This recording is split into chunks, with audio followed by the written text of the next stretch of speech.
time on Highway Thru Hell. It's a real gong show. Weather chaos paralyzes the coach. Wow, backed up for miles. A mountain vet.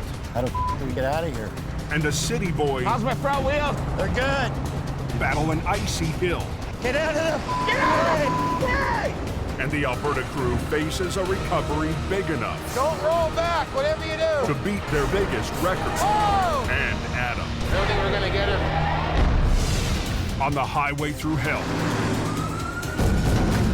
The last line of defense is a heavy rescue team ready to tackle any disaster. Because closure is not an option.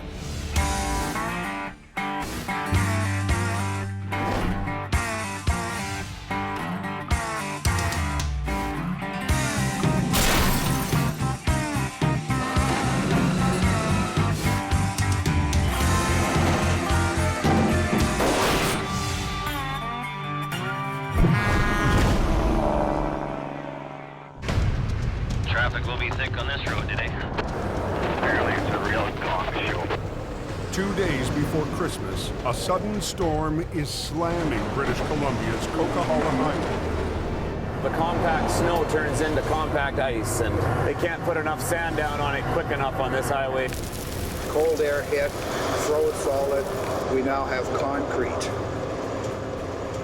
Trying to get it off is a real problem.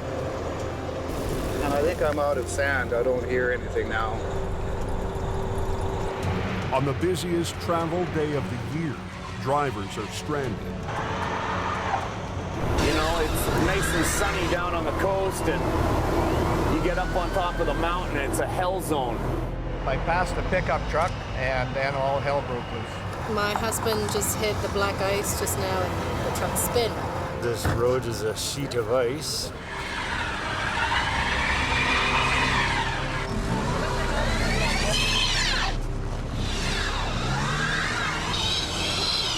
At 2:30, just south of the Great Bear Snowshed, There's an ambulance upside down. the icy road claims its first casualties. They can't even get out the accident. Blocked up so bad. Just down the hill from the ambulance, two semis have tangled up in the slow lane. Nobody's gonna make it up this hill. This hill's just way too slippery. Traffic is at a full stop. What, you're not even plowing it or sanding it, doing anything? They can't get by all the trucks. So is the road closed? Yeah, it's gonna be a while. But down at Jamie Davis Heavy Rescue, the rotator is sitting idle. We're not on rotation right now, and the trucks are all parked at the yard lined up. Jamie's competition is on exclusive police call for 2 weeks. So he's just another driver trying to get through the mountains. It tears me up to be in a situation where I can't provide a service to the public that the public deserves. Bugs me. Bugs me a lot. Since he can't work for the highways today, Jamie's heading to Merritt to pick up his stepson Brandon and get him home for the holidays. I'm being Joe Citizen today, and I'm just driving. Oh, Highway 5's closed, it's saying. Uh-oh. Oh, they've got it closed right down here. We may not be able to go to Merritt. Wow. Backed up for miles.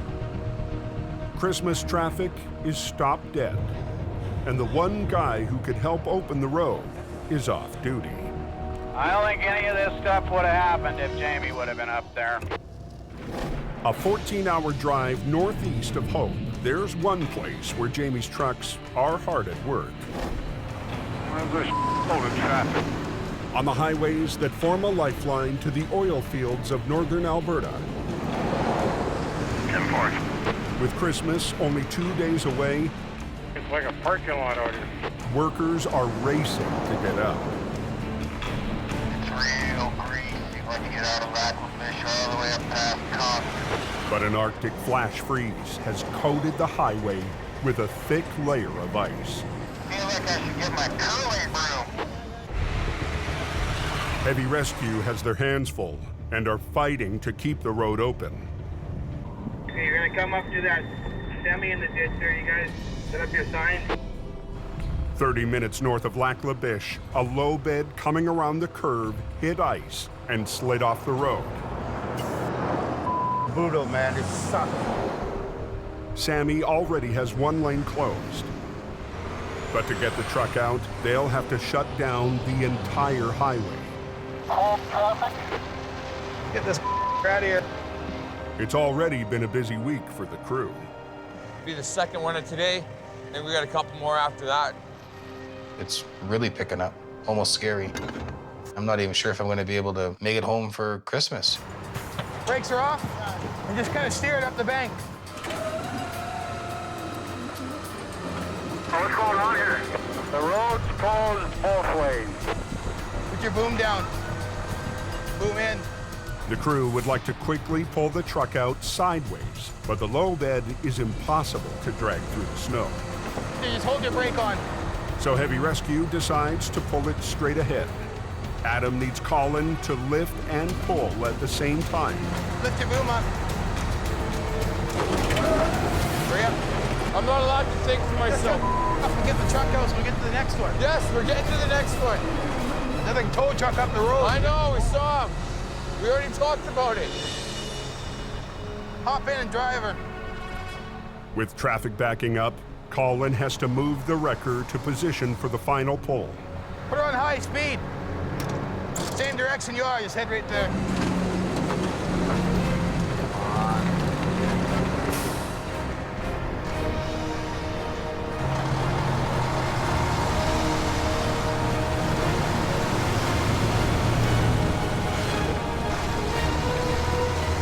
That's how you do it. In just 15 minutes, Adam and Colin have cleared the wreck. Okay, Sammy, send your traffic. So we either need Visa or MasterCard or American Express. But they can't head to their next recovery until they collect payment. Okay, it's 4520. Hold on one sec. Yeah, hold on. Now they want me to wait a minute. Okay, that one's declined too. Come on. With wrecks in the ditch all the way up 881, Adam needs to get moving. We're missing one number. Is there another number after that? 4. 2 4s? No, just 4. 4304. So they're good to go. Thanks. Get back. You're good to go. All right, we got payment right here. Okay, so what's the next one you got on hold for us?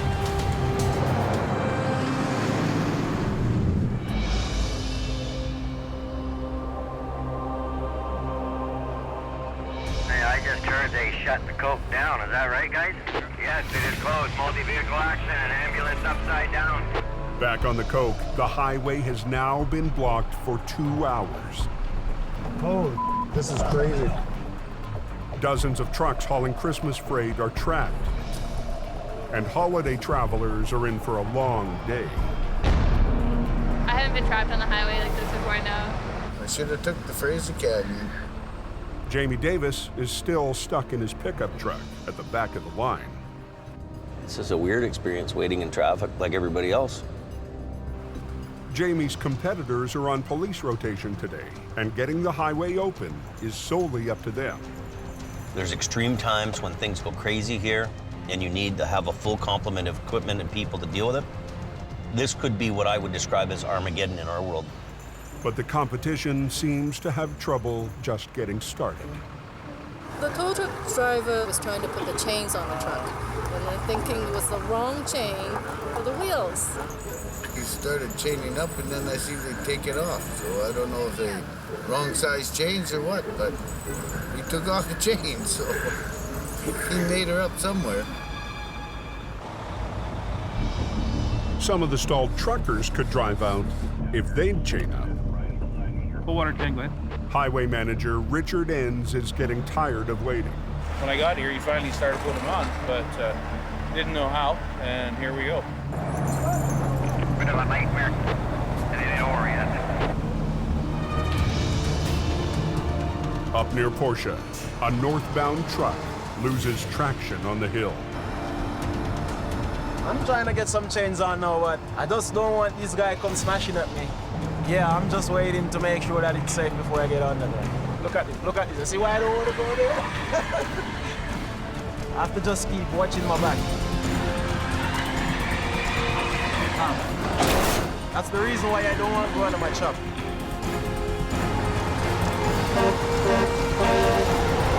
Watch out! Holy! Watch out! 5 minutes south of Box Canyon in BC, 3 separate accidents have shut down the Coquihalla Highway. All of a sudden, over I went. Good thing he was here, or I would have slid up against this. The trucks will have to chain up to get moving again. Not good. There was at least half a dozen that really had no idea how to put their chains on. First time I had to put them super singles on since I bought them new 5 years ago. Hey, he's gonna go. Oh, he's going. God, I love BC. I can't wait to see it in my rear view mirror. Come on. The last 2 stalled trucks are finally chained up and ready to go. 10-4, he's gonna start moving, so I need him to move up to where that yellow sign is. He's getting up right now. The sand truck gets through. Lunch is when the roads are safe. 106 to base. And at the back of the lineup, Jamie finally starts to move. Traffic's moving a little bit now, so get through a little bit, so you know that. In my mind, I'm thinking to myself that one day somebody's gonna figure out, hey, look, we need a guy like you to make sure this road's open. I'm having a real hard time to just say, hey, we're moving everything to Alberta.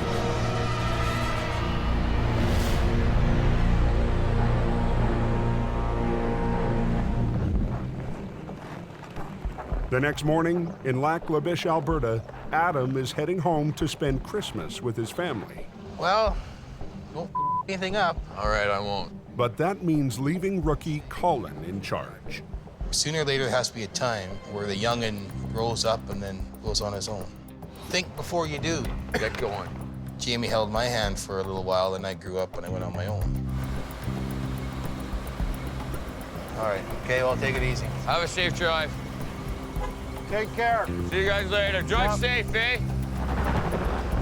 It feels good that Adam feels comfortable enough to leave me in charge. And it's good that those guys get out of here, too. Peace and quiet.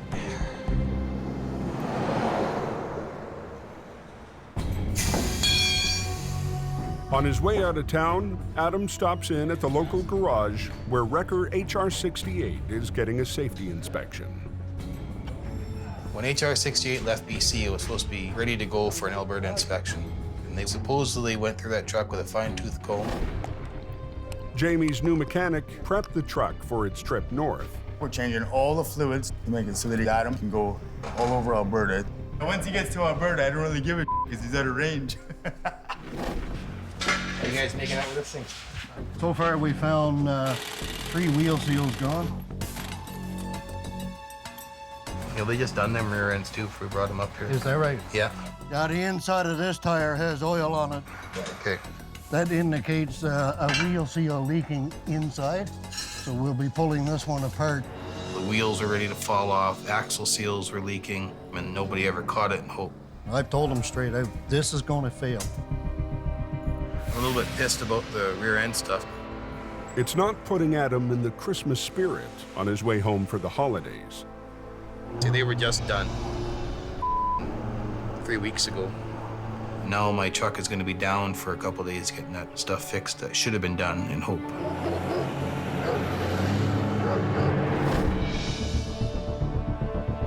Back in BC, we'll get her done. Heavy Rescue's Ken Monkhouse is heading 10 miles up a remote logging road for what should be a quick recovery.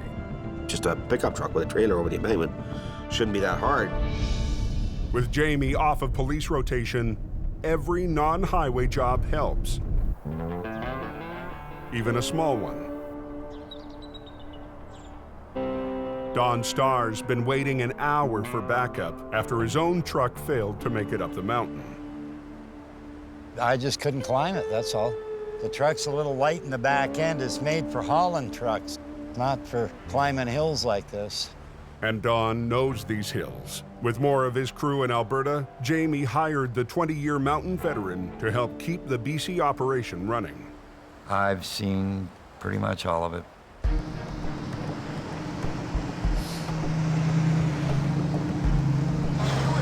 I was. About another 2 to 3K. The truck's only supposed to be about 10 or 15 feet over the side, but the trailer's down 40. How steep is this freaking hill? I haven't got a clue, bud. I only got up so far. I'll grab my gloves. So slow and low or gumboot, or what do you think? I don't know. I backed up to the bridge and took a run at it. The first challenge is just getting to the site of the recovery. 2 miles up a hill of sheer ice. Right where I spun. Oh, you got more weight on the back. Way more. That's the difference. The road to go in was just solid ice all the way there, and we got up to the top of the hill and we had to stop to where we were going to do the recovery.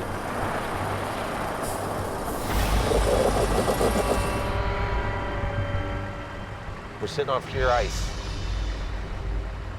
Can't go backwards, can't go forwards. We can't do anything. Helping this guy is not really an option now, because I won't be able to back up that hill. No, that's out of the question. We could never get a bigger tow truck in there to do the recovery on it, and you're not going to get a bigger truck in there anyways because the road's so bad, it's so narrow, and it's so covered in ice. But Ken and Don realize their problem is a lot bigger than not being able to recover the pickup. It's got a layer of ice right underneath. You can see where your chains were digging. How the f do we get out of here? I don't know what to do here, Don. I really don't. This is sheer ice. There's a big steep embankment over here. There's a nice big ditch over here. We can't get nothing in front of it. If I try to come back down backwards, you need to end up in the ditch or over the embankment and die.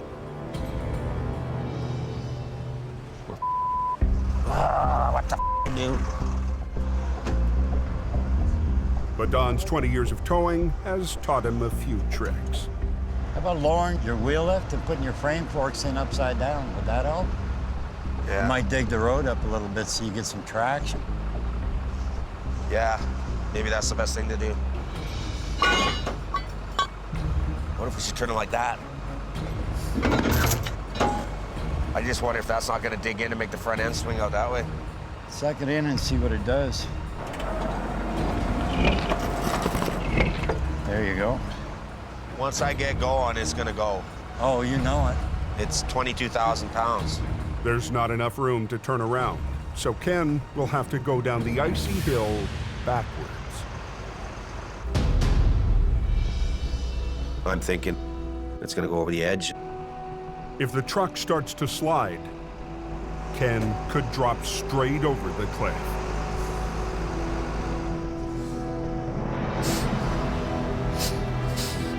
Straighten her up.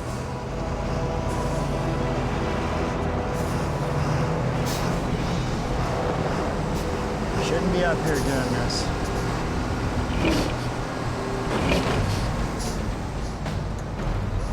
Right at that real snotty part.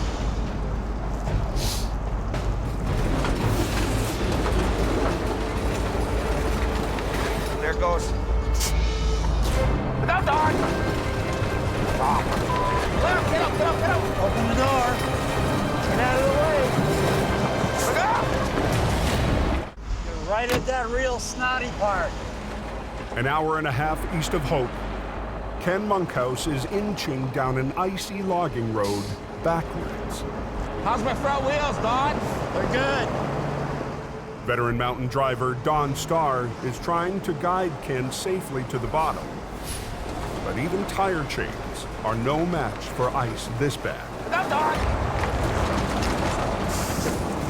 Look out! There it goes. Look out, look out, look out, look out, Don, look out!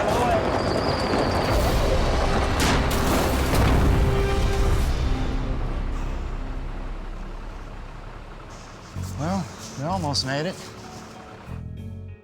He just started backing down and it just started sliding. You got no control at that point. It went into the ditch side of the mountain. We were very lucky that it went in there. Well, I think we just the wheel left, to be honest with you. Buried.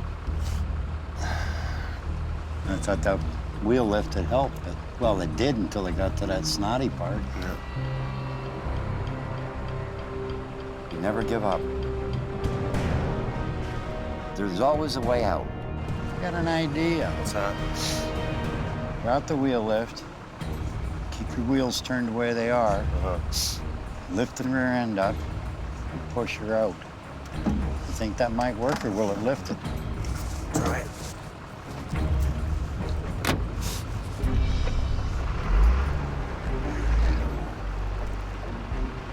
Hey, you ready? Hopefully we can get it pointed in the right direction down the hill.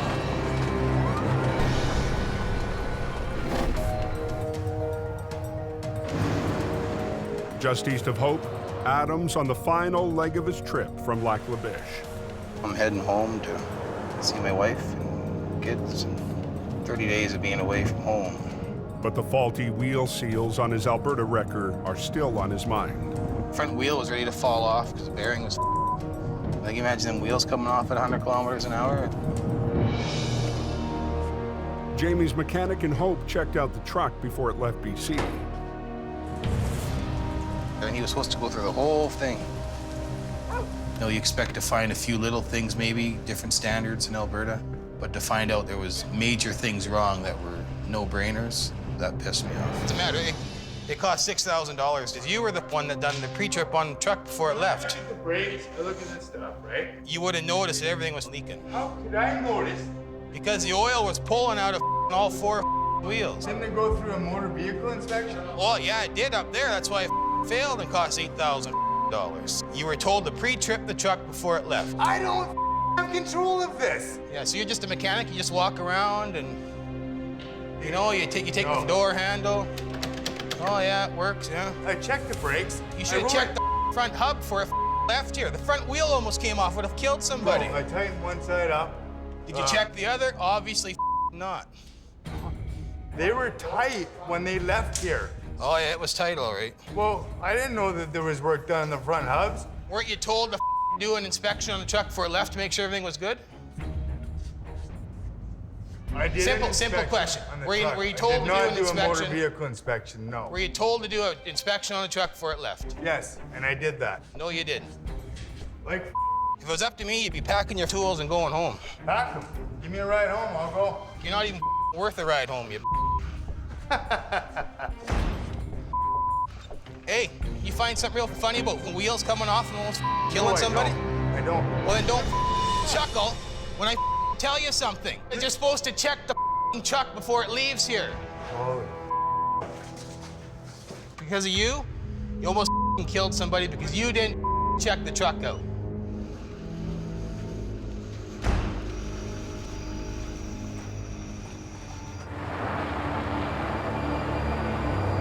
Hold her there with the brakes. Back up at Whipsaw Creek, Ken and Don are still trying to get Jamie's truck out of the ditch. Try giving her a little bit. With night falling and the temperature dropping, they're running out of time. Okay, hold it. You got it. Don't stop. Just turn your wheels this way. Straighten them out. Okay, you're headed down. It's all yours, Ken. I only thought that we could get the truck straight on the edge of the road, not out of the ditch. But when it came out of the ditch, we're going all the way. We're not stopping. Ken has to make it down a mile of sheer ice with a 400-foot drop at his side. Failure is not an option. If you go over the embankment, no one's gonna find you. Back in town, Adam's long day is almost over. He can finally put his work problems aside. He's gonna come home and surprise my little girl. She hasn't seen me in about a month. I think she'll be very excited.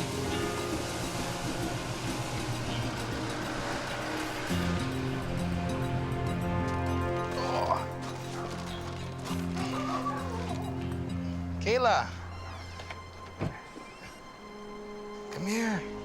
Hey, this is why I work these long hours in these god-awful conditions, is for little moments like this. I didn't see that one. You missed me? Yes. Love you. Got you something? Yes. For this.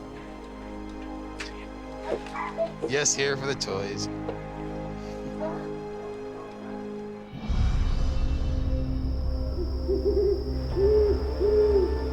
Are those forks still down? Those wheel lift forks still down? Back up the logging road, Don and Ken are on the move again. How's it feel? He wants to take off, but you know what? They've reached the top of the steepest stretch of the icy hill.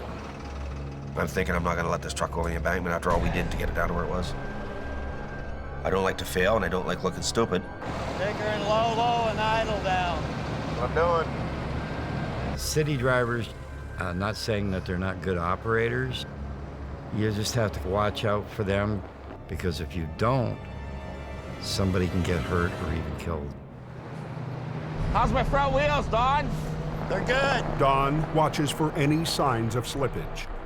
The road's so bad, it's so narrow, and it's so covered in ice. I was just thinking we're gonna die. It's pretty here. Real slick. As Ken inches down the hill, No. momentum takes over. Get out! Look out! Look out! Get out of the... Get out! How's it feel? He wants to take off.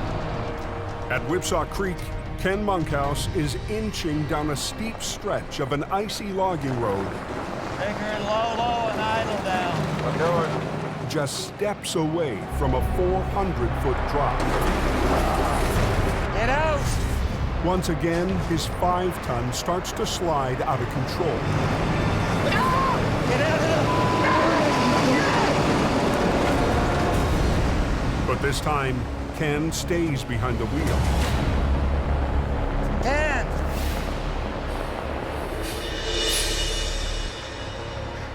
Ken managed to steer the truck just enough to keep it on the road. Buddy, I wouldn't have rode her that far. You done a hell of a job. I feel a lot better when we're back on pavement. I thought she was gone. I thought so too. Death-defying, let me tell you that right now. If Ken hadn't pulled that out, that truck would have been gone over the side. That was crazy, man. What a ride. Brave man, I wouldn't have rode her down. But he did. And he kept it under control, too. Just want to get out of here, get back on the road. 7 hours after arriving on the mountain, Ken and Don are back where they started. Nightmare. Yep. Why am I doing this? Why am I risking my life? For nothing, for no pay, not a dime. Doesn't make any sense to me. I understand, Ken, what was going through. Towers have a different perspective on mortality than other people do. We see it so much. Maybe this isn't meant to be.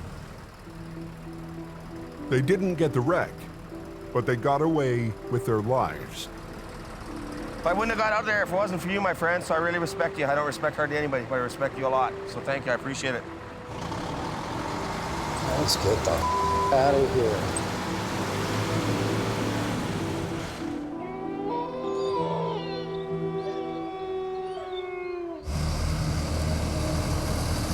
But when the guys get back to the shop empty-handed, it only adds to Jamie's frustration.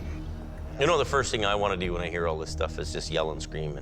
I know. Yeah, it's hard for me to be... Jamie thinks Ken and Don should have used heavier duty chains. I don't think that putting doubles or triples on there would have made a difference, Jamie, because it was just that frickin' icy. I'm honestly thinking I got 2 guys up there that should know what they're doing and should be able to pull us off. Another no-money day. Yeah, there was an accident I heard on the southbound side. Yeah, it's a super beat gravel truck. At 11 p.m., 2 hours up Alberta's Highway 881, Colin heads to his first solo recovery.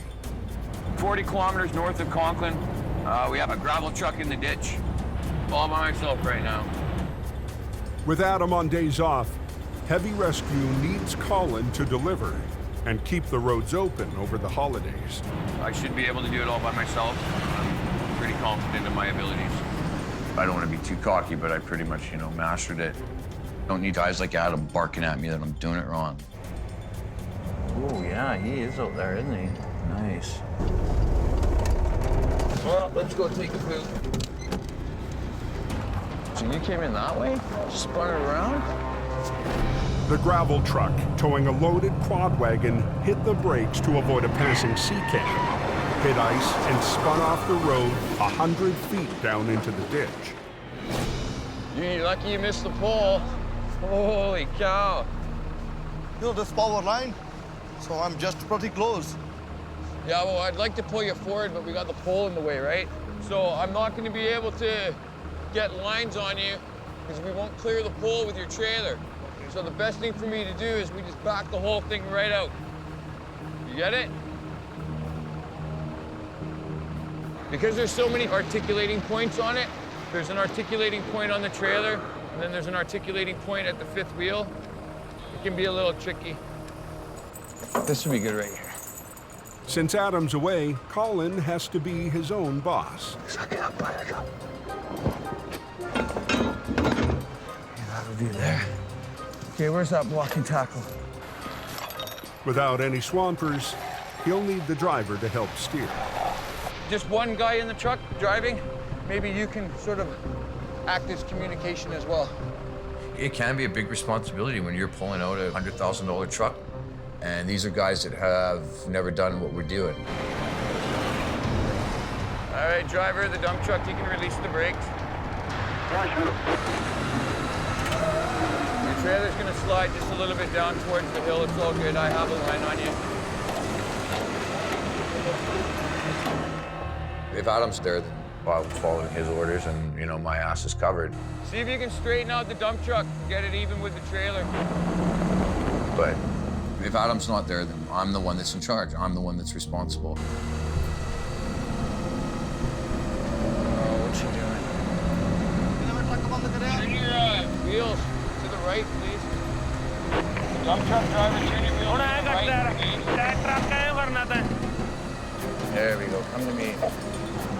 After just 20 minutes, Colin's got the truck up to the edge of the ditch. Now he needs to freewheel the winch and reposition to pull the truck up onto the road. Can I get you to put all your brakes on? The driver has to keep his brakes locked, or the truck will roll right back to the bottom of the ditch. All your brakes are on, dump truck driver? Okay, 10-4, I'm just we're gonna do one more movement here. Whoa, brakes! Put your brakes on, apply your brakes, please. Thank you, I thought you said you did that.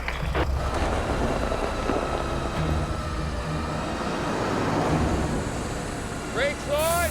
Brakes on! That was a good night's work. Colin's made his first recovery flying solo. Out of the ditch right now, so that's why I'm smiling.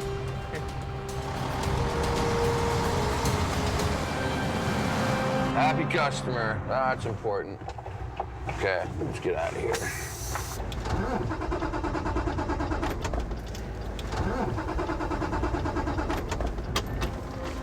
Son of a bitch.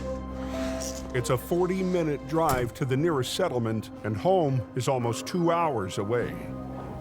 Please, Mr. Towing God, please, Mr. Towing God. I thought I had enough fuel, and I didn't. On a remote patch of Alberta's Highway 881, Colin has just made his first solo recovery. Son of a bitch. Me. But a careless mistake has ruined his victory. Out of fuel, Colin has to make the tower's walk of shame. I got service here. Hey! I ran out of diesel on the 881. No. Yeah, so, can you bring me some diesel? Yeah, right. No, I'm serious, dude. It'll take 2 hours for Colin's friend to make the trip with the jerry can. Time that Colin can use to think about his mistake. This is what we'll get remembered for.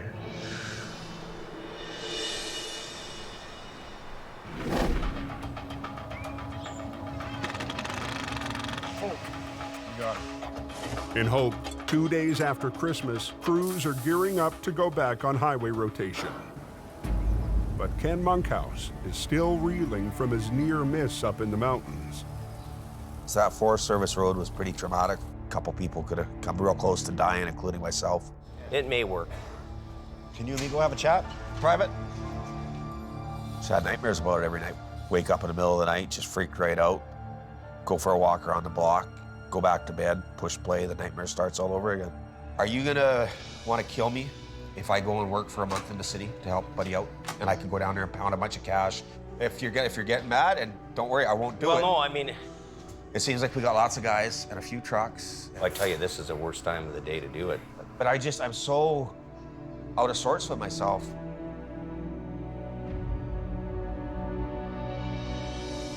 Yeah, go ahead, go ahead. Are you sure? Yep. Okay, thanks, buddy. It's a thing because tonight we gotta have guys on the go. It's just another thing that you just don't need to happen.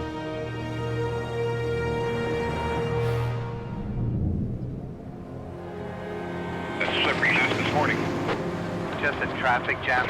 In northern Alberta, Highway 881 is jammed with crews heading back to the oil fields. It's so bad you can't even pass a guy. Whereabouts exactly is this accident? Extremely slippery. 30 miles north of Lac La Biche, heavy rescue arrives at the scene of a complex wreck. A bucket truck for stringing power lines is down. Yeah, he ain't gonna be driving that home. The top-heavy truck caught a wheel in the soft snow, veered down the steep embankment, and flipped over on its side in 3 feet of snow. Holy buddy, she's deep. Adam arrived back from BC early this morning. The clients want him to recover the truck without damaging the fiberglass boom arm, worth $250,000. Thanks, Bill, Adam. Nice to meet you, Bill. You too, man. You're dealing with big dollar equipment, huge companies. You can't hold customers up. You got to get their out of the ditch. You got to move in. People want it now and now and now. But the work can't start until Colin arrives with the wrecker. Colin's probably ran out of fuel somewhere between here and there. I don't know what it is with fuel in that man. All right, well, we're here on the scene. Put together a little plan of action and get this thing out of the ditch. But Adam's not letting Colin live down last night's mistake. Why didn't you fill it up when you went to Edmonton and back? I did fill it up when I went to Edmonton. So you fill it up when you come back from Edmonton? No. Why not? Don't I always harp at you about fuel? Yeah, you harp at me about everything. At the end of the day, I really like the guy. I like working with him. I just kind of wish he would progress a little more. We're probably lucky to have him because he takes all the constructive criticism I give him. There you are, see? There, pumpkin. He can call me all the nicknames he wants to call me. If Adam's picking on you and being a bully, it's because he loves you. He's a big dirty, this one. We're not gonna hurt nothing going around that. That'll give us a bit more lift too, right? The thing is with a bucket truck, they're a lot heavier, they're a lot taller. Once they flop onto their side, they're a lot harder to get back onto their wheels. It's a hard pull, just because the angle we're on and... Yeah, you've got the tandem and the medium-duty wrecker when you should have 2 tandem wreckers up there. Phil will get on the front end when he gets here. Front end Phil. Flipping the top-heavy boom truck would be the perfect job for the rotator. But all Adam has is Colin's wrecker and Phil's 5-ton, nicknamed the Army truck. Technically, we don't have the equipment to do this job properly. All we can do is work with the stuff we have. It is what it is. It's Adam's call. It's Adam's show. And what if I look like an idiot or I can't do it? That's what I worry about. To even make the attempt, Adam has to shut down one of the most important economic lifelines in the country. When you get backed up, then we'll shut the road down and we'll both get into place. Copy that. Okay, hold all traffic. They wanted to have a picnic in the center line, so they closed it. Adam, you want to start bringing that in now? Bring her in, yeah. Adam's first step, pull the 50,000-pound truck onto its wheel. Then Colin will pull it gradually upward along the length of the ditch and onto the highway. Pulling. Let it go on your right one.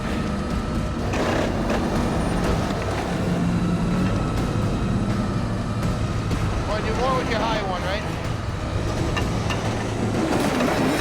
I'm gonna bite in, that's all I need to do. The spades on HR-68 raise the tires off the road and use the weight of the wrecker to dig into the ice. Yeah, these teeth aren't gonna let us do it. On a hope in hell. Adam's waiting for a set of custom cleats designed to anchor in extreme cold conditions.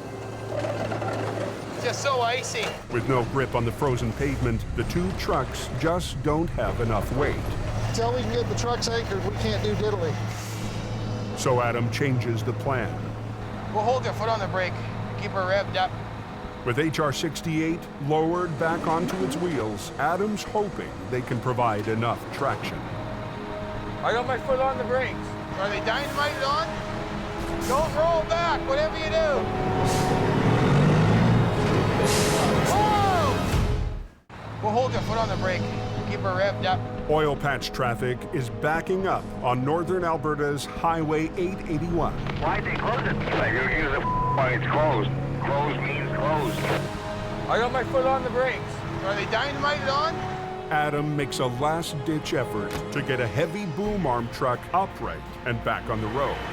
Don't roll back, whatever you do. Whoa! The extra weight of it, where it was down the embankment, it definitely weighed more than my truck did.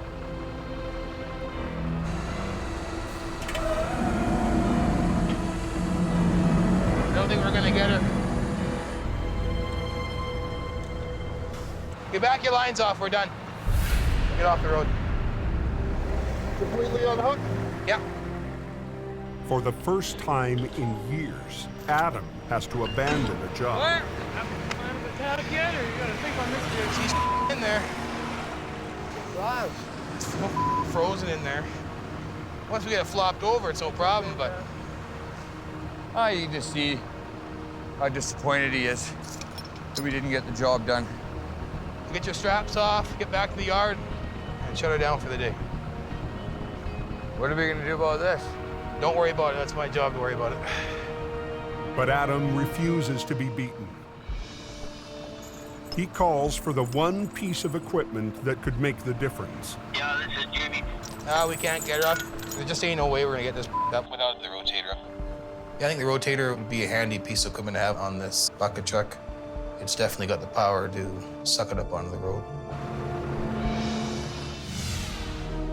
After a slow start to the winter for Jamie and Hope, the rotator hasn't turned a wheel in weeks. It's hard for me to want to sit here at the shop when, there's so much business going on there. Oh, it's killing me to stay here, you know that? Freaking killing me. I know how hard it is to work in these mountains without a rotator. You need it.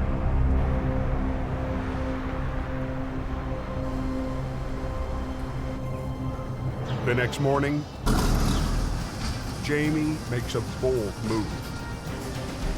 There's a job waiting for it. I have worked for this truck. We've come to realize the responsibility that we have to keep those highways open, keep that transportation flowing on those highways. But Jamie's responsibilities in Alberta could come with a big cost on the coke. The rotator has always been our flagship vehicle here, our best, biggest, baddest recovery machine that separated us from everybody else. Moving our flagship rotator to Alberta, it's a hard decision for me to make because I know that I may need it here at some point in time.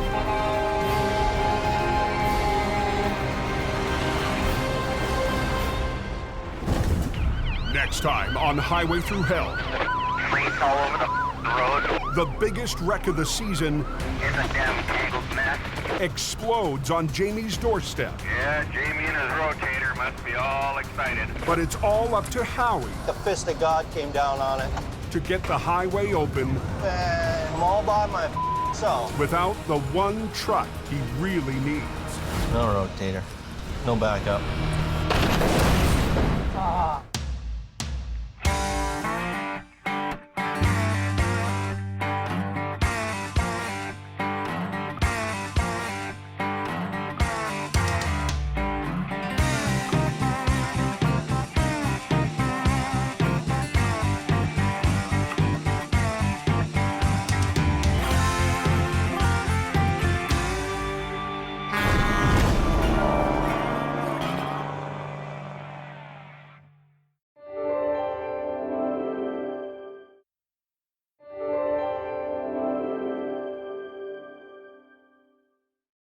This time on Highway Thru Hell, Put the damn chains on. the heaviest snowfall Pretty scary out there.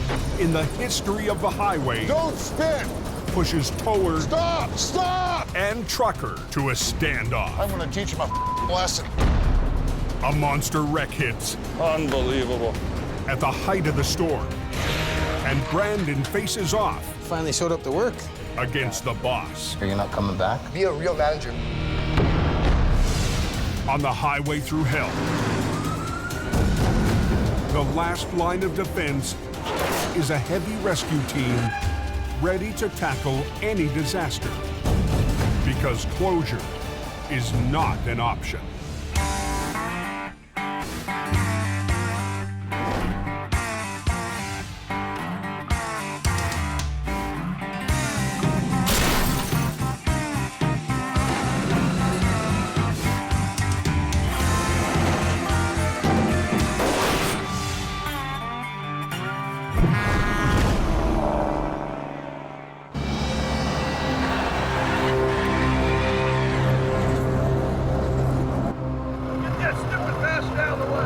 It's 2 a.m., and for drivers all along BC's Coquihalla Highway, nerves are frayed and tempers are flaring.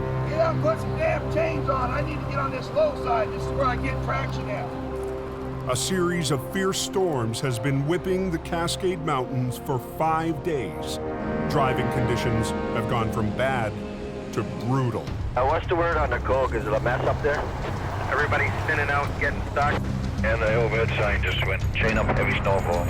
The heavy, wet snow has pushed avalanche danger to the highest level of the season. These cars stopped. You can see how quickly that would back up into the avalanche area. And that's what we can't have. Over 70 avalanche paths threaten the Coquihalla, one of the worst stretches on the continent. The storm has left dozens of truckers stranded in the avalanche zone. Yeah, someone said they're supposed to get like 2 feet up there tonight.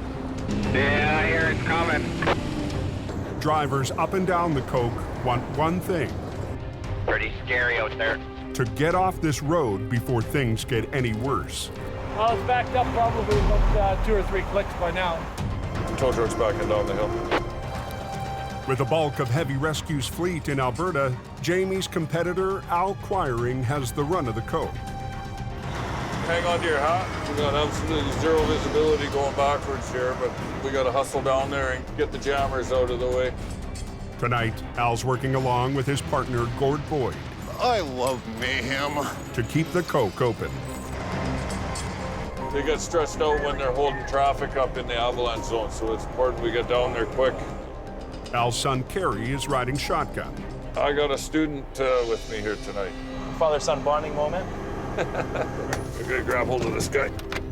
Kerry's getting his first taste of tow-ups on the Coke. Learning how to pull trucks up the hill and learn from the best.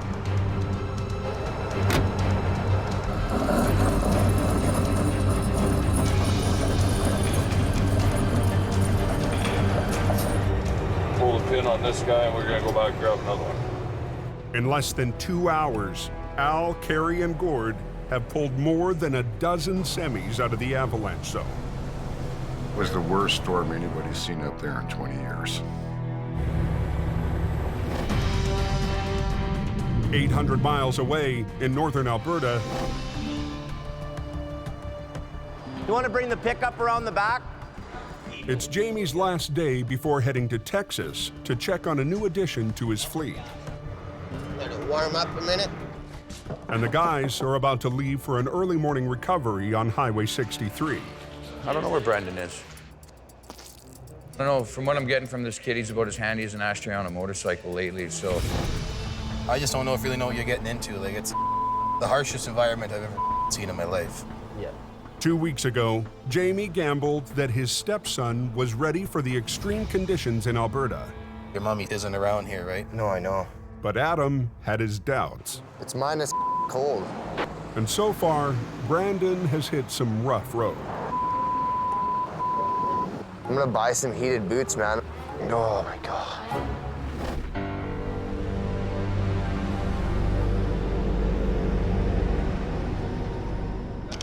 Still sleeping. Figures he doesn't have to come in today. Jamie's trying to give the kid a chance, but this isn't the place for him. He should be learning and hope. They're expecting a storm here pretty quick. They're expecting another 5 to 10. That might be very unpleasant. Jamie and his crew have no time to wait for Brandon. It's icy, eh? I can feel some ice. See that? It's very icy right here.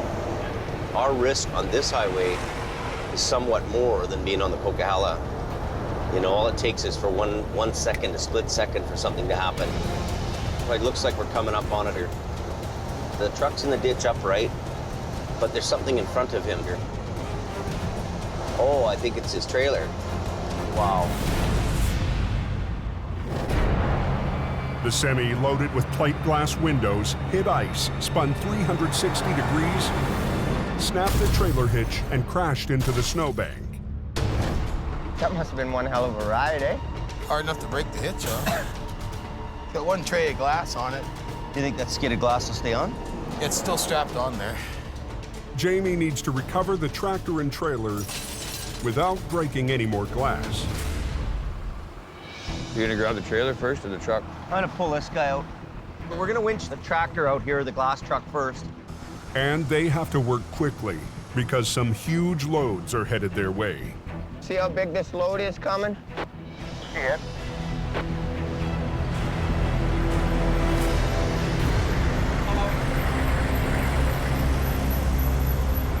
Look at that. That's like having an apartment building drive by you. It just blows my mind every time.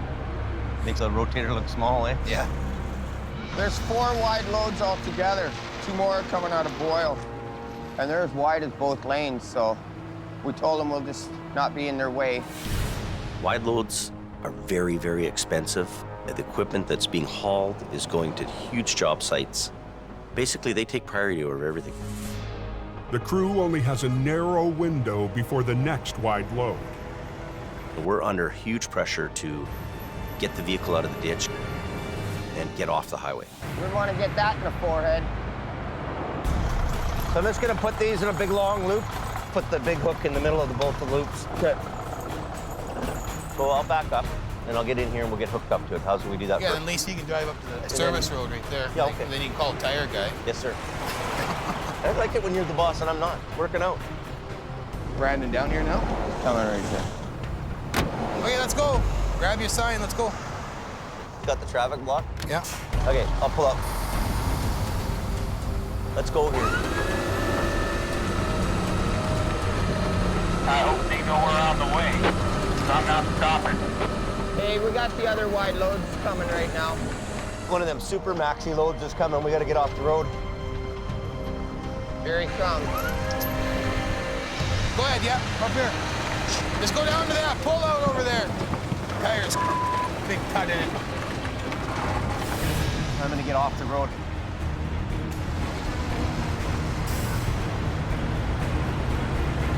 They're huge, eh?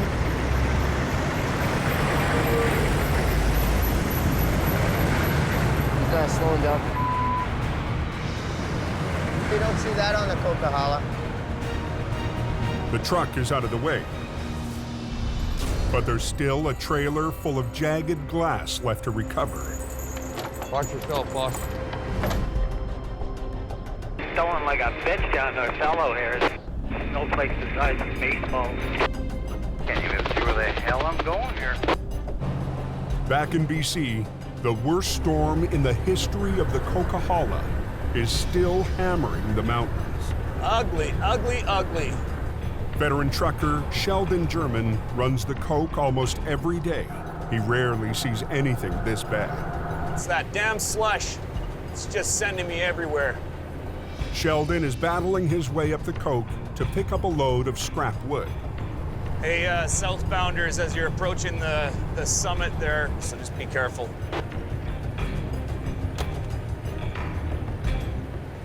The four-wheelers are doing the Indy 500 southbound. They're just rushing to the pile-up party. CVSE, Bucks Canyon, Coderton. Road manager Richard Enns has his maintenance crews working overtime. Around noon, it's supposed to ramp up considerably into the heavy.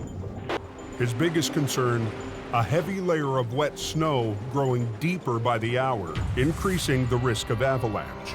We had that prolonged dry, cold spell there, so we got significant icy crust, and then all this fresh snow sitting on top of it. Storm is going to persist. At the Coke summit, Al and Gord are catching their breath after a long night of tow-ups. But it isn't long before duty calls again. This time, 2 spun-out semis blocking a snowplow.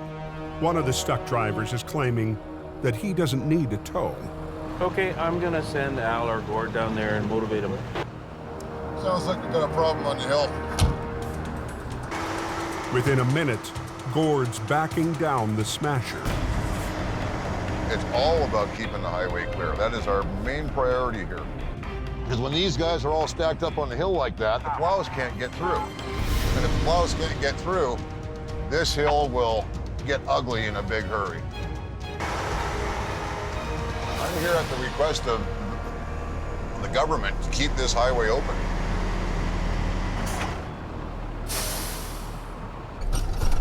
We are not going to be long.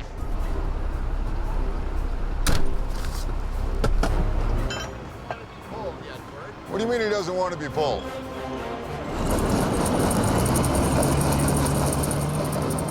Oh, buddy, you're going to tear it apart. Easy. What are you doing? Don't! Stop! Stop! Stop! It's not working, buddy. All you're doing is digging holes. Don't spin. You should know. What are you doing? You're gonna tear a driveway and wind up right on top of this guy. And you're blocking a highway. You want to be a hero, pal? You. You're going up the hill whether you like it or not. Not only are you getting pulled up the hill, what? You. I have the authority. I've got the government giving me the authority to move you off the hill. Stop! It's not working, buddy. On the Coke, a trucker is refusing a tow.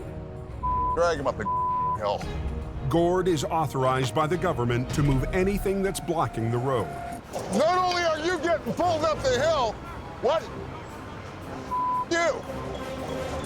I have the authority. I've got the government giving me the authority to move you off the hill. Hey, you, get in the truck. I'm dragging you up the hill. Want to bet? Want to bet?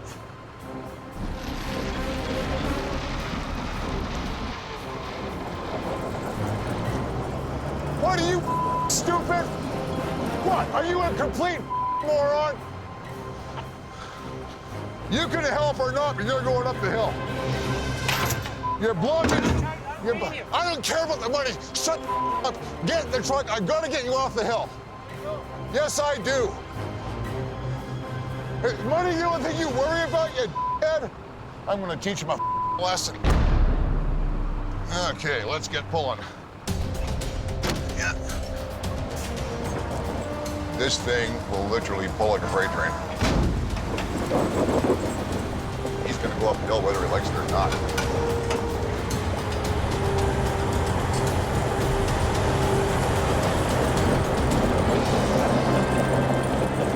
Got this guy lifted out. Welcome to the party, Gord.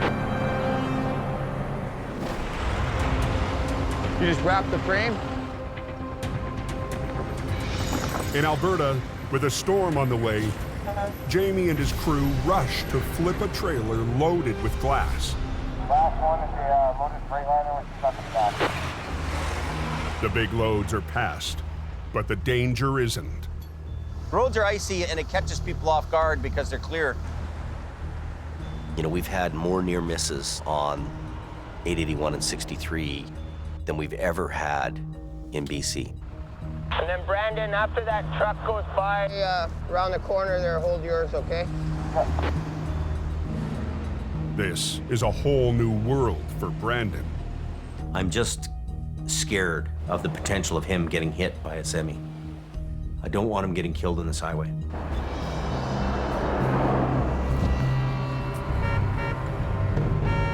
Get over!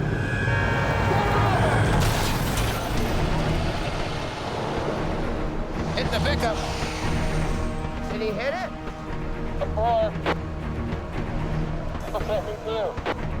Well, I was standing here and this girl comes in sideways towards me and hits her truck. You look at these drivers and you think, what the goes through your mind sometimes? People. I just about lost it. Scared the absolute bejesus out of me. You gotta be extra hyper cautious here. The towing gods aren't always there to look after you. That was crazy. Can we run some line out here? We're gonna pull this over with the glass on it, and hopefully the glass will stay. Maybe. Any issues with the glass actually coming off, do you think? Oh, yeah. Really, eh? Heavy rescue needs to ease the load over. Shattering more of the glass could be costly for the customer and dangerous for the crew. Watch yourself. If that falls, you're gonna be wearing it.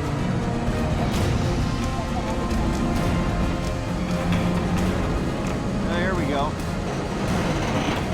Right on the hook. Nice. That's unbroken. Not very much. By the time they get the trailer back on the road, the storm front hits. Visibility's bad. It's turned into a whiteout conditions here. There's blowing snow and you have ice on the road. You could have a nice sunny day. The next thing you know, you could have hail or snow coming in. If you don't like the weather, just wait 5 minutes. It'll change.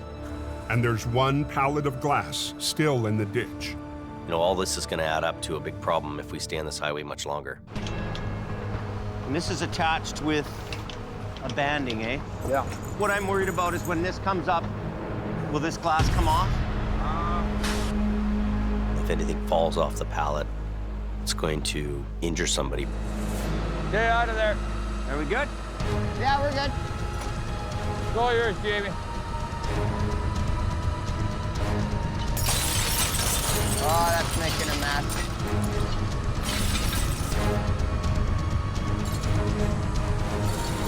Don't want my hand in there. Don't want to lose it. Just stand back in case. 2 feet, 2 feet, 1 foot. Stop. Coming down. Okay. Hold so calling can go through. Let's go.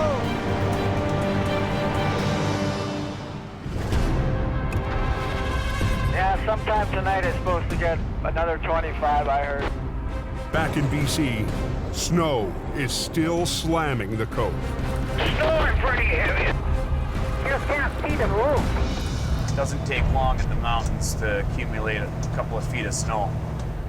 After a nerve-wracking day on the roads, Sheldon is faced with a white-knuckle return trip home.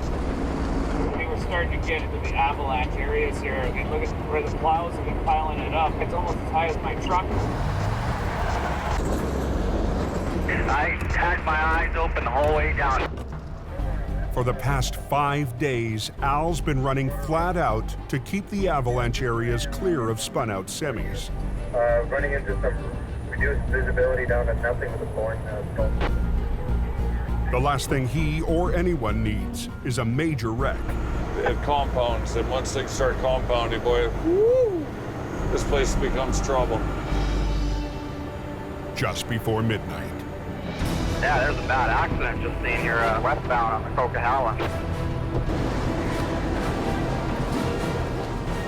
You for a rough night. Unbelievable. In the middle of record-breaking snow on the Coke, Unbelievable. Al Quiring is first on scene at a massive wreck. Coming out here, it was down to like 30 feet visibility and then right down to 0 visibility. In blinding conditions, the loaded reefer truck slid down the bank of the center median. With the weather getting even worse, Al makes a decision. Yeah, no good visibility tonight. Unsafe to recover. This guy is, like we say, he's on ice. Whether we tow it or not, doesn't matter. The truck is safe. Missed all the fun in the snow. How are the roads this morning? Oh, a little slimy. And did they ever get a dump of snow there? That's unreal. The next morning, there's finally a break in the string of snowstorms that have been pounding the Coke.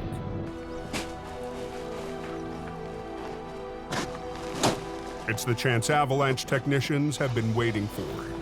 This is our only window. By about 11 or 12 today, there'll be no flying for probably another 4 days. We're almost done priming the first wave, and then we'll go over the plan with you. Sure. Their plan is to use explosives to shake loose the highly unstable layer of snow threatening the highway. We have a known weak layer.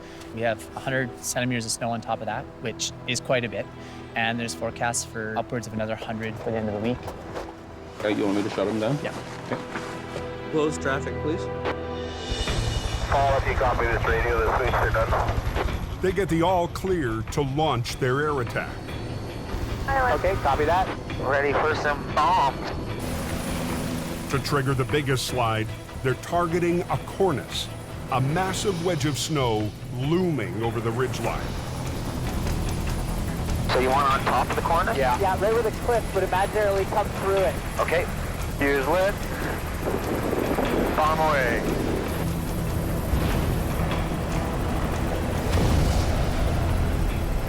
Bomb away. Bomb away. Got it. Okay, we got a little result there. Good result that's there. a beauty. Good result there. That's a good one.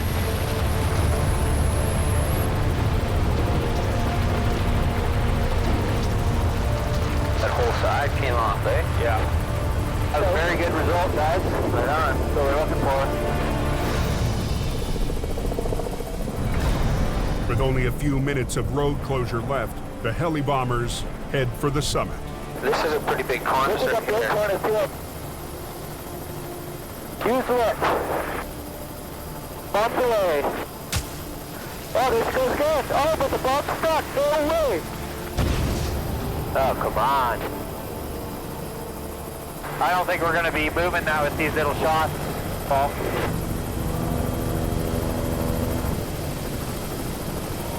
That thing's like permanent snow. The Avtechs have done all they can. With their weather window closing, they'll keep a careful eye on the mountains. With tonight and tomorrow's storm, we're really gonna have to watch that one spot. 2,200 miles south in San Antonio, Texas. We're gonna basically take you through the plant and show you the entire assembly process. Wow. Jamie's at the Toyota truck plant to pick up a couple of pickups. Another addition to his fleet for his quick response program. I'll just go there and touch it. Is that okay? Yeah, that's okay. A pickup is no different than a wrecker for me. So that gets put on right now. Well, I travel all around the United States or wherever I need to go to look at the equipment. And we use them for traffic control. We use them for fuel delivery, service truck. Oh, okay. It's really cold there, and people can actually die if they're left out on the highway. So if we have a customer waiting for any reason, we'll go out in the tundra and pick them up, and bring them in. We're touching it before it's built. I want to know what that pickup looks like. I want to know how they build it. The engine and the axles and the frame are all coming together. So the cab's coming from overhead. We're bringing the frame in here, and we're going to marry the two together. Okay, all pin, eh? Yep, yeah, here you go. Wow. In a matter of seconds, you know, a frame becomes a truck. Beautiful. There you go. So is our red one coming soon? Pretty freaking cool.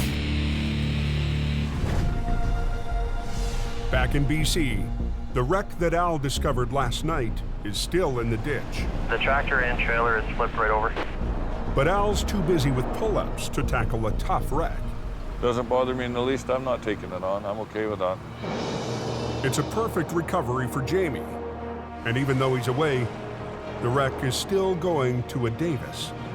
He's gone. He's in Texas, isn't he? My brother Jason is a hardworking guy. He's very attentive to detail. You know, not as good looking as I am, but he's a great guy. It's not very often that we get an opportunity to upshow Jamie in his own territory. Probably would have scooped us on this one anyway if he was on it. Jamie and Jason ran a heavy recovery operation just outside Vancouver before Jamie moved to Hope. That's your cousin. With her matching rotators, Jamie and Jason have tackled some difficult jobs together. Okay, pretty soon I'm gonna have to boom out, Jamie. Hold on. But Jason isn't used to jobs like this one. The wreck is not on the roadside, but down a steep, snowy bank. Wow, it's in there. The severity of wrecks that happen up here isn't an everyday thing for us down on the coast. You gotta make sure that you take enough equipment, enough personnel. What kind of stuff am I taking out? Jason has brought along some extra family firepower. We want that one at the back of the trailer. My daughter Mattia is 16 years old. She drags all the heavy gear, chains, because she wants to be one of the guys. We're going from somewhere around these bogies. Okay. I was always a tomboy, jumping off things, getting hurt, cracking heads open, breaking collarbones. I just can't imagine not having it in my life. 50,000-pound pick. Wow. The heavy load has shifted onto the thin trailer wall. If it's gonna be too much, it's gonna start crumpling. Jason would like to unload the trailer's cargo of frozen food, but the client has a different idea. The customer is adamant on us bringing it up with its load intact. But that comes with a big risk of wrecking the trailer. He's just too far away from the road. He calls on his big brother for some advice. It's got a 15 to 18% grade here. It's almost vertical, the ditch on the side, eh? If I pull, it's pulling right through the trailer wall. It's not that strong. And that's gonna expose everything that's there. There's a 70% chance it doesn't work. So after that discussion with Jamie, that the only way we're gonna get this vehicle out was with the crane. A 75-ton crane with a massive 130-foot boom. Even a rotator and a tow truck, you would not be able to get that vehicle upright and out of the ditch. Where do you want the crane? Where do you want me to pick? Jason and the crane operator have to find the best position for the lift. You're gonna pretty much be taking the whole lane. But space will be tight. Highways will only let Jason close one of the two lanes. With the avalanche threat, it's too risky to have heavy daytime traffic backing up on the mountain. Do you have to stick your outriggers out that side? I can go halfway out that side. You got a semi coming through soon. They have just enough room for the crane's outriggers, but there's a problem.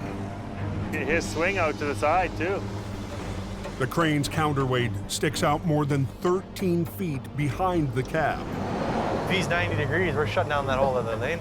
So you're not gonna get that lane. Well, let's see what we can do here.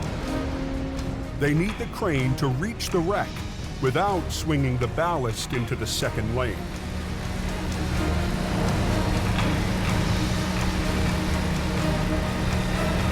Not enough room. Not enough room for the crane. Not enough room. Not enough room for the crane. Jamie's brother, Jason, needs a crane for one of his most challenging recoveries. Well, if they can't give us a lane closure. No, they won't close down this now. There's no way. Without enough room to operate, he has to pull the plug before he can even get started. Pack it down for now, please. Yeah. To be leaving without any success was a real disappointment for the crew. If they could close down the road and I could get sideways to it, I could pick it, right? Kind of ruins your day right quick. Jason doesn't want to accept failure on his brother's turf. He needs a new plan. Never go home empty-handed. Even though Jamie's older and he's got the big stuff, he likes to prove, just like any siblings, that he can do it too. Nowhere to be found, as usual. In Alberta, Jamie's only been gone a few days, and tensions between Brandon and Adam are already escalating. Brandon and Sammy are supposed to be here for some training today, but they've disappeared. Brandon, he runs on his own time. The joys of being the boss's son, I guess.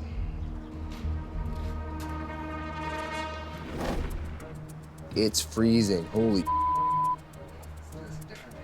The flagging crew hasn't had much downtime. First time for a long time, I'm going in the ice. It's been a while. Brandon's tried to enjoy any break he can get. I do literally anything and everything thrown at me. General labor around there, help on wrecks. I'm a Swiss Army knife out here. Okay, but go easy. I'm really serious about this company. I want to be a type of an owner in this business. Not just an employee, but maybe an employer one day, right? Oh, he gets it. I score! Get that truck out of the ditch yet up there?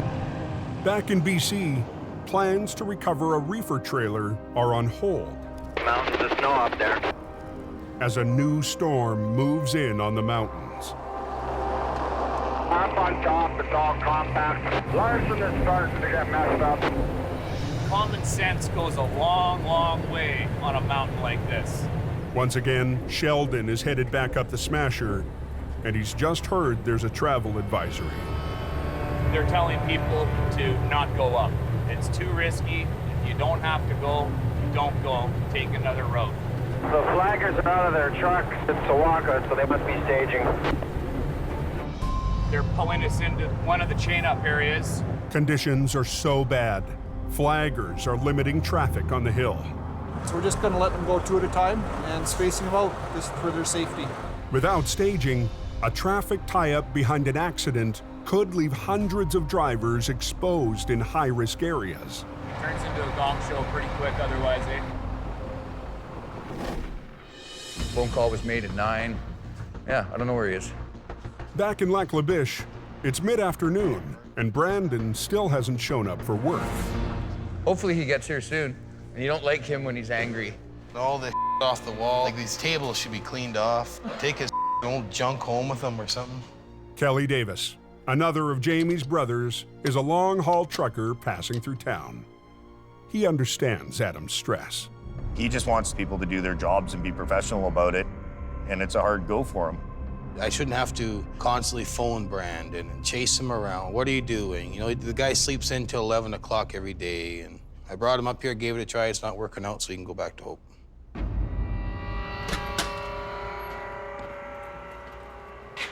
Oh, you guys finally showed up to work. Well, you said we were off Monday, right? So. You guys still have a company truck or no? Yeah, we do. So then if you should be off, then the truck should be parked here, shouldn't it be? No, we're on call, though. Okay, well, from now on, the Toyota stays here, and you guys can get your own transportation. Why does it need to be here, though? Because he's the head flagger. That's his flag truck. Head flagger, my ass. Have you worked here 10 years?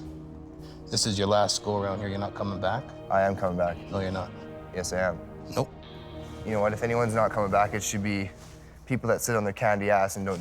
You don't get out of bed till I don't get out of bed. o'clock? Every call you guys have said, get to work. I haven't missed one call, not one. End of the day, call. you're not coming back because you don't listen. I'm coming back because I do listen. No, you don't. Yes, I look do. after this place. No, you not professionally. Yeah. I don't Look at believe yourself. Right? You don't get out of bed till 11 o'clock in the afternoon. You how don't am I not listen. I listen you all don't the time. want to come here and learn how to tow or do anything else. Ask anyone you want. I've You're impressed supposed to be here at everyone 10 around o'clock in the morning. You weren't here. You never gave me a time. You were told last night when to be here. So you're not coming back. This is your last go around. I am coming back. No, you're not. Absolutely not. Like, I walk in and you say, you're late. What the am I late for if you don't give me a time? How can you be late with no given time? This is unreal. I've done really well here. Yeah, You it is. can anyone, ask anyone. Yeah, I know. I've done really well here. Oh, I know you have. You've done really good. Man, you need to learn, if you want to be a manager in real life, Be a real manager. Listen here. Hey. You're supposed to be here at 10 o'clock in the morning. You weren't here. You never gave me a time. You were told last night when to be here. You're not coming back. This is your last go around. I am coming back. In Alberta, tension between Brandon and Adam has boiled over. I walk in and you say, you're late. What the am I late for if you don't give me a time? If you want to be a manager in real life, be a real manager. Listen here. Hey. Come on, that's enough. Out of here. Don't be pushing me around. Don't lay a hand on me. Well, don't lay a hand on anybody else. You get the out of my face. I'm making sure nobody gets hurt. That's not right. Not right at all. That's the bottom line. All right, let's just go.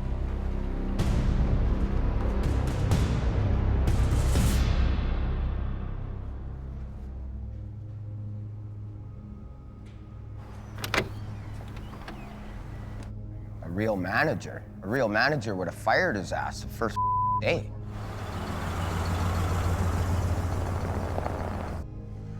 Hey, I didn't mean anything by that, eh? I don't. I just want to shake your hand. I didn't mean. Yeah. It's okay. Thanks a lot. Thanks.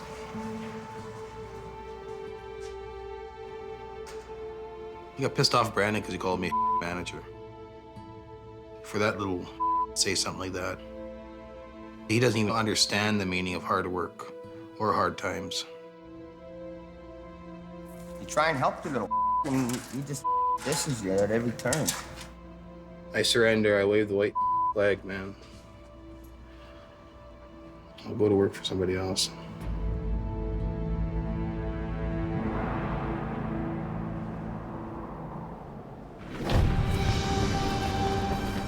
Which one did he chain, T? That one right there. The center? Middle, yeah. Just after midnight in BC, Jamie's younger brother, Jason Davis, is back for another attempt at the wreck he had to leave behind.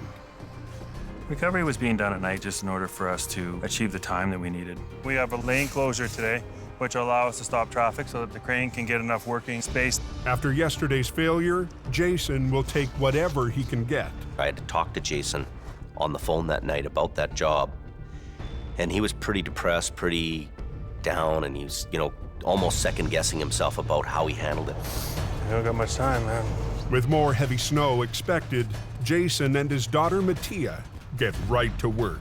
I can get up over there and walk across. Where? Over there at the front. Well, go ahead. Just be careful, it's greasy. Yeah.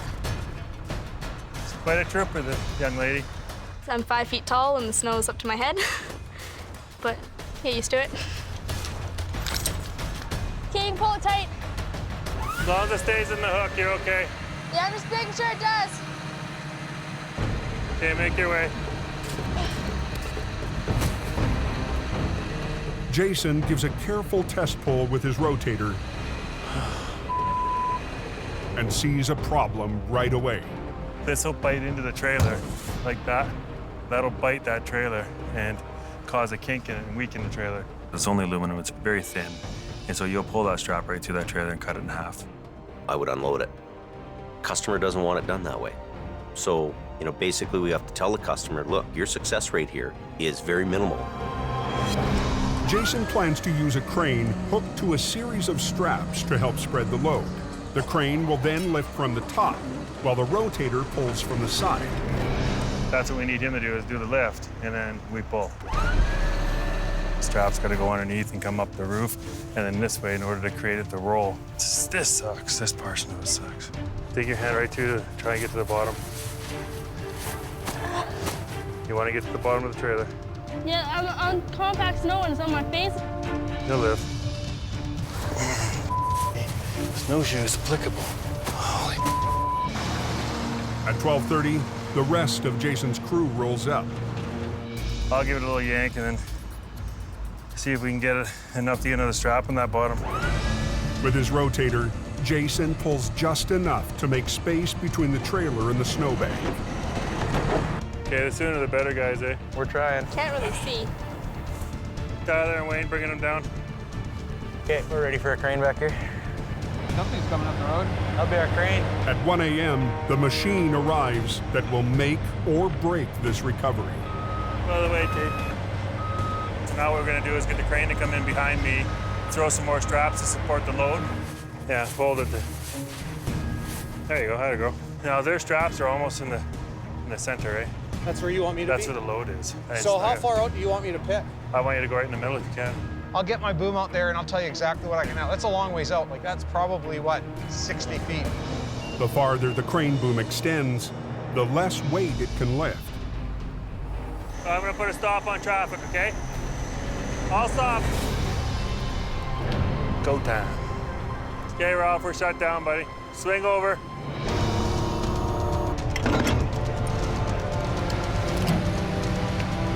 Take as much as you can.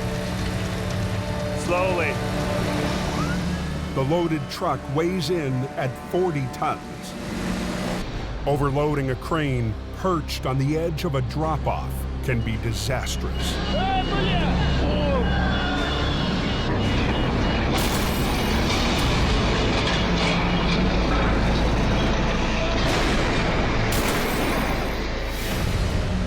Nice and easy, Ralph, nice and easy. Keep going. Hold it! If I create too much of a horizontal pull on the crane, it's going to skid. In BC, it's 1:30 a.m. For Jamie Davis's brother, Jason, time is running out to recover a fully loaded semi. Nice and easy, Ralph, nice and easy. Hold it, hold it, hold it. So are you loaded out right now? That's 27. I'm good for 22. The crane operator has extended his boom so far, he can only use a fraction of his lifting power. Hold it! Or risk pulling himself over the bank. It's this job. It has all the ingredients to go sideways. You've got a loaded trailer, a customer wants it uploaded, but the Davis boys don't give up. With a crane maxed out, Jason has to come up with a new plan. Stand back, guys. Using his rotator, he inches the wreck closer to the crane. We had to be over top of it in order to create the lift. With the boom shorter, the crane can lift more. Are we good? I'll stop. What do you see? Starting to buckle the top. Where I am? Yeah, both. Front and back? Yeah. If those straps were used in the wrong place and pulled on the wrong angle, that trailer could easily just break in half. That one's pulling down. That's where all the weight is. There's so much pressure building on it.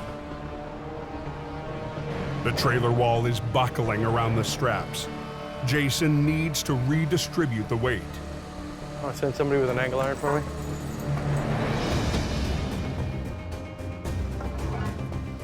Our aluminum angle iron spreads the load out of a strap.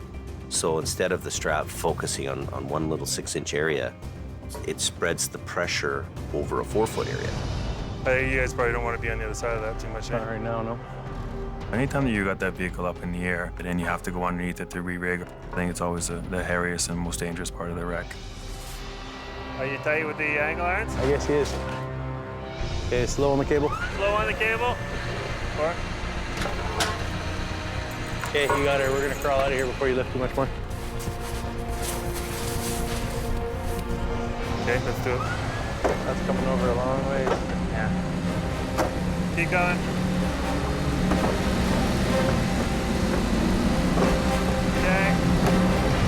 The wreck is almost upright, but now they need to winch the truck up the bank before the trailer wall collapses. Getting it up and out of the ditch and on the roadway, that's another whole job in itself. Pick up from this far side now and just drag over as hard as you can, pull it right into the bank, and then we'll use the other one to pull it around. Jason's crew rigs a 50-ton wrecker to the front axle to help muscle the semi up the bank. We need to make sure that we hold it until the tractor comes up. It's the big pull.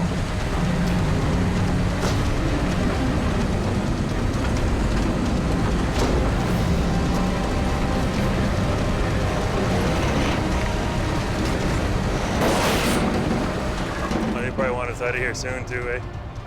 Go tell the traffic control people we're at a point of no return. They gotta be patient with us, okay? Yeah. 34,000 pounds right here in this corner.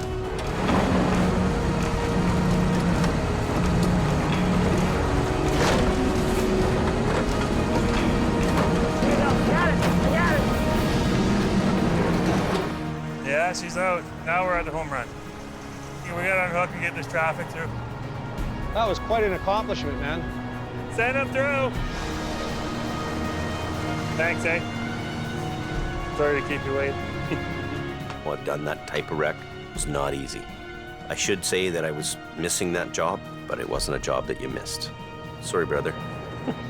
Didn't break a wall, and we don't have the cargo spilled all over the ditch, so yeah, we did good. That went pretty darn good. I felt proud because I know he can do it, but you don't need your brother.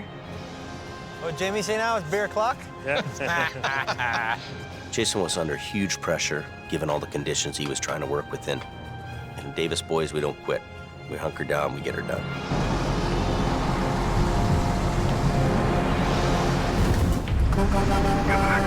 Next time on Highway Thru Hell. We have a high avalanche hazard. Stay in your truck. An avalanche paralyzes the Coke, Nobody can go past. We're getting everybody out of here. pushing heavy rescue There's one fatality. to battle disaster in the canyon.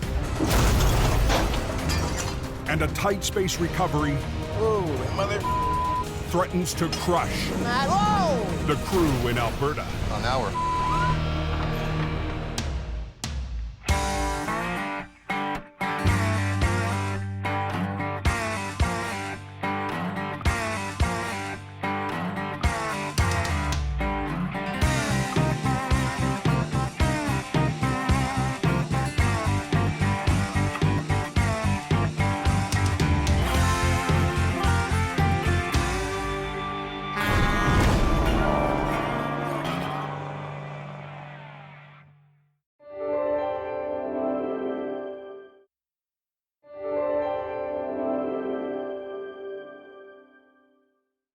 This time on the season finale of Highway Thru Hell. After a winter of battles on the Coke, Went off this tree. heavy rescue's toughest season ever Start pulling! is far from over. In Alberta's oil patch, Jamie's big gamble Guys, back up! Oh, they're landing here. is put to the ultimate test. They're backed up. And months away from home bring Adam to a breaking point, Go! Go! threatening to tear Decisions. heavy rescue apart. On the Highway Thru Hell, the last line of defense is a heavy rescue team ready to tackle any disaster, because closure is not an option.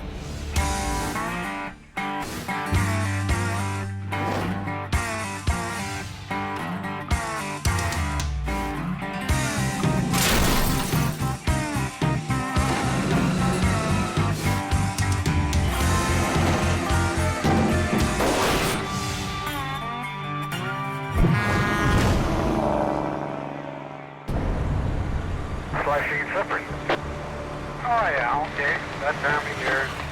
The first signs of a spring thaw have hit northern Alberta. Just real ugly mess up there.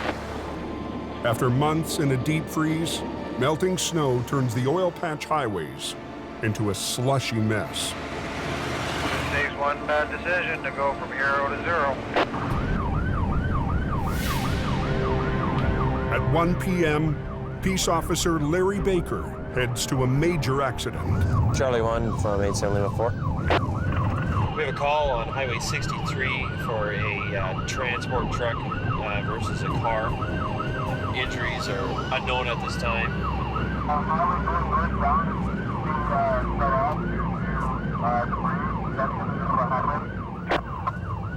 Highway 63 rescue has just gotten on scene and there's a lot of debris. The road's closed down. So that's a bad sign. Both northbound lanes to the oil patch are cut off. What's going on up there? Is it a big truck or is it four-wheeler? I heard it was something to do with a concrete slab.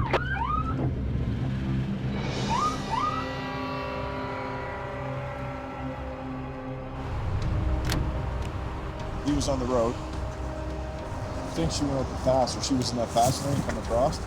Caught some slush, and it got hit on the passenger side. A pickup truck tried to pass in the fast lane, spun out in the slush, and got T-boned by a semi-trailer loaded with 40-foot-long slabs of concrete. When the semi made that impact, it hit its brakes as hard as he could, and the whole load shifted forward. So it pushed the whole load right into the back of the truck, so the truck can't move? And so I was sleeping in the bunk. Yeah, I wake up and there's the bunk right there in my face. Oh, I could have been dead. First wreck I've ever been in. Happened so fast, nothing I could do.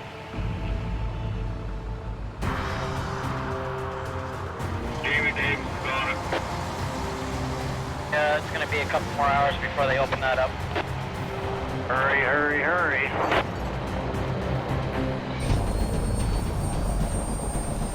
Oh, yeah, there's a chopper. Yeah, that's not a good sign when that comes in. The woman driving the pickup suffered serious injuries. She's currently going to be airlifted to Edmonton. Oh, they're landing here. Guys, back up!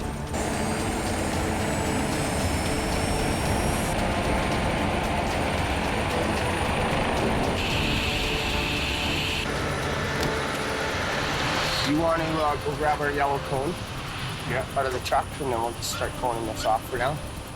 Heavy rescue is on scene within 20 minutes.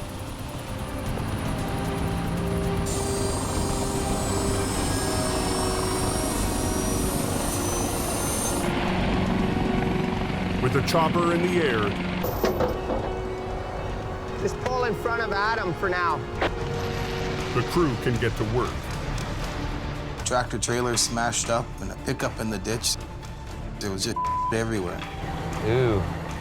3 big concrete slabs had fallen off. Dirty, dirty, dirty load. They're backed up. Pull. Oh! The priority is getting one lane open.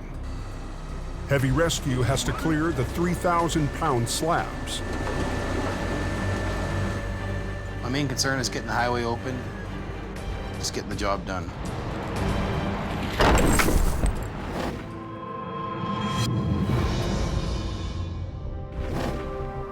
"800 miles southwest, back in BC. So we're gonna need a fair bit of rigging. Jamie's heading out on an urgent police call. We've got a pickup truck that's potentially an RCMP crime vehicle that's over a bank. We can use this. I'm gonna gear up here with some extra cables and lines and chains. The RCMP want it done now. We gotta go, we're late. I'm on my way, I'm on my way. The pressure was on to get this unit out of there before dark. The stolen vehicle was ditched high up a remote mountain road 40 minutes west of Hope. Well, all we can really do is speculate. This is some kind of a serious crime vehicle.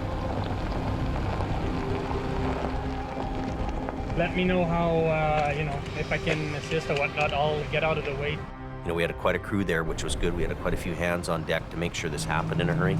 It's pretty far down. See the undercarriage of it. You got to go up higher, Jamie. Go up here. Up Keep here? going.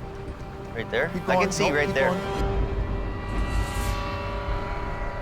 The location of the wreck is going to make recovery difficult. See right there? So Jamie's brought along his lead BC operator, Howie Irwin. It went off this tree, went off that tree. You can see the marks. The biggest challenge, this thing had weaved itself around trees. So it wasn't just a straightforward throw the line on it and winch it up. I think it's gonna get hung up coming between these two. Maybe we have to take 2 turns, but this is the most clearest route, I think. Okay. Heavy rescue rookie Wayne will rig the pickup. Make sure that thing stays in lock, not freewheel. I'm surprised they even found this truck here. Look at, how would you even know it's here? The pickup's position is far from stable. And who knows how much further down it'll go. Back up Highway 63 in Alberta, the concrete slabs are out of the way. As quick as we can get that debris swept off, it's open. The damaged truck limps to the side of the highway. I think it's open there. I'll tell you in about 2 seconds. Yeah, okay, yeah, they're open now. Oh, there you go. Because he's got what, 1, 2. That one's ready to fall off on the other side. Yeah. Now Adam's crew can start the most critical part of the job. It's just like a puzzle, right? Because if you take one piece out, all of it can fall on the ground, so. We're gonna have to unload that cement because it's butted up right against the sleeper. Well, I don't know. They need to shift back the entire load, piece by piece. Get this big strap, right? We have to make sure that none of the concrete slabs are going to fall over off the trailer and land on anybody standing around. Well, if they start pulling, this one could come over or something. I don't know. We won't know until we start pulling it. It's dangerous. No, it's a long ways away from help. I don't want to have to call another helicopter in to save me or my guys. Hold up. All right. West of Hope, BC. I can find a place to hook onto. Maybe I can just chain him. He can flop it over from there. Jamie and the rest of the crew get set to flip the mangled truck onto its wheels. Start pulling! Winter up. Yeah, keep pulling. Looks good. It's coming over.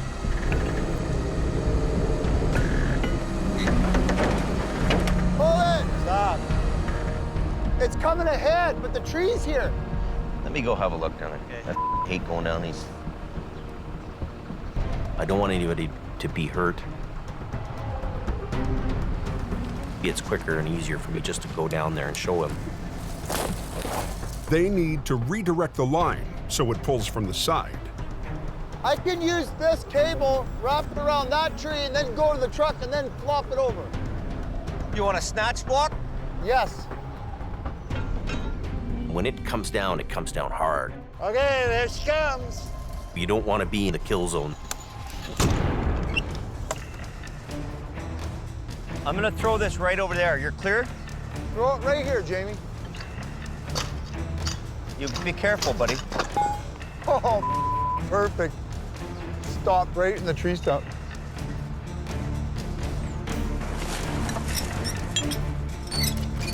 Now let's hope this tree is nice and strong.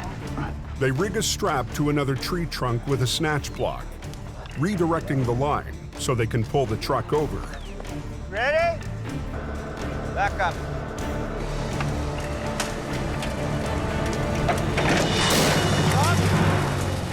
Pull it. The pickup is upright, but now they have to divert it around another obstacle. Take this and put it on each side of the bumper on that side of the tree. On those loops? Yep, on each side. Yeah. Wayne, he hasn't done this recovery work before. Kind of a new area for him. I want to teach him and show him why and what we're doing. This truck should come around this side of the tree and come up through there. Going up. Up. Here he goes, here he goes. Ooh, okay, look out. Watch out, watch out. Watch out. Good thing it's not snowing or raining. We're gonna be here a while. Get this big strap, right? Run it off. Chain it to that side. And then pull up and over. In northern Alberta. Here, I'm gonna throw this to you. Adam and Colin have to shift 30,000 pounds of concrete before they can clear Highway 63. My biggest concern was just to get them blocks off the back of the cab so we could get the truck towed off the highway and get the traffic moving. There's 100 phone calls from the office. Hello. And there's a growing backlog of recoveries all the way up to Fort McMurray. Phone calls from the office wanting me to do this, wanting me to do that. And I told them, well, I can't. But there's a new arrival to take off some of the pressure. Ken Monkhouse has been away from heavy rescue since a close call early in the season. I was too shaky. I lost my nerve for a couple months, sir. Look out! Get out of the... Buddy, I wouldn't have rode her that far. You done a hell of a job. Too old for this boy. So I had to go back to work and just work through it and get it out of my head. It took a long time. Up she goes. But after 3 months in the city, Ken's back and joining the team in Alberta. Oh, I like Ken, you know, he's got a different personality about him. I never felt like I was part of the team until I left the team. And then I kind of realized, well, yeah, you know, you were a pretty big key part of that team. So you had to come back and retake my place. I'm on my way. You bet. As Ken hauls the pickup away, Adam is tackling the B train. Good. Don't want to put a lot of pressure on these, do you? No, I don't, no. Adam will employ the rotator to lift the strapped stacks of concrete up off the trailer and then use HR-68 to slide them back into position. I want to make sure what I'm doing is right. I don't want to hurt my guys. I don't want to have a block slide into my chuck. They shouldn't fall off now anyways, I don't think. It's like a big game of Jenga. You got to be careful of what you do. There you go, there you go.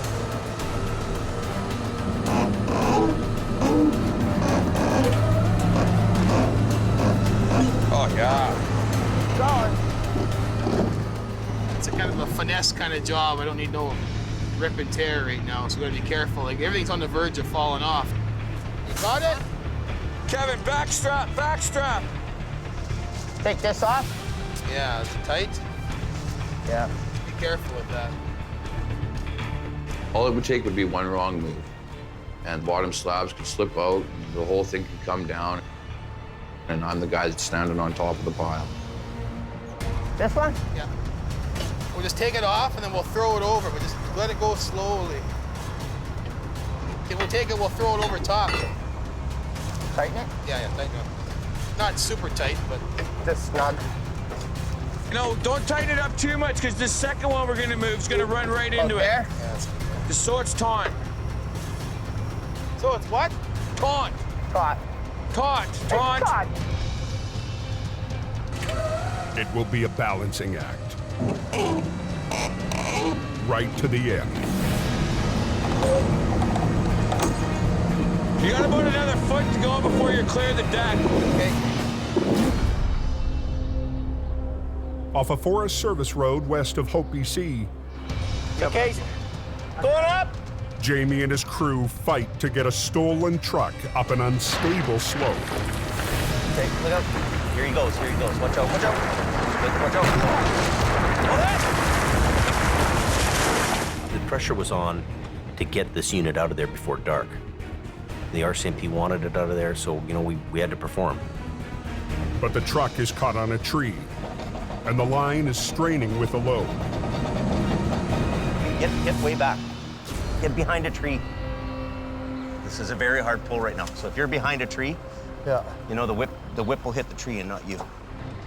You have to keep in mind how much energy is in that cable when it breaks. I've seen them cut right through light bars, cut beacons in half. Watch out, Don.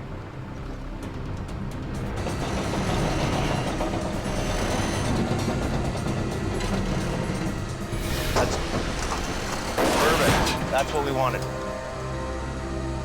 Keep going. Did he say keep going? I hope so, because I'm still pulling. Heavy rescue has to pull it up through 500 feet of rough, dense forest. We're going to have to weave this truck through these trees and back out, which means a lot of blocking, rigging, directional pulling in each different way.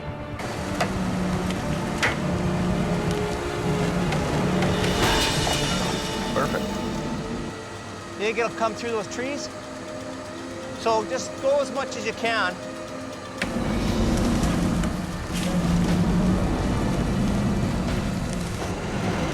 When we pulled it up, we just kind of steered it between the trees using snatch box pulleys and chains.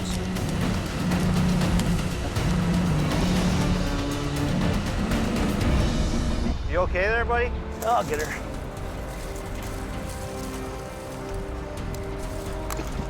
That's one thing about this job.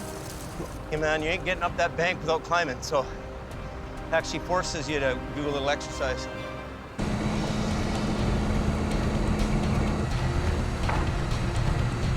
There goes. I knew it would roll over when it came up to the top. So using the pickup truck, I put a strap around it. We actually pulled it sideways.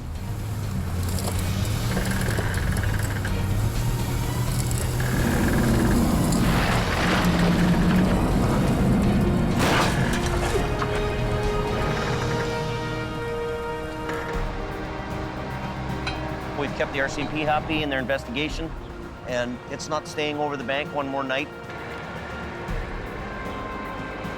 You don't want to be, hanging over these cliffs in dark. You really don't. It's a daytime job for everybody's safety. Best way to do it.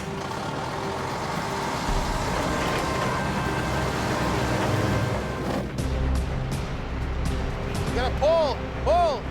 On Alberta's Highway 63, Heavy Rescue North is grappling with massive slabs of concrete. Just want to get out of here. Get off the road. We've got calls on hold and everything else. But it's a painstaking job, putting extra pressure on the boss. Can you go up a bit?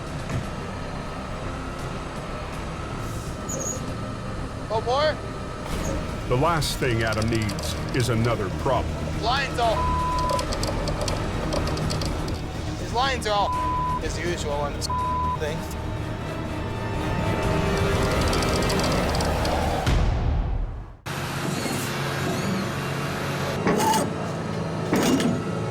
Adam Gazzola is fighting to secure a load of concrete on a wrecked B-train.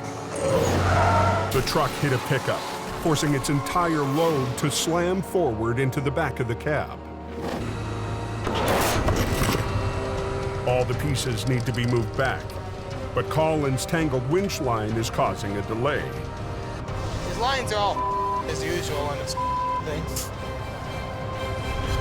I'm not trying to rag on you, but it seems like every time we use that thing. It's been a long season for Adam managing Heavy Rescue Alberta. The first wrap off and everything else, that first wrap doesn't really matter. It's a common occurrence. Every job I go to with them, we're constantly yarding lines out with another truck.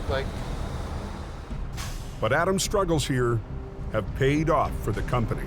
Hook your winch line to the back of that trailer and yard it out. Well, I think it went okay. It takes a group effort. Pull on that cable. I think I done great, Whoa, hey. Me, man. We had a lot of good months there, but it's lots of hard work. I've always kind of looked after things if Jamie left town or something like that, but never to this extent. We're gonna use the red or the blue one? Well, hopefully it works. With the line straightened out, the crew can return to the delicate balancing act.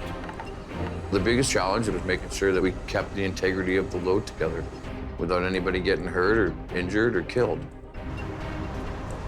That's everybody. And we got it done in a nice, timely fashion. We're gonna tow the truck and trailer back to our yard. As Colin prepares to haul the trailer away, Go up more. Adam's mind is already on the next job. I got people relying on me. I can never really relax. Being away from the family, being out there, handling new people, being a manager. I think this year for Adam had to be his toughest year ever here. The work I'm used to, but I'm not used to the mental exhaustion. And the worst hardship up north has nothing to do with work. My biggest sacrifice was my family. They sacrificed the most. I miss my family while I'm up here. Well, family means everything to me.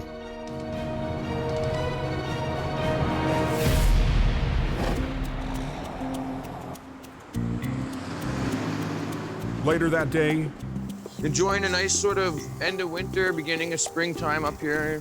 back at the crew house, You said breadcrumbs, right? Not bread chunks? Adam's local family is unwinding after their tough day. Working around the clock and no sleep beats you down, so it's hard for your body to adapt to all that. Adam likes Bannock, and we're gonna have Bannock burgers tonight. Now that's a burger. Oh, that's a burger. Good job, boys. Thanks, Jamie. Hula. Hula. This looks good. Hopefully the old salmonella don't catch up with me. It's a rare chance for Adam to relax and call home. Hello. How's it going? So how are the kids doing? Is Kayla gonna be awake later on? I come out to Alberta to work. I'm sacrificing my family time to be up here to try to make things a go. Oh, okay. Well, I'll try to call before it gets too late. I don't want her to forget who I am. So it really makes you think twice of what the hell you're doing. Okay, I gotta get going here before they burn the house down. Talk to you later. Okay, love you. This is a rough business to be a manager in. You're demanding somebody to work anytime, anywhere, in any conditions. There's not many people who could take that on and run with it.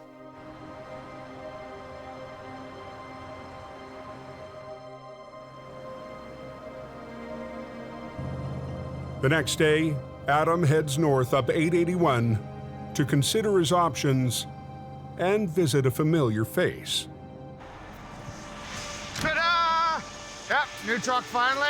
Couldn't wait with Jamie anymore, so back to the oil patch, brand new truck.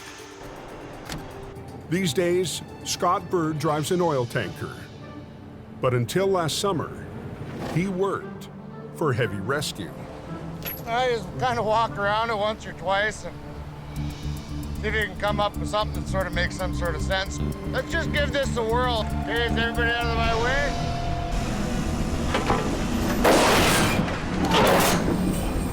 Okay, let's rig her down, boys. Right on. Good to see you. Come and check out your digs. Adam's here to get a taste of living conditions for truckers in the oil patch. Snacking fridges and the ice cream fridge. No wonder why we can't get any drivers, eh? Hey, you'll like this. Laundry room that doesn't take any quarters. These are our digs. Nobody sleeping in the bathtub like our place? Nobody in the bathtub, man.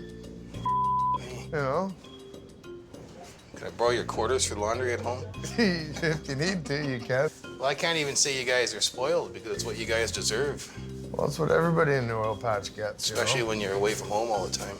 There's our slots, our pay stubs are all in there, you know? I better not show you that. You'll get you hanging off the end of the boob.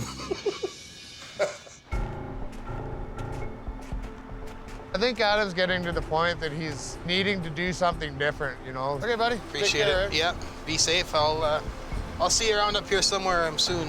Yeah, you betcha. Thanks a lot, eh? Walking through Scott's camp and then heading home to what I gotta go home to, it's like, holy yeah. Like, when you go and look at accommodations or a workplace like that, you get confused, you know? Like, are you making the right decision by doing the job you're doing? Maybe it might not be a bad idea to go work for the company Scott's working for. Decisions, decisions, decisions. Go home on my time off, run my tow truck, and be closer to my family.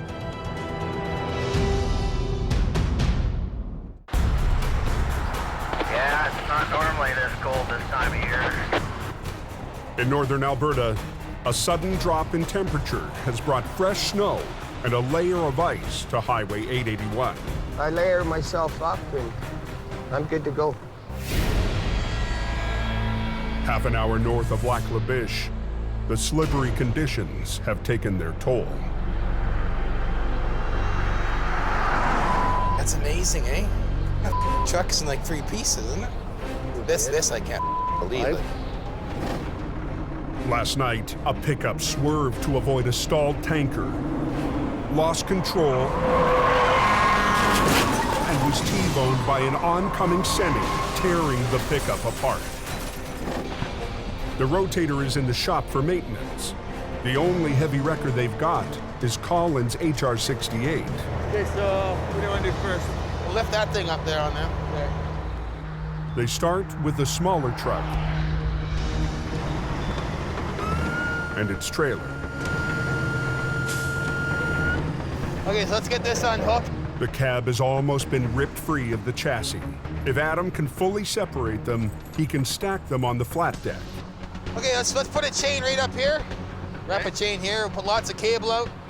And you just give her, this might lift up enough to break something, you know what I mean?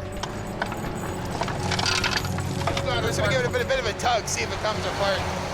Well, I think you're good right here. Nice, gentle touch.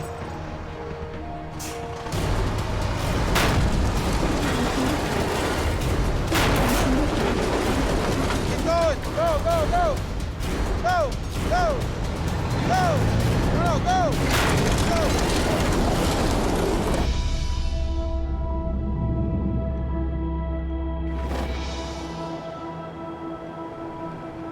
Back in BC, a late blast of winter is hitting the Coquihalla. Anybody tell me they're making it over the Coquihalla chains, or they still got a chain up? They weren't having any trouble yet. It just come down, but it's still pretty good. Check the weather forecast. Up near the summit, Al Quiring and Gord Boyd are ready for a busy afternoon. Spring storms are the worst here traditionally because they got so much wind, they carry so much moisture from offshore. Winter's never over till it's over. At 4:30 p.m. Yeah, this guy right in front of me, he ripped up all his chains. You can come get him, please. Copy.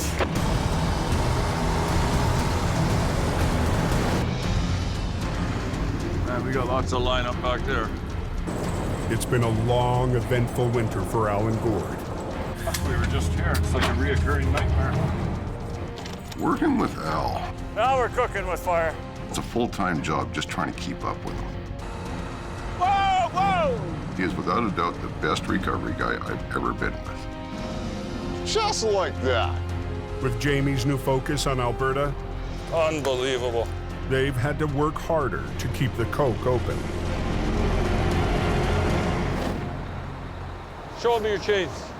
I had a few chains, I put them on, but the weather is bad and the tires were spinning and they ripped them in pieces. He's used them once, it's tore up, and what it's done is left this fella stranded out in the middle of nowhere, and we've had to come and save him. You compare these chains, these are what you use up here on the Highway 5. They're a Canadian standard logger tread, tough as nails. Put it in drive, give her some throttle. Don't go too fast because if I'm gonna brake, I'll go right into it. No, it will be fine. Says everything.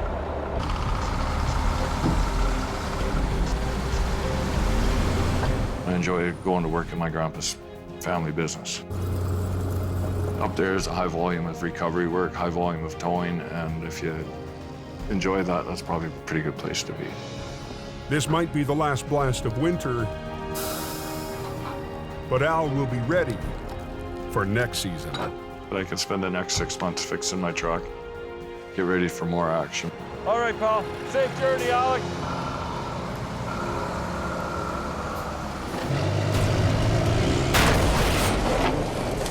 Back up on Alberta's Highway 881.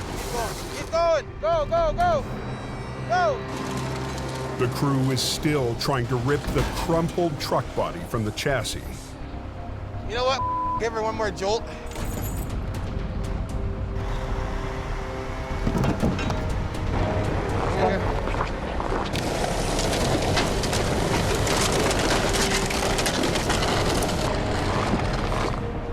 We're just trying to load the top half of the frame onto the cab so let's get it all up on one piece. But the wrecked semi will be a heavier recovery. If we grab that back end of the trailer and get it facing straight up the bank and just pull her straight up. The semi is loaded with rig mats, platforms that support oil field equipment. The total weight, 80,000 pounds. I would throw a few more chains on there, chain the out of her down. This thing looks like it could pull half the world, so. The trucking company has sent in some special backup. Oh, this thing would be great on the coke. This oversized workhorse is used to transport heavy payloads in the oil patch. The $1 million bed truck has an 8x8 all-wheel drive, a powerful winch, and 2 steering axles. Amazing, I tell you. You'll just back down anywhere. They're banking this truck has the power and maneuverability they need. They're prepping them load of rig mats. They're gonna try to pull that corner up to square them up on the trailer, and then chain them all down. And then we're gonna hook on her and drag her the up.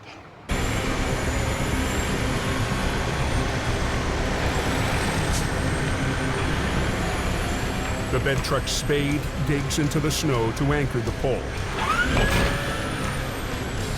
Let's see what this baby can do.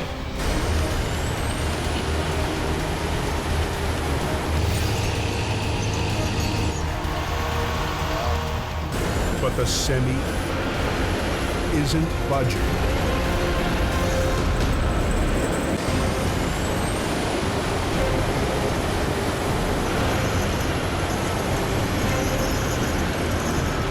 In northern Alberta, the bed truck struggles to pull a wrecked semi up an embankment.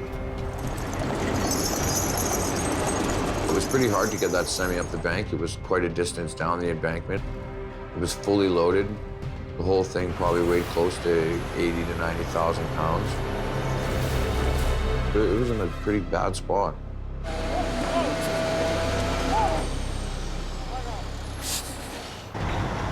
It's up to heavy rescue to make up the difference. A little bit more extra pull, you know, it's easier on their equipment.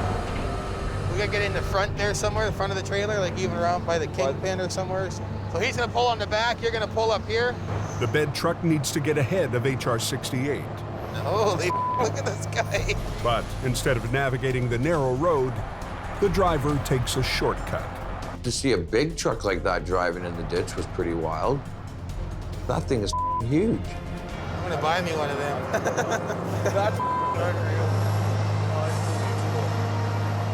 That is one impressive truck. With a 40-ton weight so deep in the ditch, Adam wants the 2 trucks side by side for maximum leverage. Adam's truck looks like a 1-ton compared to this. This could be the rotator, and Adam's could be the 1-ton right now. The trucks were on a bit of an angle. You know, we couldn't T-bone everything to get direct pulling powers. Heavy rescue shuts down both lanes, and the traffic is already backing up. Okay, Garth, let's take a little strain there. Up you go, Garth. Boom in. Yeah, pull it. Both lines, keep both lines tight. Get there in high gear.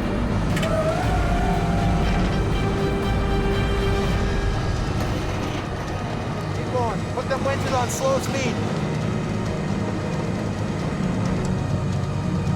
There, it's coming out of there good now.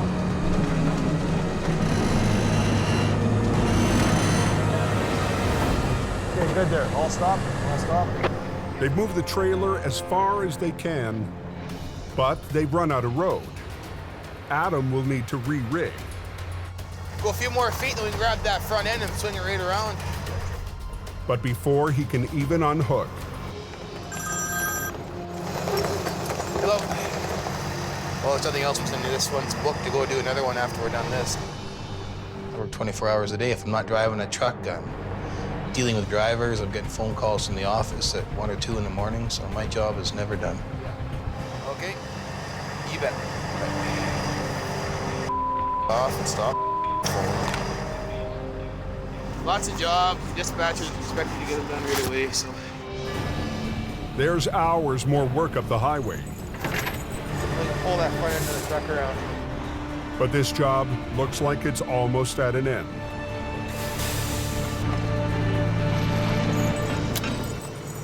Good.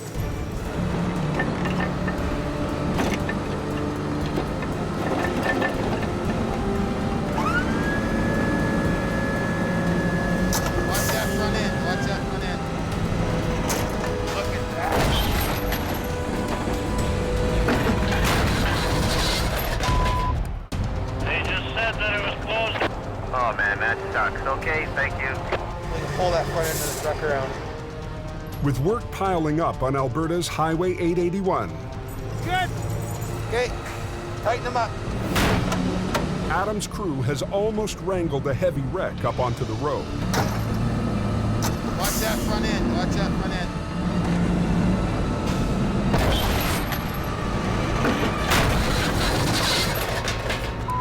Wreck the wrecked truck.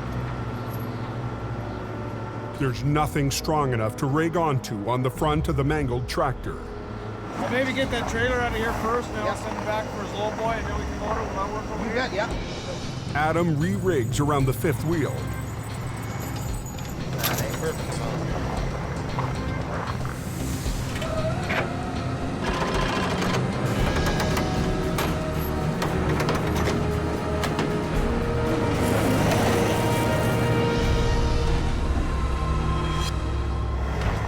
This whole trailer swung right into that lane now. We're gonna take this back end and push it right over. Then we can get the traffic opened up.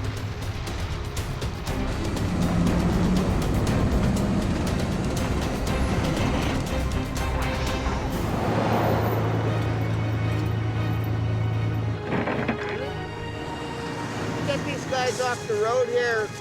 I mean, you could start sending yours. What are you thinking, Adam? Drag it out of here. That's gonna get this thing separated. Let's give her a try. Get her out of here.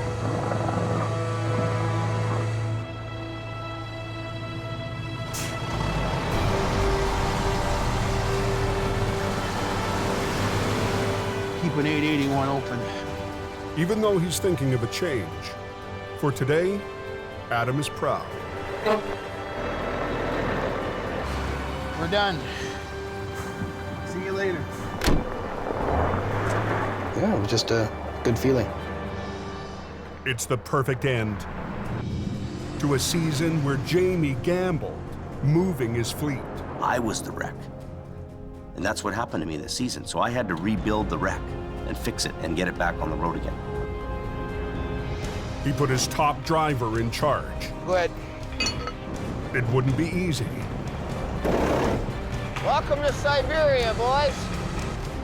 Volume and the black ice and the way people drive are just unbelievable.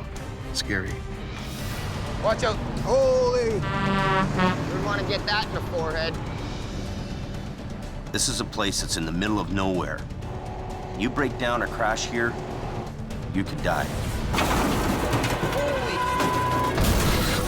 Industrial-sized oil patch recoveries would challenge every member of the team. Come on. Don't roll back, whatever you do. Whoa! Okay, chop, chop, let's go. Keep going. Come on, come on. You have to run the wrecker, right? And even fighting for survival, Jamie refused to abandon the Coke. Yeah, I want you to roll everything you got there. Stand back. But it would be an uphill battle for the skeleton crew left in BC. Come on, dude. We need some help. We leave the guys in Hope with basically all the older paid-for equipment. Don, you gotta pull. Just pull it. All right. They're working on a wing and a prayer trying to make this work. No. In the worst winter in the history of the Coke, It's a monster crash. heavy rescue turned to a tough-talking, head-down operator named Howie. He was the guy who, almost single-handedly, he was doing the wrecks. He was just doing it. Keep pulling on it, man. Yeah, here she comes. Okay, you can clear traffic out. He made the difference between us being here or not being here. He was a warrior. He's gonna lose the truck. The stress of the tough season kept emotions running high. You got 15 minutes to get the road open because the highway guy is bitching. You got 3 people here trying to come up with ideas. Well, then don't chuckle when I tell you something. You're supposed to check the truck. And pushed Adam to rethink his future. I surrender. I waved the white flag, man. The biggest struggles weren't always the recoveries. It's the same poor decision that somebody else made 9 years ago that killed my dad. Now back. I know. There you go, Bubba. Hot damn, if we knew what we were doing, we'd be dangerous. Even with a crew full of rookies, Heavy Rescue got the job done. I opened it. Fast, I want efficiency, let's go. I hope Brendan sticks it out in Heavy Rescue and he can learn and move on. Get over! Nice, decent, Jimmy. Decent. Despite early stumbles, city tower Colin hung in and earned his place. There's no better way to learn this job than actually doing it. It was a good test for me knowing that I could do it. They fought the odds We're getting her. to make Jamie's gamble pay off. Here she comes, watch out! Woo!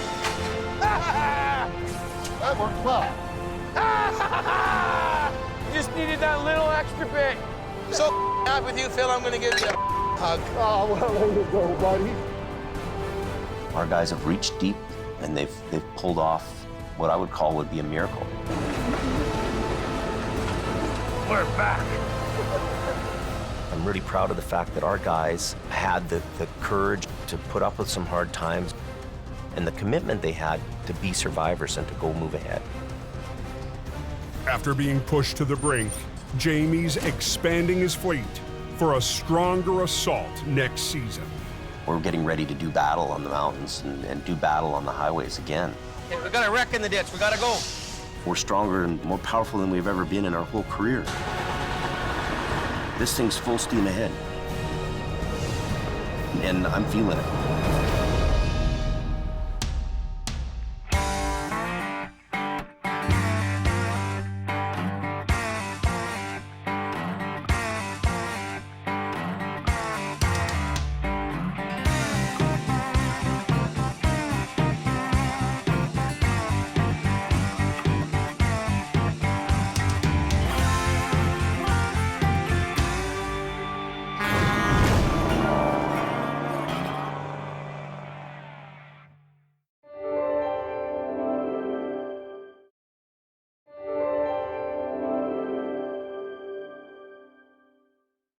This time on Highway Thru Hell, Come on, Ann. a rollover into a river We're gonna get you out of here. leaves a woman clinging to life. Clock's ticking here. Go! In Alberta, a 48-ton job Other way. turns into a nightmare for Adam's crew. What? Hey! And on the frozen highway, Brandon! a careless mistake Go! threatens Brandon's future Me! in Heavy Rescue. On the Highway Thru Hell, the last line of defense is a heavy rescue team ready to tackle any disaster, because closure is not an option.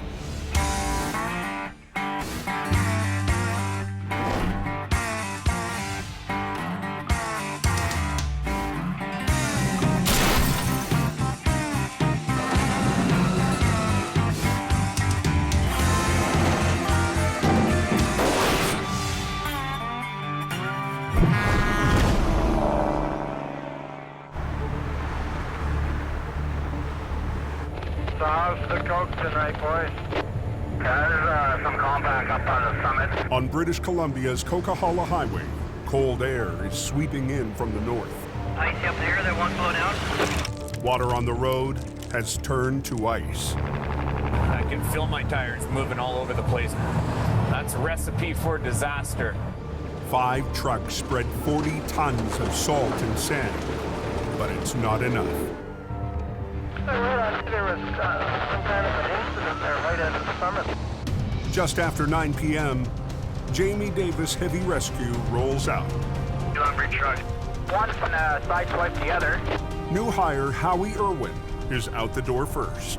Jamie's coming up behind me in the rotator, so we'll see what's there when we get there. Last Thursday, Howie crashed heading to his first big call. Yeah, there's damage. forcing Jamie to pull the rotator out to rescue one of his own. I'll turn around, we'll get you out of here. Okay. Less than a week into the season, Jamie is already down one truck. Blew the bolts right out of the wrecker body, look at this. And if things don't improve, he'll also be down a driver.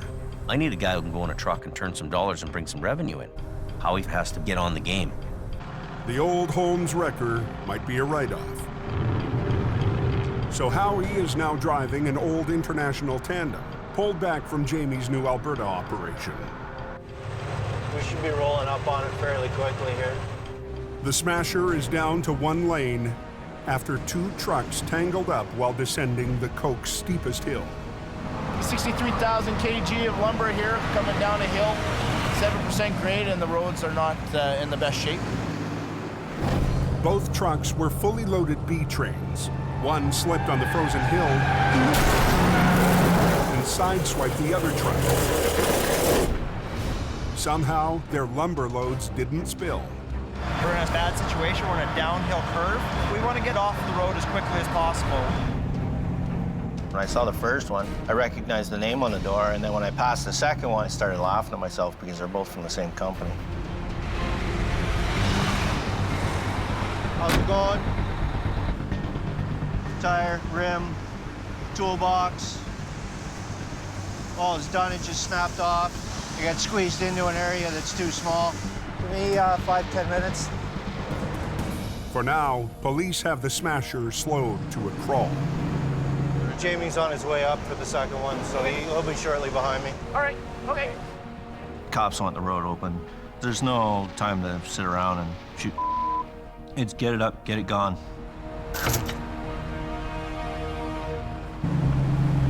"200 yards down the hill, Jamie rolls up on the second lumber truck. Would they hit each other? Unbelievable. It's like they went into each other going downhill. The first thing I do when I get to a scene is I'm looking at that truck and hoping like hell it has a tow pin on the front. Rigging to a tow pin makes for a quicker tow, but this truck doesn't have one. So Jamie has to spend extra time on a chain lift. What we've got to do with this is put it around the front axle on both sides. Oh. Up the road, the front end of Howie's wreck is so mangled, he's having trouble finding anywhere to rig up. That axle's... Nothing's bolted together anymore. It means you can't grab it by the axle. Its broken axle could spell disaster. Going downhill, you hit the brakes, you keep sliding because it's not pinned in place. If Howie can't come up with a plan B, he'll have to call a low bed, delaying the job by an hour.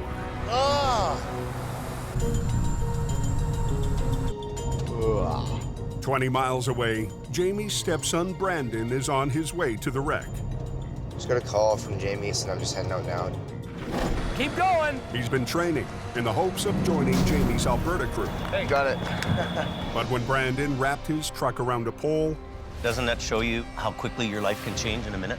Jamie had second thoughts. I don't feel comfortable I can send you in that environment. But he gave Brandon another chance, patrolling in the new quick response truck. Truck, it's behind these semis right here. Okay. This first stint for him out there went really, really well. Finally found something. I'm happy. Brandon is quickly earning a place in the family business. But tonight, he's feeling the strain. Been working a ton lately. I've just non-stop work every single day. I've aged probably like 3 years in the past week, I think. 700 miles northeast. Yeah, looks like they got a lot of snow down here. Heavy Rescue's Alberta crew has also been going non-stop. Anywhere from dump trucks to vac trucks to freight trucks. It was just a variety of everything. We have report of semi and a trailer in the ditch, completely off the road. It's on Highway 63, one of the two main routes to the oil patch. Let's get this on the go.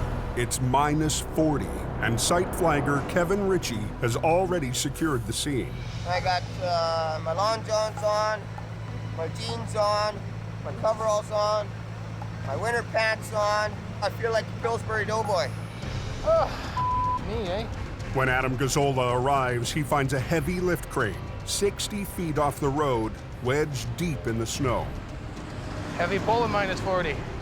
The low bed is buried up to its axles. It's a lot of weight there.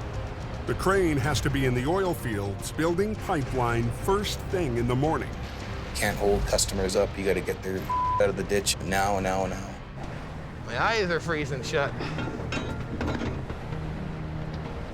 The wind, the blowing snow, all combined together, it just makes your eyelashes turn white.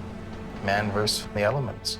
Bitter cold and big recoveries that dwarf most loads in BC have pushed Adam's team to the limit. Come on, freewheel. Since leaving BC, Adam's been promoted to manager, put in charge of building heavy rescue north. I'm a very good heavy recovery guy. I know what I'm doing, I can get the job done, but babysitting employees and making sure they're doing the job, it's stressful.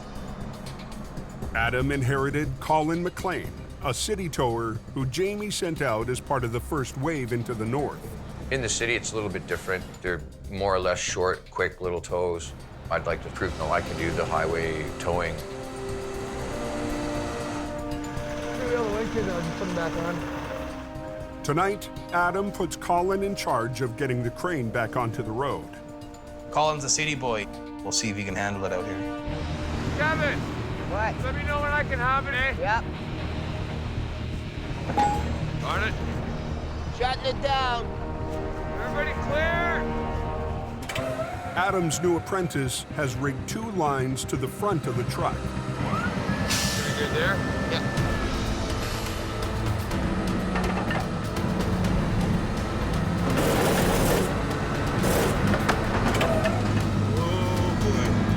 The bitter cold has turned the asphalt rock hard. Colin's spades can't dig in. Settle down.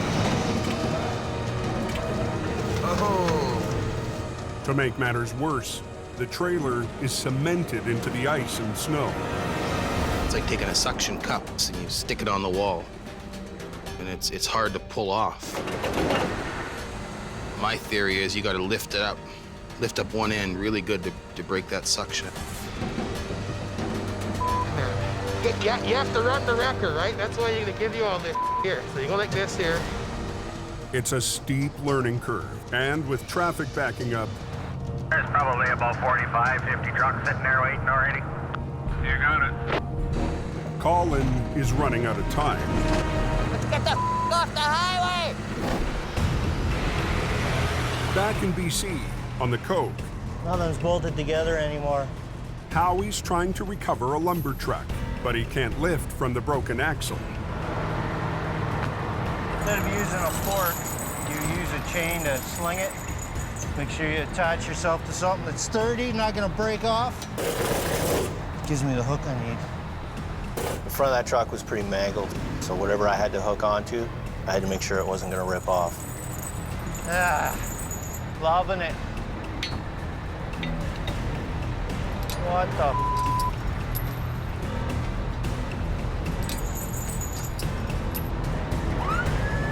After 20 minutes of careful rigging, he's ready to give it a try.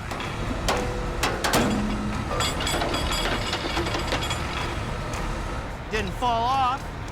You'd count that as a win. It's on the hook, but it still needs to hold together for the ride down the Smasher. Okay, I'm gonna try it. Okay.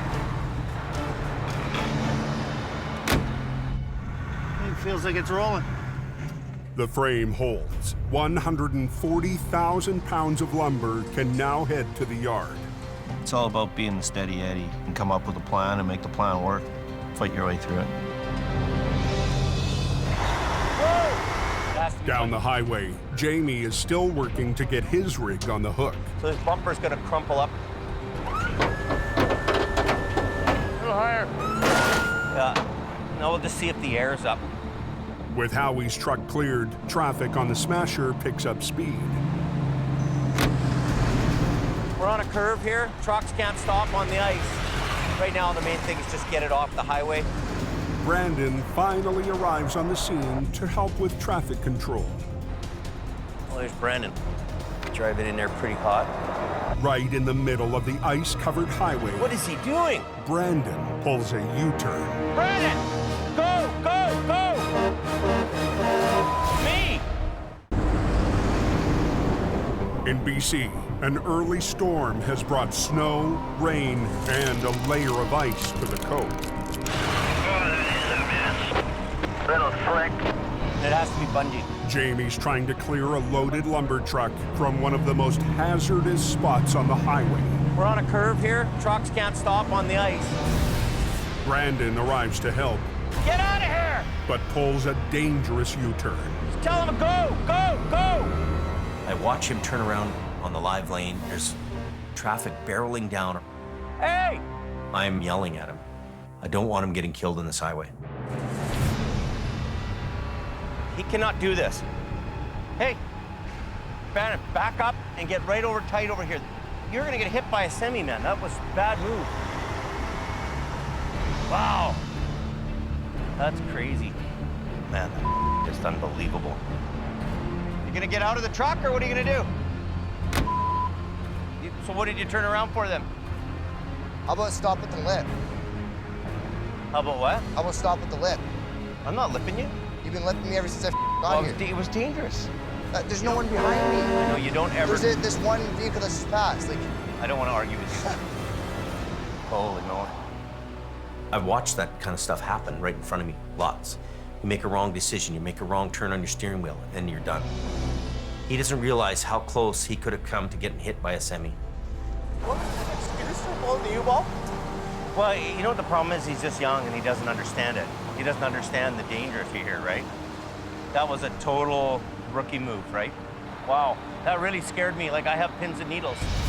We gotta get off the highway. All the tools in? Yeah. 40 minutes after heavy rescue arrived on the scene. Road's open all right? Yeah, road's open. The last B train is on the move, but it doesn't feel like a victory. Brandon doesn't get it yet. It's real. And this is what goes on every day out there with people working. Have to be afraid. Learn to be afraid.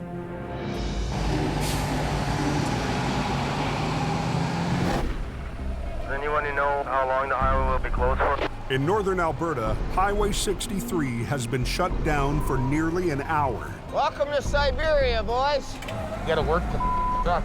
New hire Colin is struggling to pull a 100,000-pound load out of the ditch. I'm trying to pull up, trying to get the wrecker to bite into the ground, and it doesn't.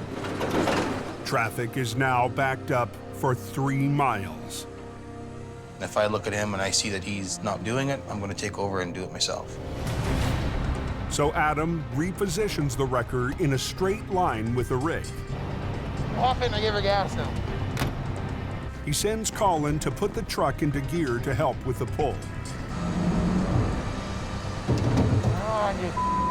To break the truck free, Adam lifts the rig to release it from the suction of its bed of ice.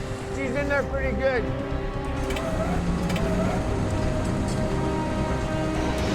Ah, come on. There we go. There we go.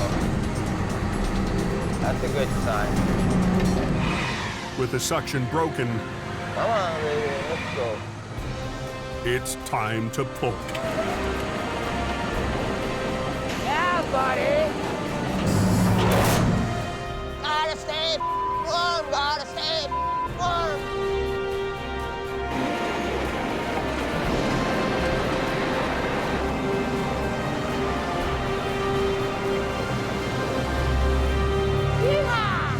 I think we got us some fish, boys. Be home back in time to have some nice hot chocolate and bacon and eggs. Okay, I'm sending. Highway 63 is back in business, and the crane should make its morning appointment with the pipeline. You got a big fish? Right. You gotta work the truck. Yeah. Right? You got a fish. What it is. I am a little bit concerned with Colin. He's just kind of hold the lever on, and if it doesn't come out, then he's kind of buggered. Like, I don't know. I'm a little bit worried about him, so. I'm a no-bull guy, and I make the right decision that needs to be made. I don't have to even second guess it. But guys like him, they're looking for somebody to tell them what to do. If you can't make that decision, let's go. We'll work for somebody else. We're paying for the rent for this one.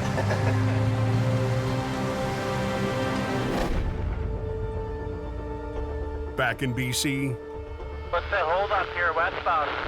an hour west of Hope. One of the dump trucks that pulled out of the bridge, she hit a car. Al Quiring answers a call out on Highway 1. Dump truck versus a car of some kind. We got my son heading out with their single axle. See what the action is when we get there. Like Jamie, Al is teaching the family biz to the next generation. First real MPA with my dad. Get the road clear, and get this freight moving is my biggest worry. 17-year-old son Kerry is training on a 1973 single axle, acquiring family heirloom. He operated this when he was my age. Here we are today with me behind the wheel. My kid, he gets right on the edge of his seat. Calls are going on. He wants to be the guy doing it. These guys are going the wrong way. A dump truck sideswiped a car. Now the country's main east-west artery is slowing to a crawl. Both drivers are fine, but their vehicles weren't so lucky. How you doing? Very good today. Doesn't take long on that Trans-Canada to get a mile of traffic lined up. Al takes the dump truck. Is the trailer loaded? Yeah. And Kerry will tackle the car.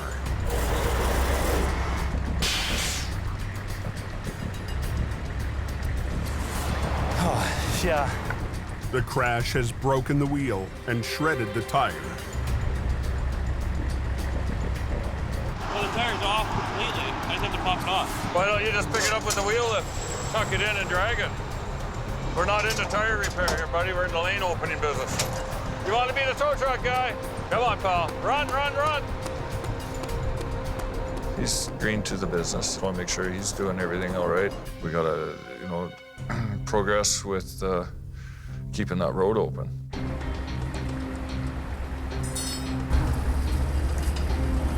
Kerry squeezes the broken rim into the wheel lift.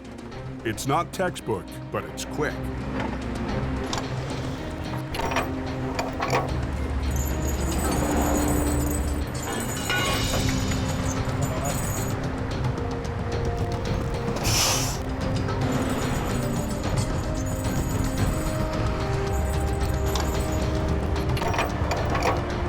Let's roll. 20 minutes in, Kerry's got his first job on the hook.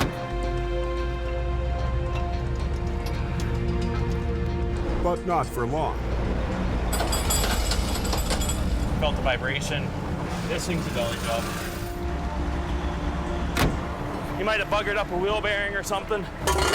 If it is the rear wheels, he can lift them off the road with a dolly. Why are you towing it like this? Huh? It's not all-wheel drive. I know it's not, but I can't tow it. Well, your PTO's probably on. Oh. That'll be it. In his rush, Kerry forgot to turn off his power takeoff, which directs power from the tow truck to the winch system. You got to make sure that knob is up, right? The oversight caused his back end to vibrate. Take this, and if you go in the middle, okay, you're good. He's my guy. Prince of the Coquihalla, right here. Right there. He's the king. Kerry chalks up his first win for the family business. It's a confidence builder. I'm having my dad there. Go home, think about what I need to do to make my towing better next time.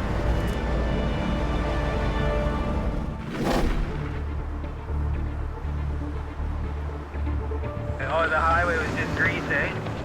Oh yeah, there's like 3 inches of ice on it. 2 hours east, high on the code. Somebody had an accident up there somewhere. There was a car, and then there was another one. Black pickup. The guy's in the ditch. Get somebody up there right away. Jamie's already on the coke in one of his quick response trucks. There's multiple car accidents up the hill here right now. We're gonna get up to these scenes, find out what's going on, and then we can call whatever resources we need in there. Accident. Ooh. Are they okay? 2 cars spun out and hit each other on a curve near the Porsche chain-up. 200 yards up the road, a pickup truck went over the bank in an unrelated accident. You okay? Fortunately, no one's injured. I'm a little nervous that somebody might get hit here. This is a bad corner.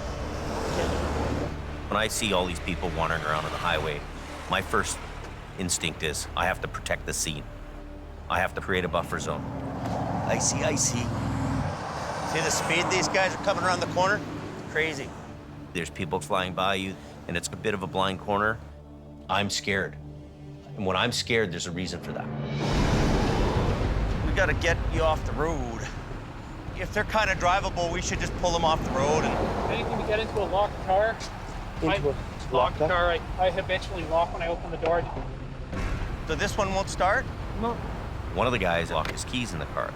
One car won't run, so I have to wait for a tow truck no matter what. Dispatch. Yeah, I want you to roll everything you got there, every truck. Ambulance, just pulling out of Hope. There's a rescue truck coming up that way too. The pickup truck is away from traffic, Come in here. but the driver has been wandering the highway. Here, get in there and stay warm, partner. I'll turn the heater on. You're a little bit shaken up, eh? Oh, yeah. Yeah. He seemed a little worse than the other two guys. He's delirious, he's not, you know, focused.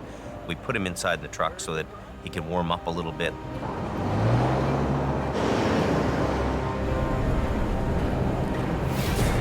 Look at this guy. Look out. Look out. Lots of ice. These guys are highballing around. Look out. Look out. Black ice at a crash scene has Jamie nervous on the coke. Come in here. He tries to keep everyone safe until the tow trucks arrive. These guys are highballing around. Look out. I look over my shoulder and I see a semi, and it's like, oh yeah, here it comes. Bang. Crash happened. You okay? The guy sitting in the back of the pickup had already been in another crash. Whammo, gets it again. You feel okay? Did you hit the back of the window? Okay. There's another MBA just above Porsche. Not for me, what a little bit of speed will do, eh? Do you hurt anywhere? No. Two crashes in one day, and in both crashes, he doesn't get hurt. This guy's won the lottery. Look at the speeds this guy's doing. Look at this. Look at this. I think everybody should get off this highway here. Crazy. The semi that did the damage is drivable, but not the two cars from the initial accident. We need more cones and accident scenes further ahead. Oh, here we go. This is one of our guys here. You have an unlock kit? If you want to unlock this guy's car. Look at the speeds coming around here, man. This is unbelievable. There's going to be another accident here. Look at the girls here. They're in a really bad spot. Amanda Shar. Levi, I'm not putting anybody else, especially now it's getting dark. So. It's not safe. No. Good. It's sundown by the time the cars are cleared out. But there's still the pickup truck to recover. The job goes to Howie. Come on.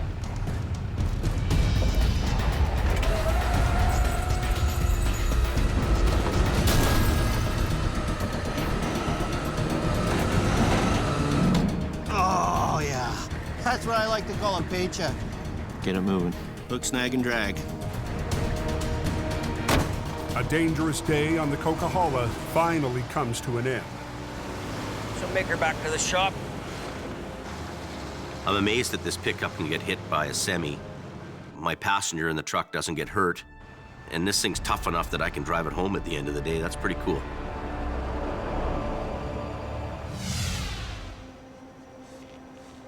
So it's pretty bad, this accident, hey, James? Doesn't that tell you how dangerous it is on the highway? Hey, buddy. Hey. Look what happened. Holy, what? I'm just blocking the accident. And the semi that's in this lane slides on the ice. Give it one good hit, it went 100 feet. This could happen to you. The trucks aren't invincible, and you know, you can get smashed just like anybody else out there, right? We've all been teenagers. You know, we've all made mistakes, and we're still around to talk about it. But there's certain people that make mistakes and do the wrong things and aren't afraid, and they're not here. Nobody's gonna say, hey, oh, it's okay, Bran. You're the guy who's gonna pay the price. Well, I knew it. It's not worth the risk, right? Because risking it on that hill is just, it's not worth it. That's the lesson. That's the message. Yeah. You hit a home run right there. Yeah. In 1 second, it can change. It can all end. And that's just how it is on those highways. You're getting it, right? Oh, yeah. Trying to, at least. Trying to. It's starting to add up to him. That's what impressed me the most. He's starting to understand what's safe and what's not safe. You need to learn this lesson too, right? In about 11 years. If you don't learn to be afraid, that's when you're gonna have a problem. You need to know to be afraid.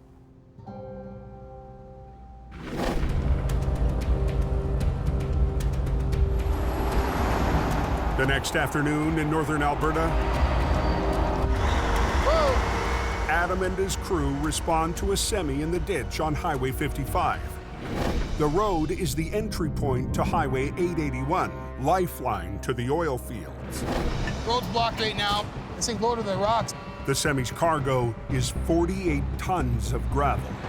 Take this side off, run it down there. It's a tough pull for one truck and this little small one. You gotta work the both of them. The load is top-heavy. A bad pull could easily roll it over. We're gonna run everything down low on this one. The plan is to position one wrecker at either end of the semi and pull it sideways out of the ditch. They're straining their winch lines to the max in the worst possible conditions. Cables snap easier in the cold, so you gotta watch what you're doing, how you're pulling, and really be careful. Yeah, it's just dangerous. This time, Adam needs Colin to be delicate on the controls. These things are like a gunshot ready to blow off here at a moment's notice. Not a whole bunch. You're not gonna pull the whole world, right?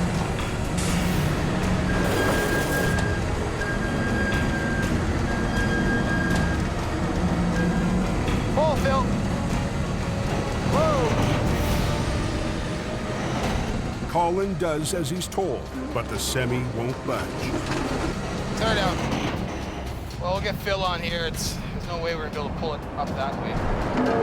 So we'll get you kind of in here on an angle a bit, but we won't block that road off. Adam decides to reposition both wreckers to the rear and pull the truck out the way it came in. Put a chain in each wheel, pull up, and then back up tight into here, and then go. That way we'll get a dead pull, and we'll rip it right up over. I hear them talking, man. They're lined up pretty good, eh? With traffic backed up, Adam is feeling the pressure. Let's go, come on. Let's go! He needs his team of greenhorns to pick up the pace. It's hard to soar with the eagles when you're flocking with pigeons, right?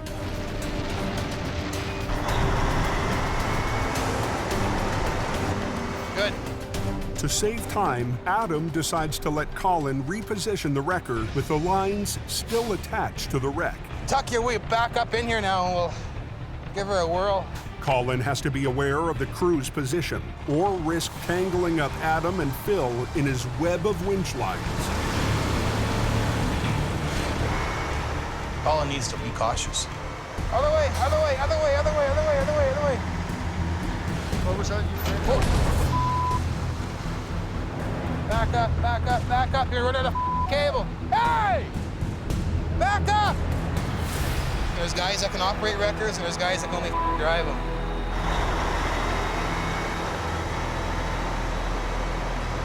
Is he anywhere near where you want him? No.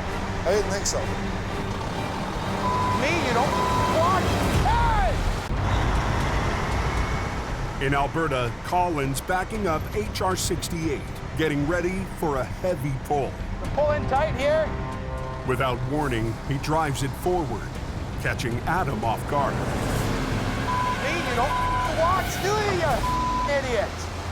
I failed to give the signal that I was about to move the truck forward. It could have been bad. Watch what the you're doing.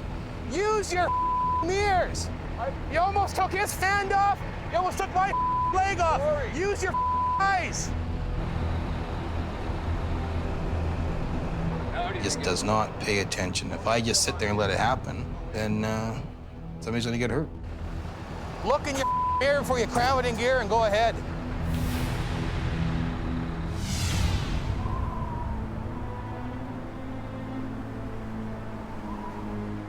What's going on out by the Coke? Yeah, there's a bad accident just seen here. Pickup truck went down the cliff into the creek. Catapulted right over the edge. Back in BC. Hell of a long way down. I'd be pretty surprised if anybody walks out of that. There's a car overturned in the ditch in the river with somebody trapped in the car. Pretty serious.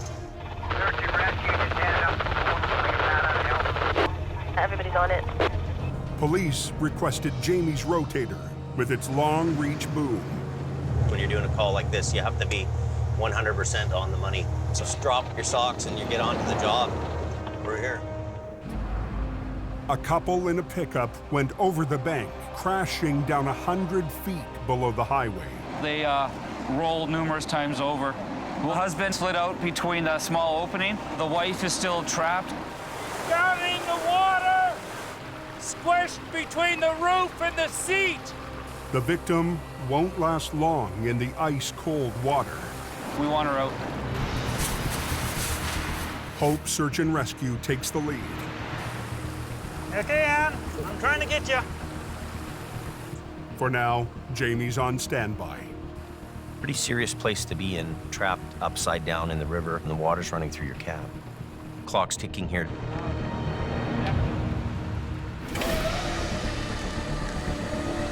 Watch yourself. Yep. In northern Alberta, Adam's under the gun to clear a 48-ton gravel truck from Highway 55. Careful, holy. A lot of weight there. For 2 hours, they've been in a tug of war with the top-heavy trailer. This thing go to the rocks, it can go anytime. Let him catch up a little bit. Okay, hold off, let him catch up. You have to work together. There's more to it than just holding the lever. You gotta look.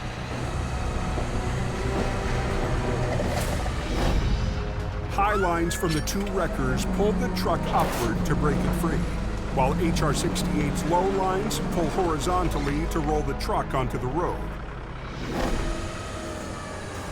You gotta keep pressure on that low line. I'm trying to. If Colin isn't coordinated, he could snap a line. I don't want to see anybody get hurt. But I need to step back, think, and get the job done. Watch your front end, man. Yeah, I can feel it. Low line, low line.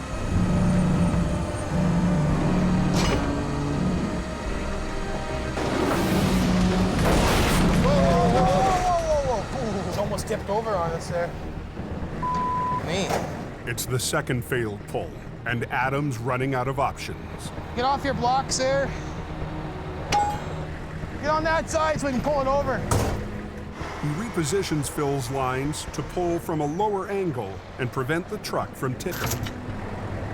You get this failer up on the road, then we got it made.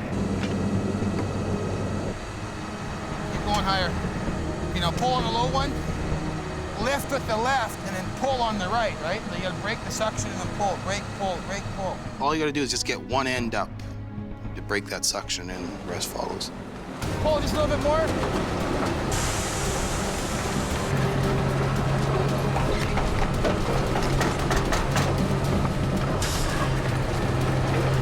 We good? He'll be able to go forward. Good, he's good. We got her out of the ditch. Decent, Jimmy. It was a good feeling at the end of the day, totally. Done like dinner. 48 tons of gravel is back on its way, and heavy rescue can finally head home. They'll be hobbling around in a wheelchair because they got no leg. Well, that might not be a bad idea if she gets a pension.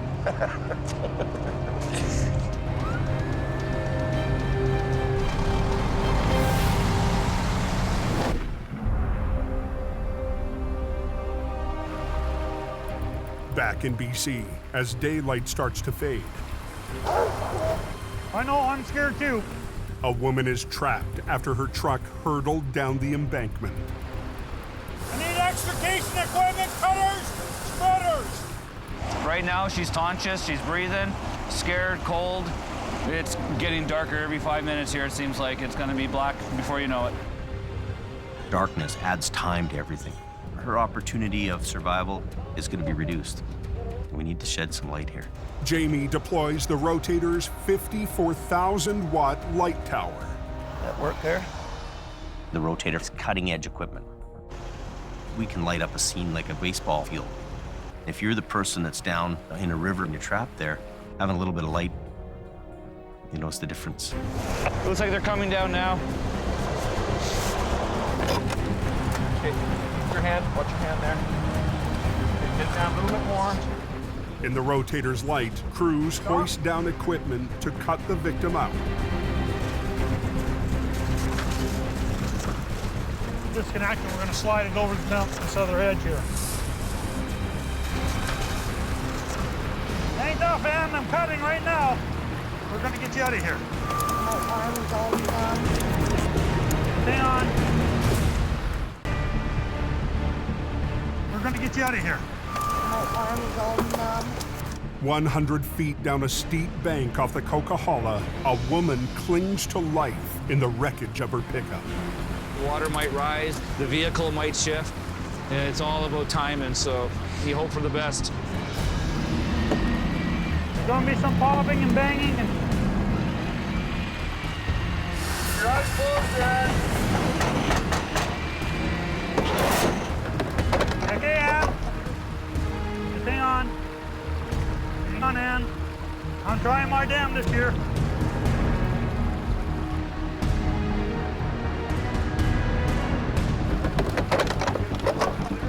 Hang on. Finally, she's within reach. If you slide over, I'll step in there and then go down by myself here. Right in, as far as you can go.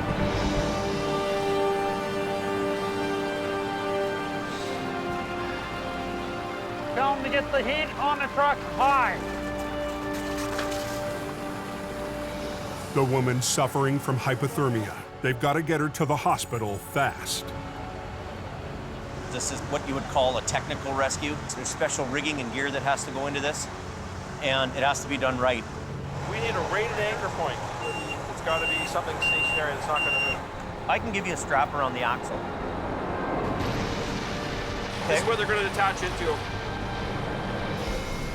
At this point, bringing her up is treacherous. It's really cold, -10, -15.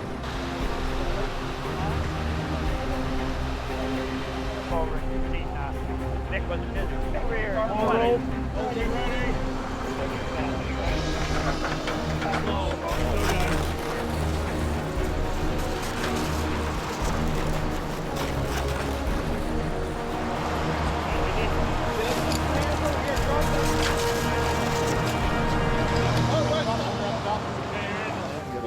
Rescuers have gotten to her just in time. She'll survive her ordeal. Well done, gentlemen. This, to me, was a really nice ending to this rescue. It's amazing that anybody could come out alive. Yeah, your light works awesome. Search and Rescue made a comment there that it made their job a lot easier. Yeah. Everybody's gotten out safely. We can go about doing our business now and bring the vehicle up. You'll both go down. It would take 2 lines down. The main line will go down, and we'll use a fairly heavy chain, and then Pick it up and come back up. Yeah. With his experienced swampers working in Alberta, Jamie's enlisted part-timer Ray and his yard mechanic Jim. It looks like a long ways down. The biggest challenge is going to be getting down the bank safely. It's very slippery. There's lots of sharp rocks here. Even just getting down the slope to hook the car up is dangerous. So what we'll do is you guys can hang on to one of these each on the way back. And that'll help you up the bank, okay? Not there. Here. Look at this, could fall out, right? You want to be in there. We're working with casual part-time guys here. I have to be very careful to make sure to tell these guys every step of the way what we've got to do. I'll bring the main line down and you bring the chain, okay? Yeah.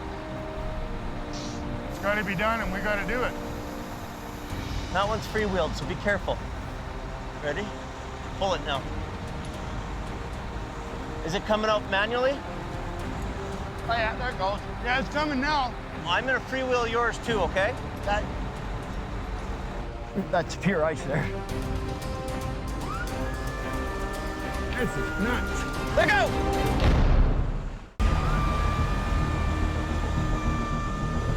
This is nuts. On the Coquihalla, stand-in swampers Jim and Ray scale down a 100-foot slope toward a wreck below. Okay. Yeah, we're here.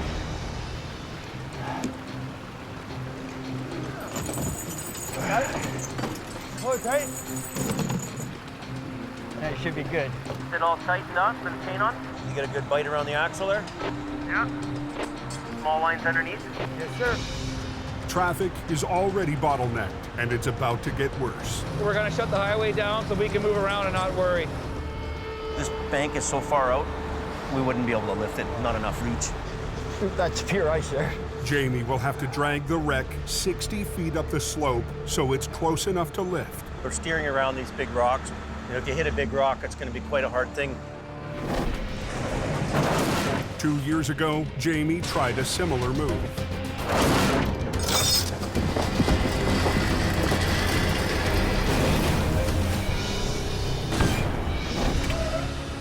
I'm not really into having a failure on a job.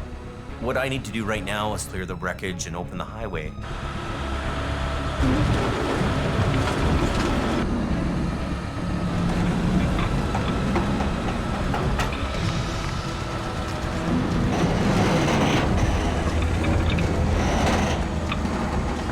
It's right on a big boulder.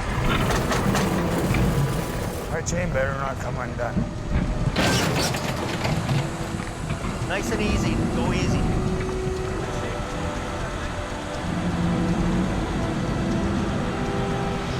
Bring it up over the guardrail. Not much left of that thing. It's amazing that anybody could come out alive of that truck. You know, their car's totally destroyed, and, you know, they walked away.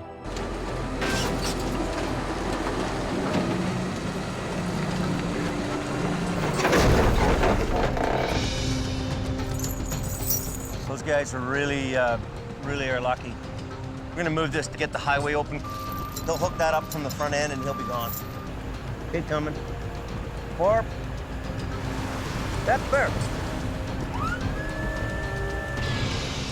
6 hours on the scene, and the road is finally clear.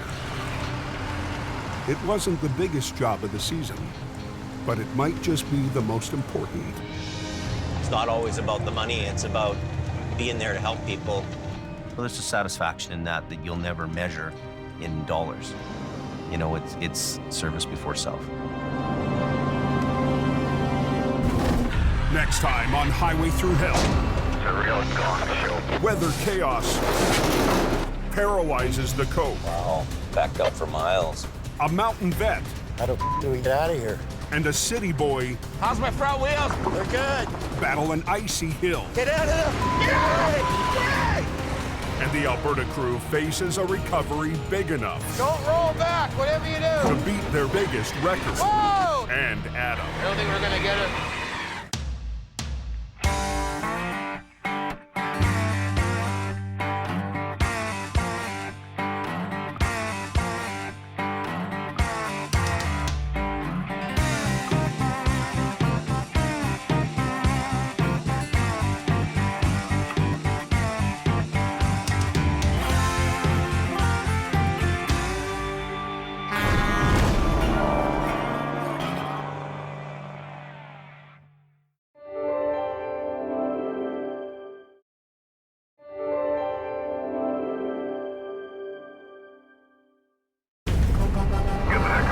This time on Highway Thru Hell, We have a high avalanche hazard. Stay in your truck. an avalanche Whoa! paralyzes the coke, Nobody can go past. We're getting everybody out of here. pushing heavy rescue There's one fatality. to battle disaster in the canyon. And a tight space recovery threatens to crush the crew in Alberta. On our. On the Highway Thru Hell, the last line of defense is a heavy rescue team ready to tackle any disaster, because closure is not an option.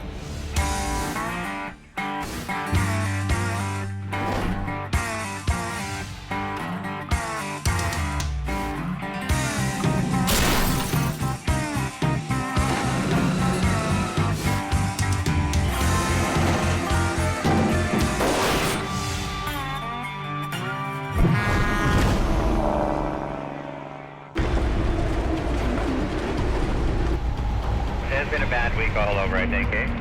4 highways here, they've been taking a beating. All through the mountains around Hope, BC. I don't think it matters what highway you take anymore. It's gonna be ugly up all of them. Drivers are struggling It's bad, guys. after record-breaking snowstorms buried everything in their path. Is it supposed to snow all night, or what's the deal? Yeah, it's just crazy. On the roads, the plow crews keep up by working every piece of equipment around the clock. Cab lights go on?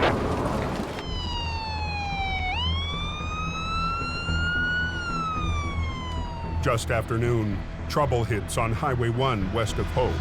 The rollover is on the eastbound side. The head-on is on the westbound side. And it's bad. It's bad. Holy crap, that just happened then. An SUV lost control, sending another vehicle into the ditch. It then swerved across the median and slammed head-on into a third vehicle. Tango 15, Jamie Davis has been advised. Highway 1 West is completely choked off. Heavy Rescue's Howie Irwin is on scene within 10 minutes, Oh, that's ugly. along with Wayne Sahada. But they can't get any lanes open just yet. One of the drivers has suffered a fatal heart attack. They don't know if he caused the accident by having the heart attack or if the accident caused the heart attack. They're leaving the scene the way it is. They're taking pictures. They're trying to preserve what evidence they do have on the ground. She's staying parked for a while. I'd like to touch this stuff. No. No, they got an analyst coming. It's going to be a while now. You can't not think about it. You just try not to. Holy, look at all the traffic going eastbound. Yeah, guys, watch it coming up on that accident scene if you're eastbound, though. It is pretty slick here. I had a bitch of a time getting slowed down.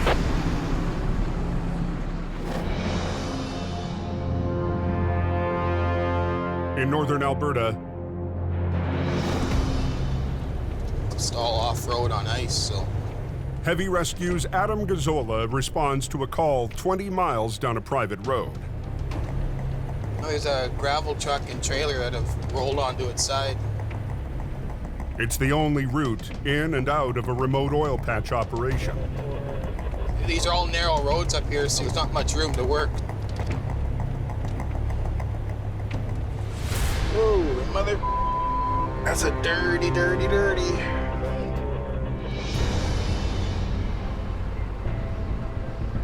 Closed here for a short time at that. Short time? 92. To pull that truck out of the ditch. It's gonna be a long time. Colin McLean will be pitting HR 68 against the heavy load of gravel. They're never really easy. You know, she's on a bit of a slope, still got a little bit of a load in it. We'll get our chains on it and give it a little tug this way, give it a little tug that way, and eventually she'll come. Make it long, long, long, long, long. Make the chain long. 40,000 pounds of gravel. The first challenge is getting the rig back on its wheels. Airlines are okay on that one? Yeah. But on the narrow road, Adam can't go with his plan A. I'd pull up beside it and put my outriggers down, and I'd be able to get dead onto it and pull. But where we were, it was tight quarters. So instead, the two wreckers will position at opposite ends, with lines from HR 68 to the high side of the trailer and from the rotator to the dump truck. I hope she'll flop right over and nice and easy. Probably won't. Get the on the road. You're all hooked up? Yeah. The loose gravel has shifted. All of its weight is pinning down the wall of the trailer. Hold her here. Watch what you're doing. Keep going. Adam! Whoa, whoa, whoa. Now we're...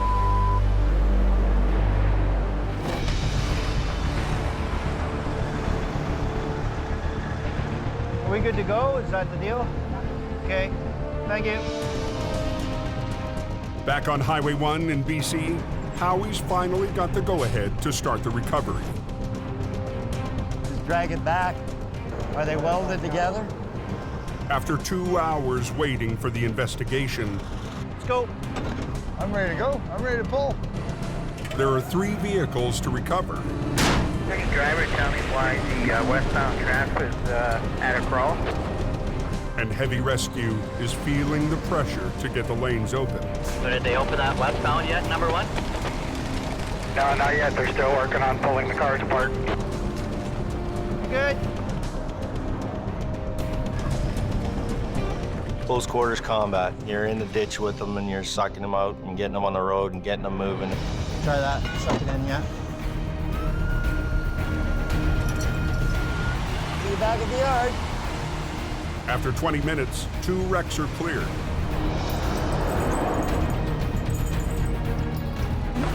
And Howie makes short work of the last one. All westbound is open.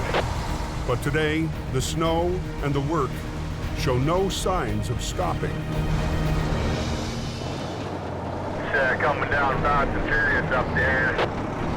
The record snowfall pounding the coke This is ridiculous. is causing a dangerous new problem.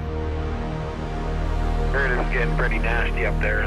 Unstable cornices have formed above Avalanche Alley. Ready for some bomb. 2 days ago, News lit. Bomb away. Avalanche technicians made a bombing run during a brief window in the storm. Bomb away. Bomb away. Make it sick. Okay, we got a little result there. Yeah, that's a beauty. Good result there. That's a good one. They reduced the snowpack, but they couldn't completely eliminate the risk. Oh, come on.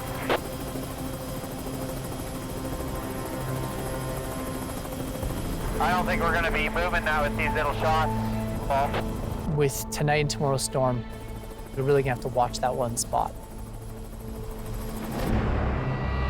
With the added snow, the unstable layer could break loose at any time. Welcome to BC.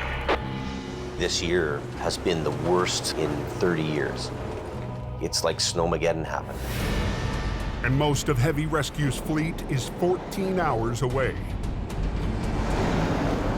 Bottom line is there's not enough gear here to handle what's going on. I mean, we were forced to move our stuff to Alberta because of competition. Nowhere is the snowpack more threatening than just below the summit. Within a very short period of days, we had 3 meters of snow. It's time to not fool with Mother Nature anymore. We've got an avalanche here between Falls Lake and Rocket. It's shut right down. It's an emergency situation. You wouldn't believe how much snow is on that first hill out of Hope. After days of relentless snow on BC's Coquihalla Highway, Hope to get pulled up here before it snows anymore. the mountains have hit their breaking point. We've got an avalanche here. It's about 4 feet deep in the center lanes, and there is some tree branches in the mix. Highway Supervisor Richard Enns is first on the scene. Yeah, Highway 5 is closed. Avalanche up top. Don't come this way. Richard Enns has a huge weight of responsibility on his shoulders. He's the eyes and ears of what's going on around there. There's some tree branches in it. 10-4. Oh, that came from above. We're going to go to high hazard, and we're going to close the road down till we reassess. Copy that. We have an avalanche that has run further than it has in a long time. We have to expect some surprises. We need to recognize that maybe this won't be business as usual. Highway closed, or is just nobody's going anywhere? It's closed for a while. At either end of the debris field, a long line of traffic sits trapped in the avalanche zone. When you have avalanches occurring, there's a high likelihood that there'll be more. Yeah, Pete, can you and AEL start turning around all traffic at Box Canyon and head them south? You guys in the plow trucks, you copy that? Widen out both north and southbound sides of the cross over there so that we can turn all vehicles around there? Yeah, you bet. But nobody can go past. Yeah. Obviously, we don't want anybody heading south into the zone. We're detouring everybody around and heading them back to Merritt. We're getting everybody out of here. Richard's priority? Turning around the traffic stuck on Snowshed Hill. We have a high avalanche hazard. We're at risk right here. Stay in your truck, close your window, and the tow truck's coming to get you. We will be U-turning everybody and sending them on their way.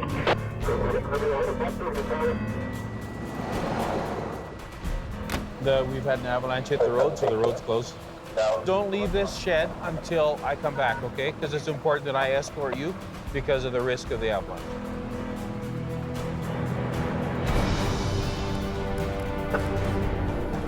Now I'm turning the small ones around, and I'll get Gord to take these semis up to the top and turn them as up. Less than an hour, there's been at least 7 other natural avalanches. Yeah, copy that. Yeah, turn around, follow me, thanks. Have to get them off the hill here. An accident waiting for a place to happen. Get the heck out of here. Just gonna send these 3 small ones through, Leo. With the final blockage removed, Richard and his team send the traffic out of the danger zone.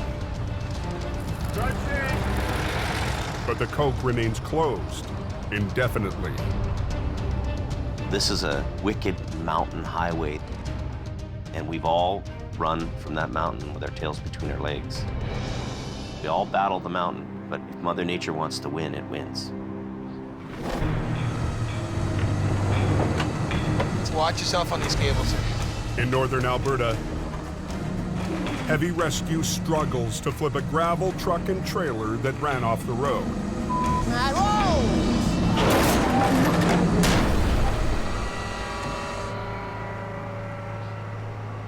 We forgot to chain the box down. Hey, chain these boxes together. The box on the dump truck is pinned down and resisting the pull. As the truck is coming over, the box is staying here, so we gotta make sure we chain this down.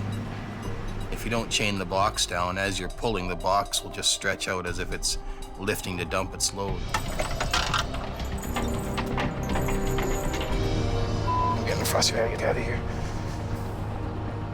You're gonna lose your wrestling match, you're gonna possibly tear the box off or bend something. Watch out, hook, Mike.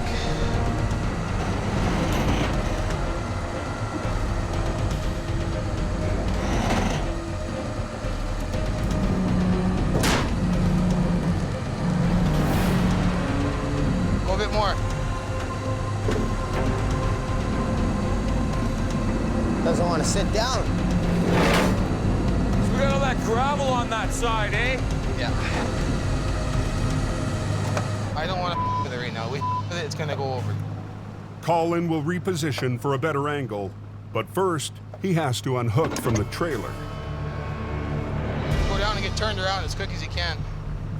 I was taking a pretty big gamble unhooking the one truck to reposition it.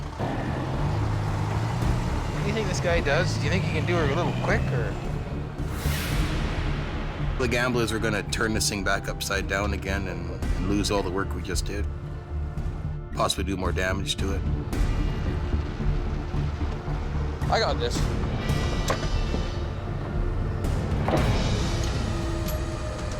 No, boom down. Keep it down. I can't see any of the wreck out. Don't worry about me. Just look at me. Just look at me. Hey, stop there. The trailer is out of the ditch, but not yet securely on its wheels. You just want me to put one there? Nope. We got the chain on it. Let's just worry about getting this thing sitting flat first. Yes. I was pretty concerned, right? I thought, oh, this thing's gonna go back over. A little at a time, right? Don't get greedy.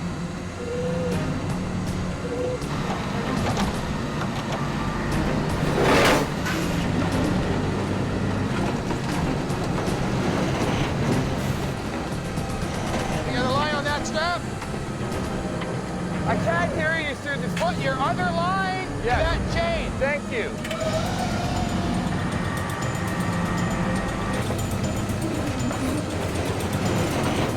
Trailer's on the ground. Stop there. Adam does a final pull to get the dump truck back on the road while Colin holds the trailer box in place. Get these chains off the front axle. Take them right, take them off.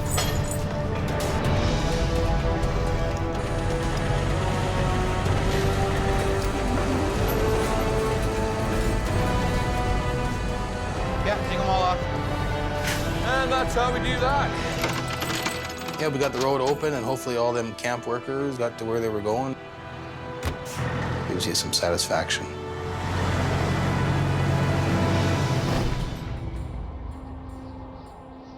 Back in BC, It's not open, it's closed, boys. avalanche danger has closed the Coke for the last 9 hours. All traffic through the mountains diverts to highways 1 and 3. The minute Coke shuts down, the accident risk almost doubles on these other two highways. At 11:25 p.m., They got a truck blocking both directions at Sunday Summit, so. Howie Irwin heads an hour east of Hope on Highway 3. I gotta go out there, straighten them out, and get them off the hill. Anybody know what's going on with Highway 3? Pretty scary out there. If I get called out for one by the highways crew, usually I'm gonna get 2 or 3 more. He'll have to move another stuck semi out of the way just to reach his customer. I gotta flip around here. Roger that.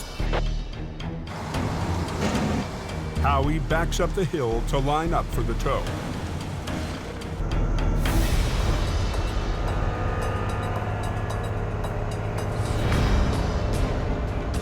As soon as they can clear a lane to get by here, it'd be a good thing, because I'm slowly slipping down this damn hill. You got a tow pin on the front that I can access? You got a nice big chrome bumper, don't you? You need a winter bumper. The chrome bumper has no opening for a tow pin. That really sucks.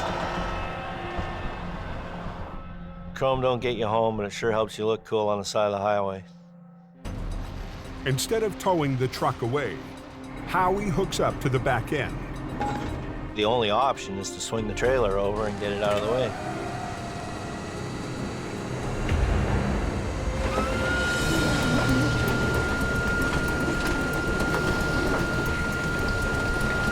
They just wanted to get the road open so that the plow truck could come through and lay down a layer of sand because the whole hill and corner was all iced up. Plow's spinning out. Just spun out. There goes the sand truck. If he can't get traction, it's bad for everybody else. But that's not stopping impatient drivers from making a run for it in the open lane.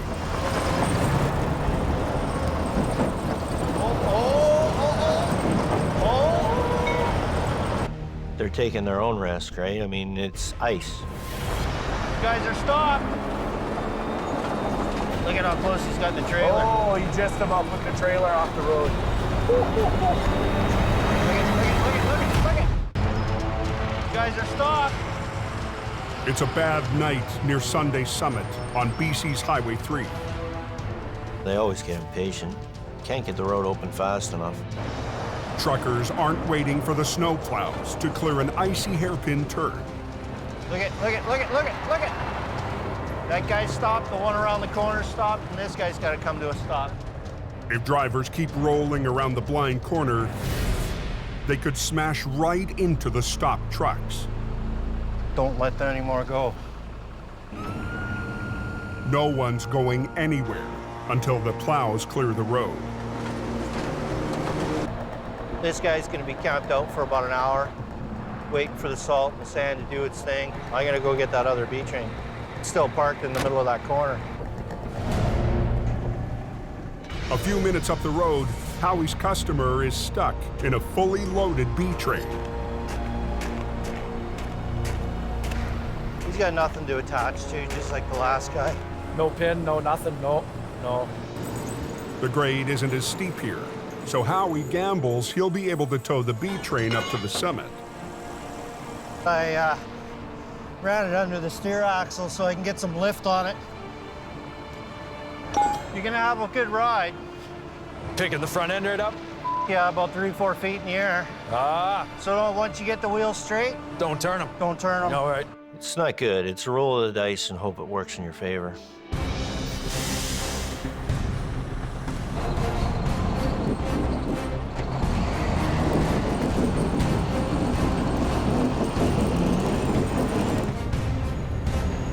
Come on, dude. Give me some help.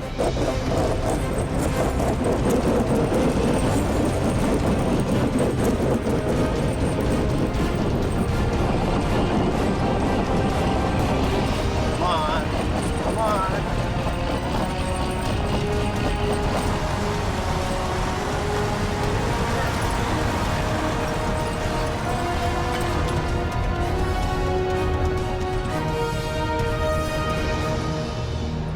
Smell the rubber. Is that your excitement for the evening? Yeah. Never done a wheelie up the hill, and especially in a Super B. 2 for 2. I'm gonna head back. The sun will be coming up here in about 3 hours. I don't want to be awake when it happens.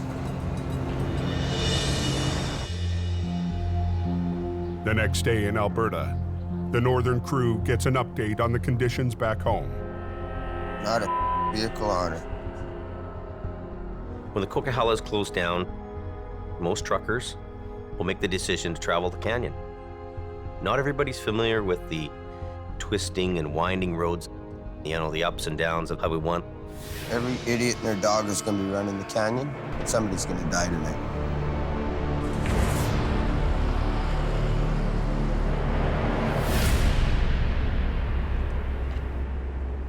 Now, what happened, you know? There was a tanker that collided with some vehicles. There was a car passing on a double solid.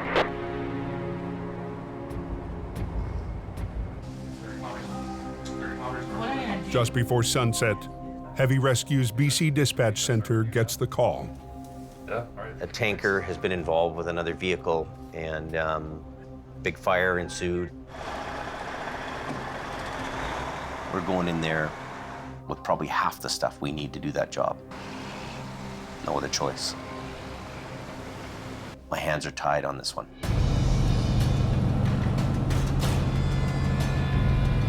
First man out of the gate is me. All I know is it's one up trailer and a bunch of carnage in the middle of the road. It's an 1.5 to 2 hour drive to where the crash is. It's gonna be a mess and it's gonna take some cleanup time, so we need to get up there as quick as possible. Should be right here somewhere. We got flashing lights up ahead. There's cops way up there.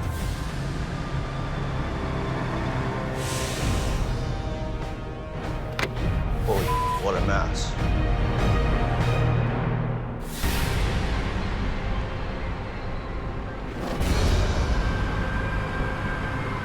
An SUV lost control while trying to pass a camper on a bridge. It hit the camper and the barrier, then headed straight for an oncoming tractor trailer carrying 45,000 pounds of flammable formaldehyde. That tractor there's nothing left of it. The back tires, there is rubber on it still. Is there? Okay. The fuel tank is still smoking, it's hot. Any idea when it's going to be open? Yeah, it's closed for the next 12 to 24 hours. Highway 1 is closed in both directions. A big hit to the economy, but nothing compared to the human cost. There's one fatality.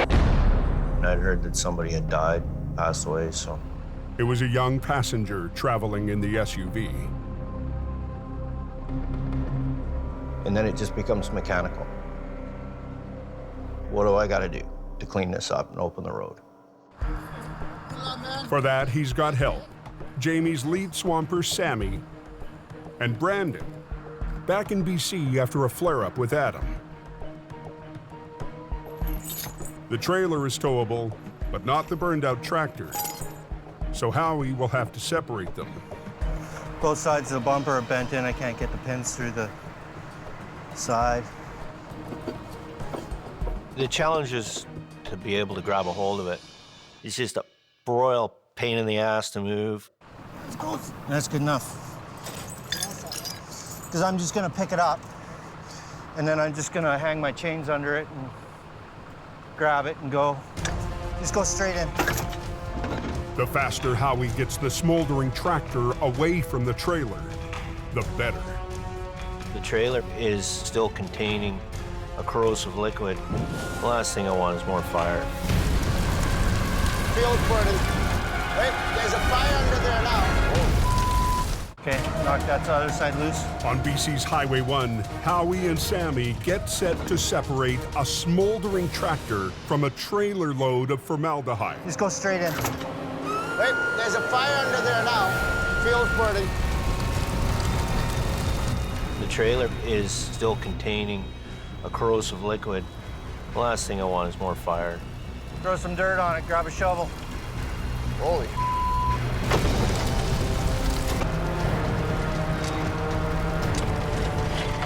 You gotta get the fire out, you gotta work harder, faster.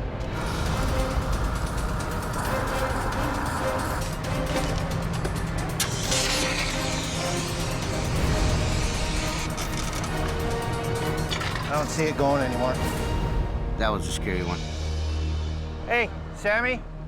To unlock the tractor from the trailer, they need to pull open the jaws of the fifth wheel.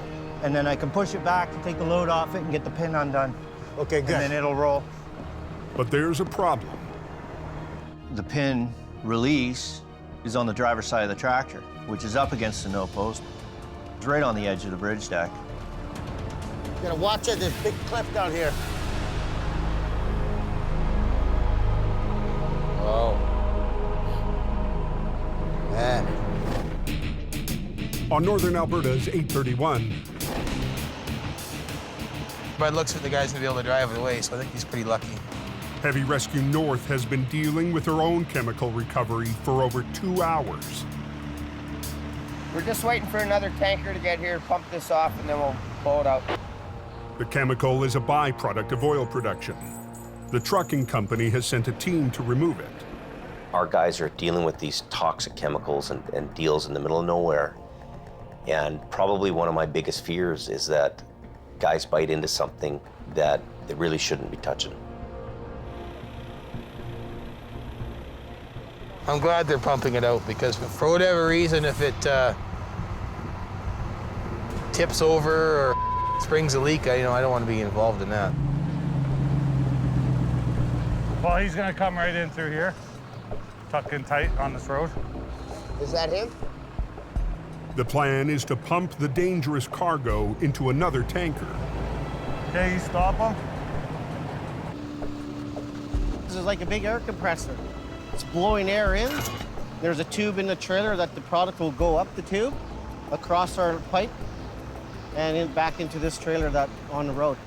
Can I get you to stand and just kind of stabilize that hose? Yeah. Yep. The containment crew can't afford to spill any of the load. We don't want to take that chance, so.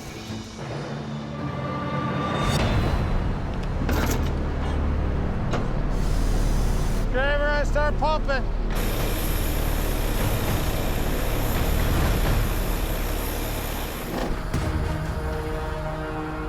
Back on Highway 1 in BC, I need the light. Heavy Rescue is working to clear a damaged tanker off the narrow bridge. Oh.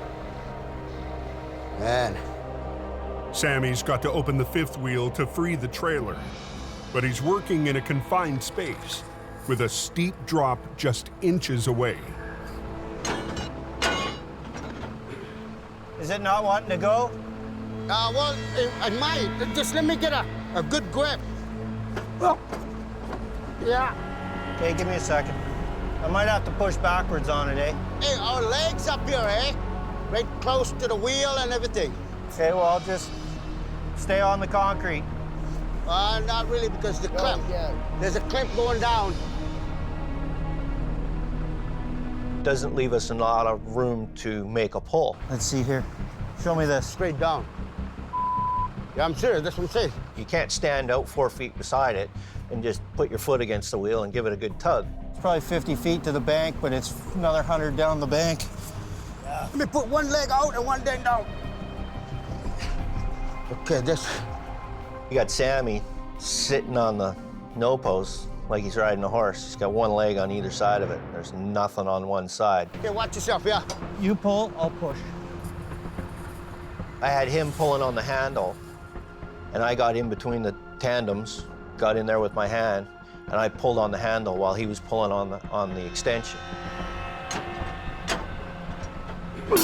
There we go. Yeah, baby. It's good. Teamwork, Howie. Teamwork. Okay, get back on this side. Okay, I got it. So between the two of us, we got enough force against it that it would come undone. Now, Howie has to wrestle the mangled tractor free. Every time you touch it, it disintegrates further and further and further, and it just becomes an absolute nightmare. Yeah, I'm just going with it like this.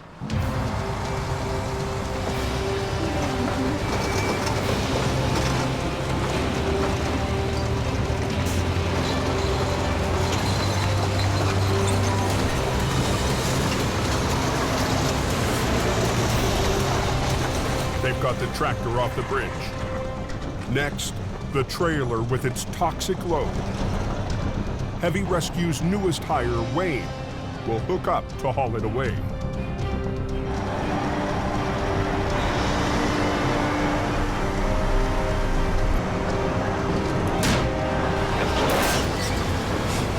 Every time he got that trailer right to the peak, just to the point where the fifth wheel plate's just about to cam over and flatten out, he'd throw the clutch in. And the weight of the trailer would spit him out. Don't do that on the bridge, Jack. Big deal is every time he drops it, he's dropping 42,000 pounds of formaldehyde. Bang, right on the deck. It's like a jackhammer. Oh, you. Hey. On a bridge on BC's Highway 1, Wayne struggles to hook up his tractor to a trailer of corrosive chemicals.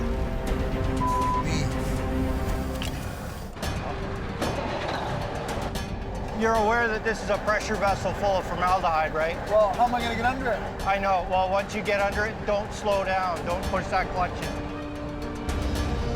Well, whatever.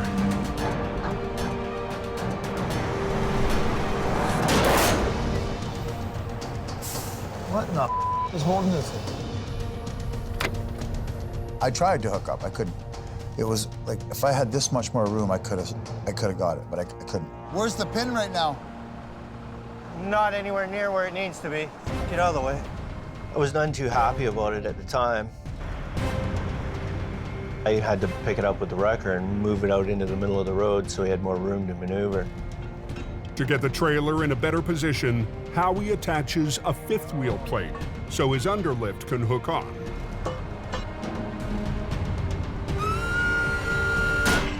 There we go. I couldn't get the thing off the ground with my underlift. All I could do was get the plate to it, get attached to it, and then roll it out into the middle of the road. Good. Stop there, Howie. And then get him underneath it again.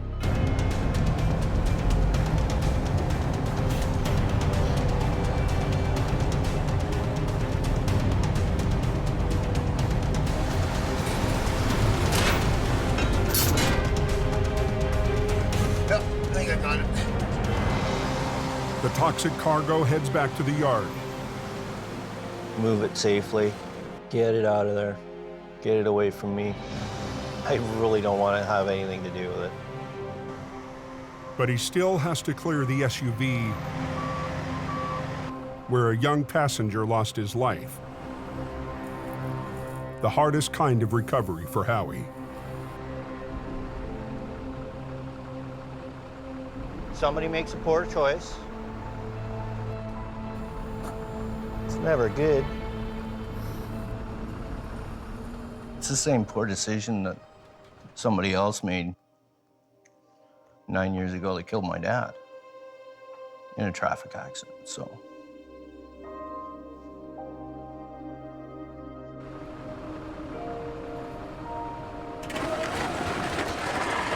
90 minutes after Howie arrived, he's cleared the wrecks. Okay, let him go. We're done. But his own recovery is far from over. It's what I got to deal with.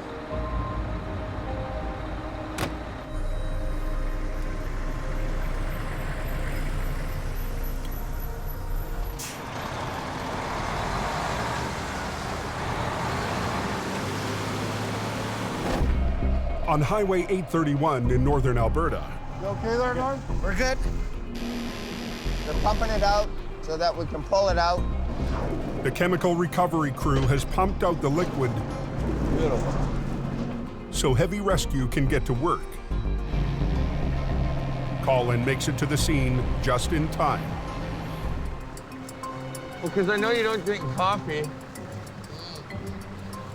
Any chain damage when you chained up? I don't think so. I mean, you don't think so. Well, I didn't hear any clank, clank, clank, clank, clank, clank while I was driving. Please tell me there's no chain damage. There shouldn't be any chain damage. Okay, grab two of them tow hooks. Is it closed? I would just turn around. You ain't gonna get past up here in the next couple hours anyway. Holy crap, look at how deep the snow is. Traffic has been backed up on 831 for hours. Hey, you're good to go there. You just want to double check that? Yeah?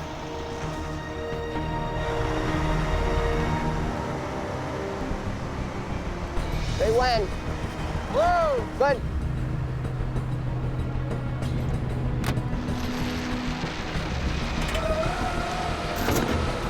Good. Good. Adam has to make sure the valves on the tanks don't crush together on the slope. No, they're good. They're good. Just leave it in neutral. Them tanks aren't gonna touch, are they? He's going good. He's coming out nice and easy. All right, just like a hot knife through butter. No one got killed, no equipment got wrecked, and Adam didn't kill me. So it all worked out well. What gear do you start out in when you pull ahead? But with Adam riding shotgun, Colin's still got a long drive home. You putting it down like straight here? No, that's second. The road's closed. Do not come past Hope. 3 days after avalanches hammered the Coke, They're waiting on avalanche control to give the word. Paul Harwood and his team of avalanche technicians are gearing up for battle.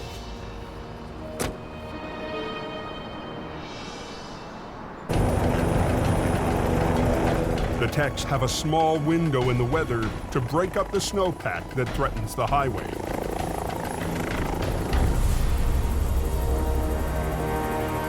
Best view in the house. Worth waking up at 4 in the morning for.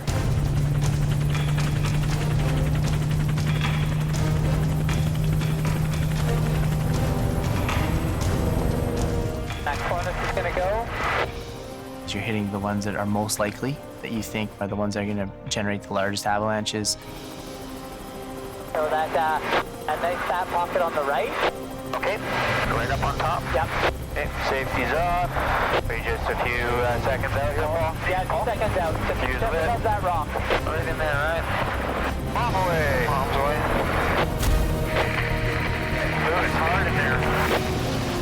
The techs have hit some of the biggest risk areas. Now on to their final target. That's hard in there, that big pin. Surprising. Whoa. It's a monster cornice over Snowshed Hill. If they can clear it, the highway could finally reopen. And that's over, that big overhang? Yeah, that's the one. So right here?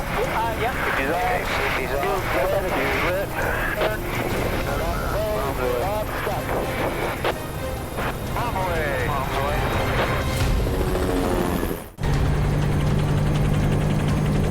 High above the summit of the Coke, avalanche techs are fighting a mammoth cornice of snow.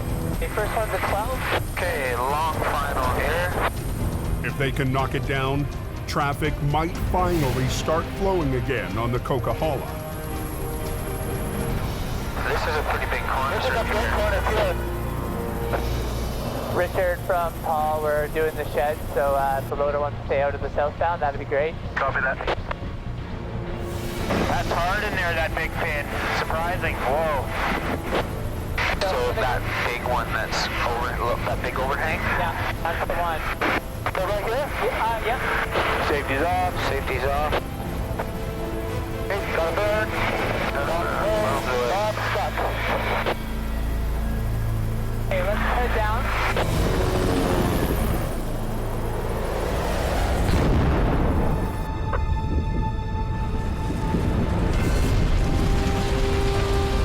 A good slab there, dude. I'm happy out here. Hell yeah. Nice.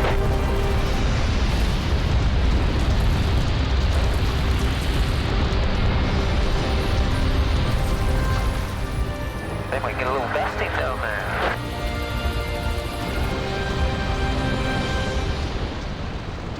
That was pretty incredible. Yeah, Richard, we are all done explosive control at the summit. Very good. Thanks, Paul. I'll see you down there a little later. The record snowfall is in the history books. It's taken a massive effort to get traffic moving. It's really about what everybody does to make this happen. Highway 5 is reopened. Wide open both ways. Is 5 open? Yes, yes, yes. Okay.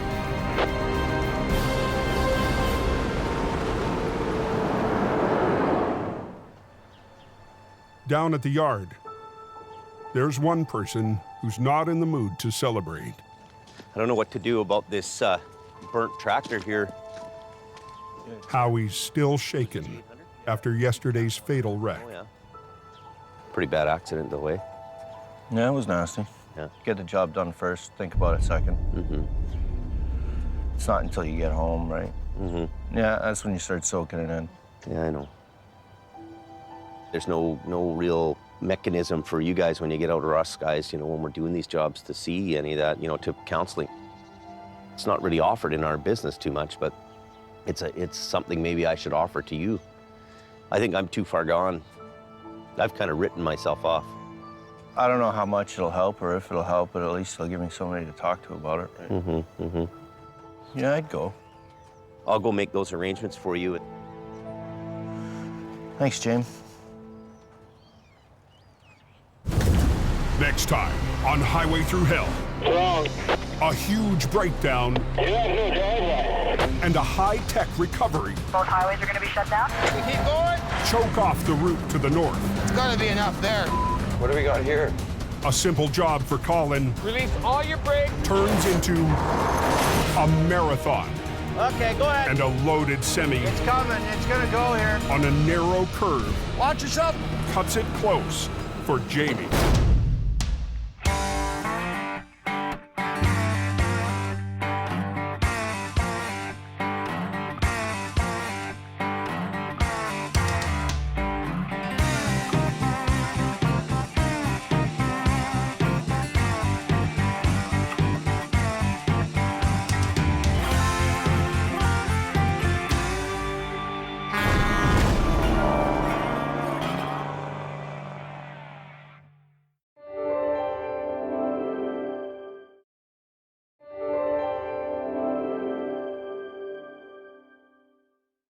This time on Highway Thru Hell. Good to go. Here's your one chance, Fancy. Don't let me down. Heavy Rescue's toughest oil patch wreck Hold it.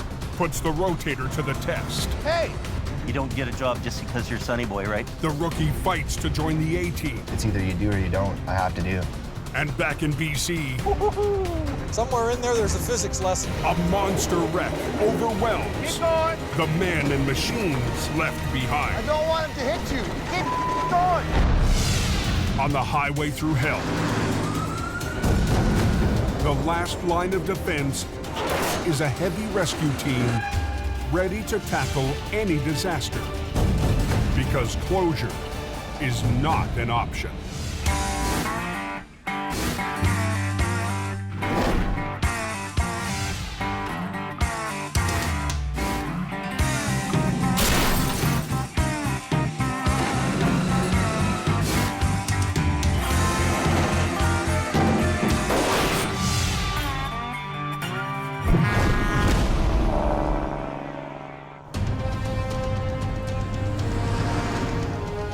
It's 4 a.m. Shoot and then quad my way up. The wicked storm that's hammered BC's Coquihalla Highway for more than a day is finally dying off. Down in the Fraser Valley, Trailer's cut right in half. That's what I heard. Not a good thing to happen. heavy rescue has been out all night after a semi loaded with wine was ripped in half. I'd take this as a win. Heavy Rescue's lead BC driver, Howie Irwin, has got traffic moving. Are they opening a westbound lane? Looks like traffic's moving here. Even as the storm fades, it's left a huge mess in its wake. Sand trucks prep the mountain for the semis that are finally rolling again. Road's iced right up on us. All trucks were dispatched. Quite a mess. Quite a mess. It doesn't take long before there's trouble. When I put all the steering on that way, then trailer moves that, and it's jackknife. The jackknife happened in the worst place possible. The brake check at the top of the mountain. Look at the road. Yeah. You can't even walk on it. Yeah. Come down the hill, nowhere to go. Truckers aren't allowed to descend the dangerous smasher without stopping and inspecting their brakes at the pullout. Al is on site here at the brake check. You should have that truck cleared here shortly. Until the jackknife is cleared, no one can get in. Brake check on the road there and bypass was blocked up there. The call goes to Quiring Towing and Al's right-hand man, Gord Boyd. First, we're going to have you straightened out, get you out of the way so these guys can get through. Gord knows truckers are bypassing the lineup and blowing off the brake check. The biggest concern there is someone who doesn't know the road and comes sailing past there and comes over the top of that hill doing 100 clicks in that weather with a loaded truck. That is scary. Glad it didn't go that way.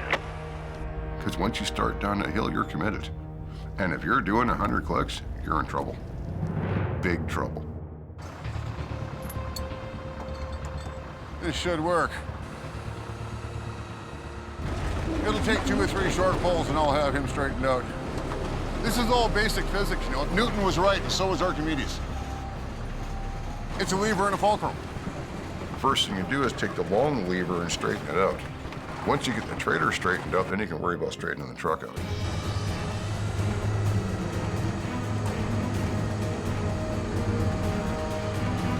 This truck is not drivable. I'm gonna hook him up and take him home. A successful fishing trip. Looks like it's opening up then.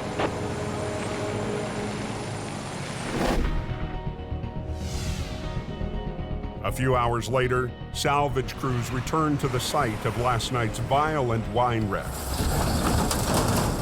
The highway is open, but there's still work to do for Jamie Davis Heavy Rescue. Morning.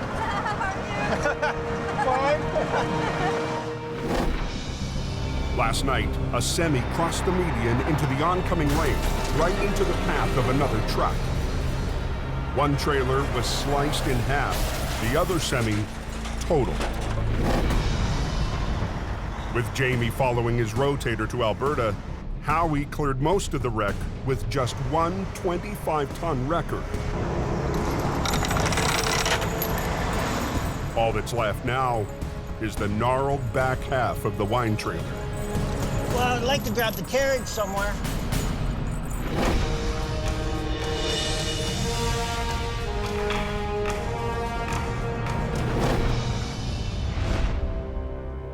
"14 hours to the northeast. Hello. Hey, what's going on? Where you at? Adam Gazzola gets an update from his boss, Jamie, who's en route to join him. Are you bringing Brandon with you? Yeah. You're not keeping him here, are you? We'll talk. Yo, you gotta be joking. No big issue, buddy. Okay. Bye.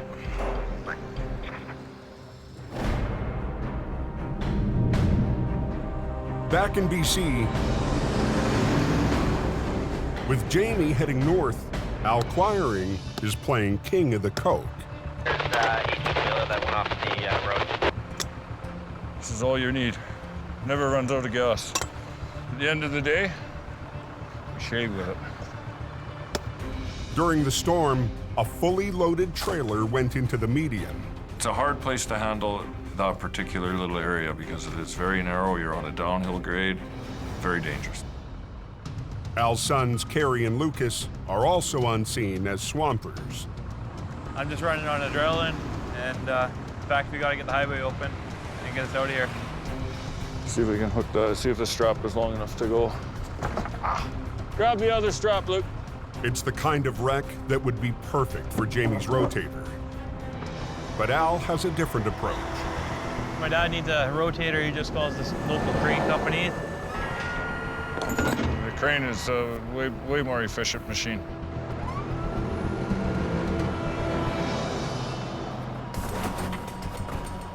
Start getting these pieces of out of here. Start a line up and just start passing them up. That load was a whole 53-foot trailer full of these 1,000-pound crates, 2 feet by 2 feet by probably 8 or 10 feet.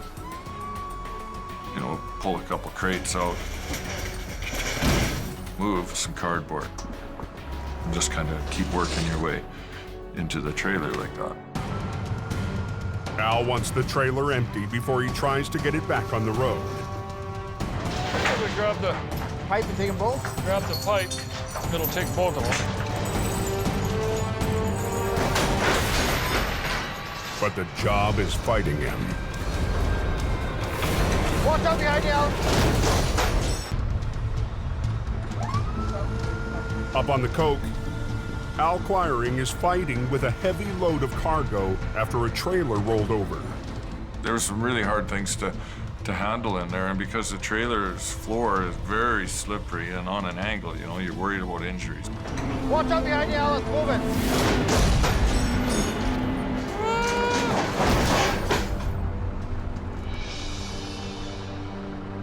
Try and get a bite with it. I can't, Kerry. Ready? 1, go! Al realizes he can't continue to empty the trailer safely. It's falling out now. You gotta be very conscientious of your working environment. He'll take a chance and pull with the remaining cargo inside. It's down. And that's a big risk. As we're dragging it up, that freight is kind of sitting on the roof. Hopefully it's not gonna blow a hole through it. Down, down, down. 40 minutes southwest, just outside of Hope, Heavy Rescue's Howie Irwin is struggling with another mess. Hey, help? Howie? No. No, you're okay? Give me a minute. Okay. He needs to release the brakes so he can remove the final piece from last night's massive wreck. Air. I need some hair. But the air lines are severed, so the air brakes are locked. Ugh. Howie needs to feed in a supply of air. Pretty much just hack and slash those hoses off, jam a fitting in it, and go for broke.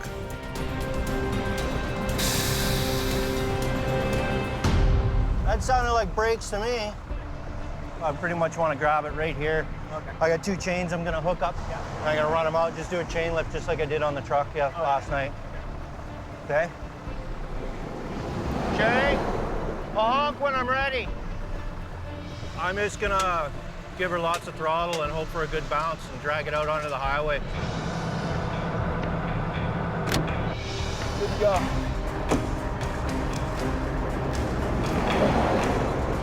As Howie clears the last of it away, All day long. the biggest recovery of the season is officially over. I would call it a pretty good success. I made lemonade out of a lemon.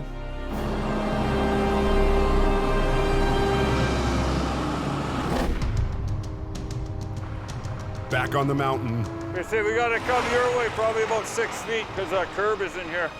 Al Quiring is gambling, pulling the trailer up the steep slope with cargo still inside. I need 2 half-inch undecking chains. Don't throw them. 3 tons of freight could rip right through the trailer. That freight is resting against the roof. The last thing you want to do is create more damage than there already is. They rig to the bottom of the trailer to make the tough pull through heavy snow. That thing, remember, is frozen in the ground. Till you break it free, fighting frozen resistance. Good. Jacks up, pull ahead, just get your ass end over a little bit.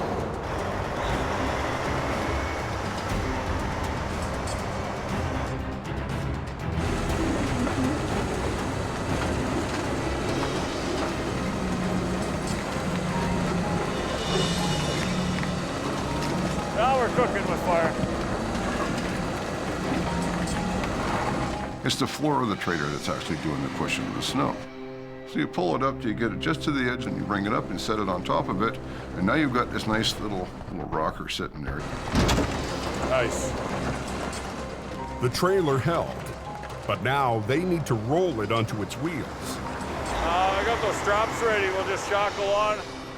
To maintain control, Al and Gord build a sling out of Teflon straps. We'll do the old-fashioned Aldergrove jelly roll. To rotate the trailer upright, each end will be rigged with 2 lines. One set will lift the trailer off its side, while the other set controls the drop.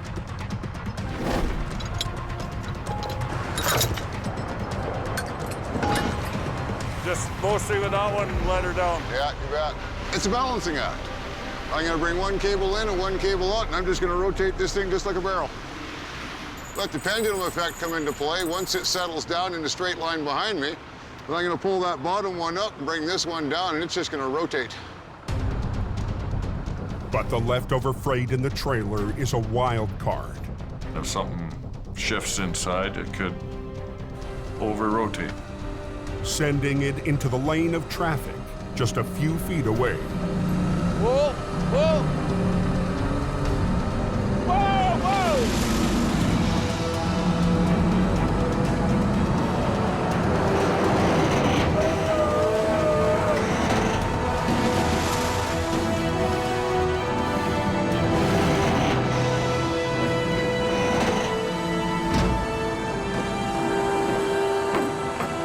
Just like that. Quiring chalks up another win. Yeah, amazing what you can accomplish with 2 guys. I'm out here. Okay, I'll see you over there. Another day in the life of the Coquihalla Cowboys.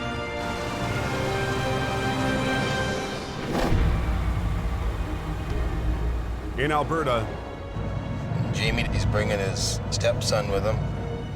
Adam Gazzola is heading to conduct a job interview. I didn't even know he was coming. I was kind of shocked, actually. Brandon has been pushing for a chance to work up north.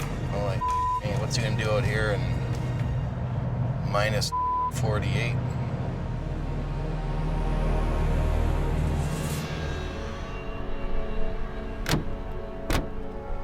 It's really his decision to have you or not have you, right?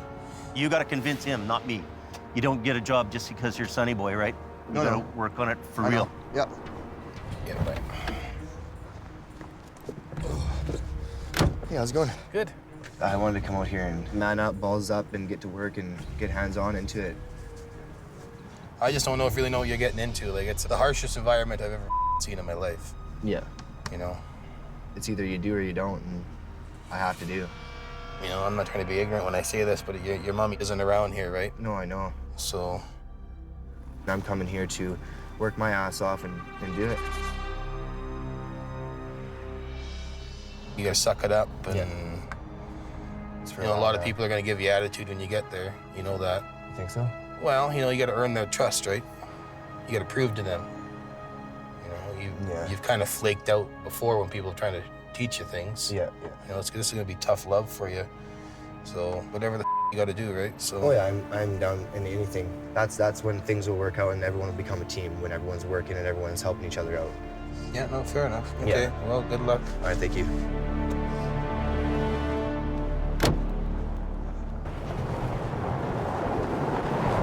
Brandon heads to his first day on the job. The hell are you doing here? You come to work? Or Yeah, I came to work. Pretty. Brandon's coming to do training with you guys. Hope you brought some warm clothes, boy. We're not gonna, show him any favoritism just because he's Jamie's, son, and whatnot. We're gonna work him and train him if he wants it. An hour later, Brandon's going to get the chance on a hard recovery. So here comes your rotator now. Yeah. You're right on time. Perfect. Jamie's mighty rotator is arriving for a job so tough, it convinced him to bring his biggest record from BC. We had a bucket truck to flip over that needed the rotator, and we made a decision to have the rotator driven up here. So instead of this truck sitting in the garage in Hope, here it is making money.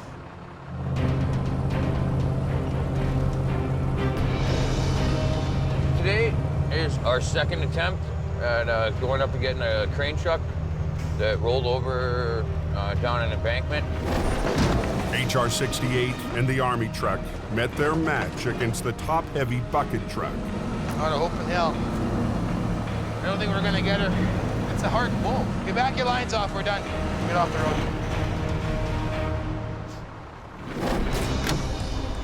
Brandon with me. First day flagging on the 881. Yeah, first one here. I'm excited to do it and see what it's like. The good thing is right here, you guys can see each other. Yeah, I can see. That's the last one. Turn your sign around, yeah. Big unit. We needed the rotator there because the bucket truck just has a really significant gross weight. And it's a big, expensive, heavy machine. And it's deep in the ditch, testing the rotator's 75-ton capacity.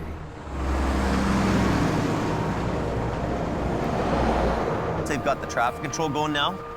I think what we'll do is we'll take this lane, I'll back up. Yeah. You back up in the front, right? Yeah. And then we'll get our rigging down to the machine. Yeah. And we'll swing out together at once. Okay. And then do it. They'll rig 2 lines from Collins' wrecker to the front axle of the bucket truck, and 2 more lines from the rotator to the rear.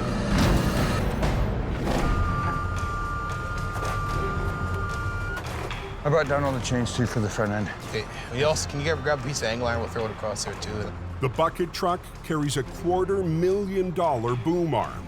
The crew needs to take extra care with their rigging. And then we just tied it in, chained it and everything back to the brace. You right up in here? And then we just in and around both of these pieces here. Jamie gambled big bringing the rotator to Alberta. Looks pretty good on the base. He's about to find out if it'll pay off. So you want to block the road first, then run the lines down? What do you want to do? Well, you do the road lines first? We ran the lines down and then, yeah, because we're pretty much... Okay, good decision. We'll do that. You want to do that? Okay.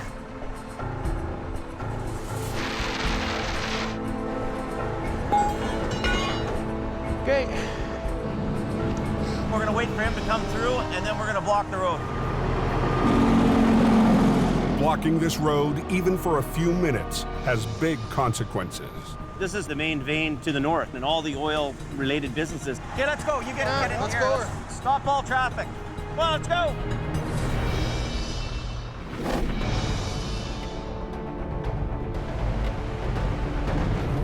Back in BC. All I know is it's a lumber truck blocking 3 or 4 lanes, so obviously he came screaming into a corner, lost control. Splash. It's all over the place. Heavy Rescue's Howie Irwin heads to a wreck on the notoriously windy Highway 3. I got 135 kilometers to go to get there, and I got a truck that does 90K an hour. Howie's usual ride, HR66, I'll just feed this up to the mess you got right there. is down and under the care of shop manager Robin MacArthur. Yeah, that one melted wire almost scares me. The punishing conditions of last night's recovery caused massive damage to the electrical system. Somewhere in this system, we've lost power to the back of the truck. Basically, the working half of this truck will be completely rewired. Howie is stuck with a single axle designed to haul delivery vans. I'm driving a glorified 1-ton, and everybody else is in Alberta. Sweet. I can see the bottom of the truck facing me on the shoulder, front end, nose down in a ditch. She's a pretzel. I can see the bottom of the trailers upright. There's some wood poking out, and I can see the pile behind it. It left it all laying on the road pretty much behind it. Howie and his truck are simply outmatched. That's awesome.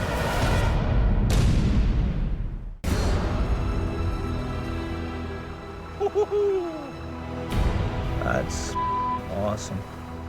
Just west of Princeton, BC, Heavy Rescue has arrived at a 50,000-pound lumber wreck on Highway 3. It was pretty much bent in a Z, tractor pointing forward in a ditch, lead trailer across 3 lanes of traffic, and the pop 90 degrees to it. Then I can start working on it? Yeah, Okay. I guess so. Excellent. Thank you, sir. Okay, thanks. Well, apparently the driver was having his lunch, reached for a sandwich, and drove straight into the ditch. With Howie's heavy wrecker in the shop, he'll need to improvise. But even with 2 more trucks arriving, he hasn't got much to work with. I have 1 10-ton wrecker, and I have 2 15-ton trucks. The road has been blocked for more than 3 hours. Yeah. Load of toothpicks. So Howie doesn't waste any time working out his plan. As soon as he's got most of the load gone, pretty much plan on straightening this thing out. Pulling her that way. Pulling it that way, get the twist out of it. Yep. Then we'll have to roll it over and then suck the tractor out. Yeah, I figured that's what the plan would be. Lumber wrecks normally require at least 2 heavy wreckers. But with limited muscle, Howie will need to space his 3 single-axle trucks along the length of the semi. 2 wreckers will run lines to the trailer. The 3rd will pull the cab. Even if he rigs it right, Howie might not have enough weight to roll the truck. Well, it's 25 tons, and I have to overcome that weight. So I'm using the truck against itself. It's like karate, using your enemy's energy against himself. Well, right now I'd like to get it done before dark. The sun's gonna go down here fairly quickly. Howie and Jamie's newest driver, Wayne Sahada, I got it. rig up to the rear of the trailer. Hook both chains to it. I'm knowledgeable. I know what I'm doing. Oh, hang on. Wayne just moved to Hope to help Jamie keep the coke operation running while more men and machines head for Alberta. I already know about the problems, and I wanted to try to help be part of the solution and fix it, or, you know, not make it worse. Okay, watch out. With the trailers rigged, Howie's first job, drag the wreck straight.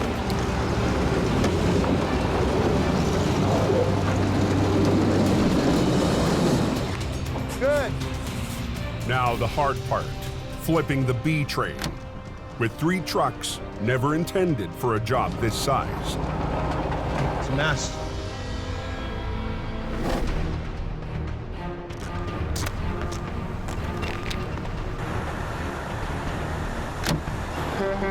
This machine's probably, I'm gonna say, $500,000. In northern Alberta, 30 minutes north of Lac La Biche, We can bring it out of here, not cause the owner any more troubles and extra damage. This is good. Jamie and the crew have rigged the rotator and HR-68 to the bucket truck. Not freezing today. No, it's not too bad at all. Only thing cold on me is my face. That's about it. And Brandon is settling into his new assignment. You good to go? Here's your one chance, Fancy. Don't let me down. Okay, go ahead, Colin.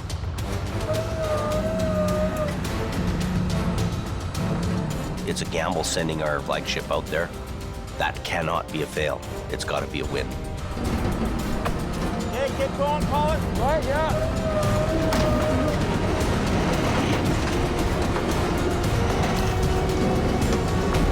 Doesn't want to flip, it's dragging into the bank.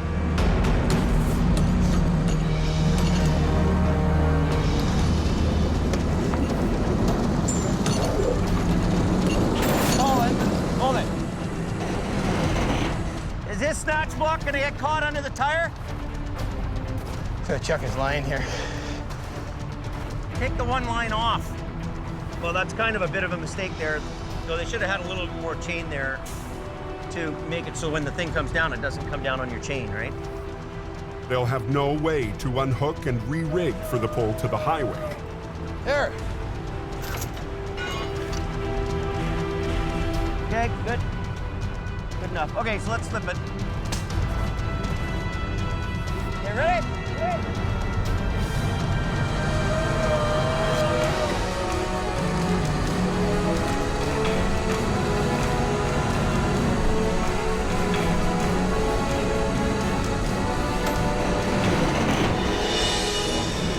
What do you think, Adam? Think it'll stay? Oh, yeah, he'll be good. Hey, Sammy, let him go. Hey, sending.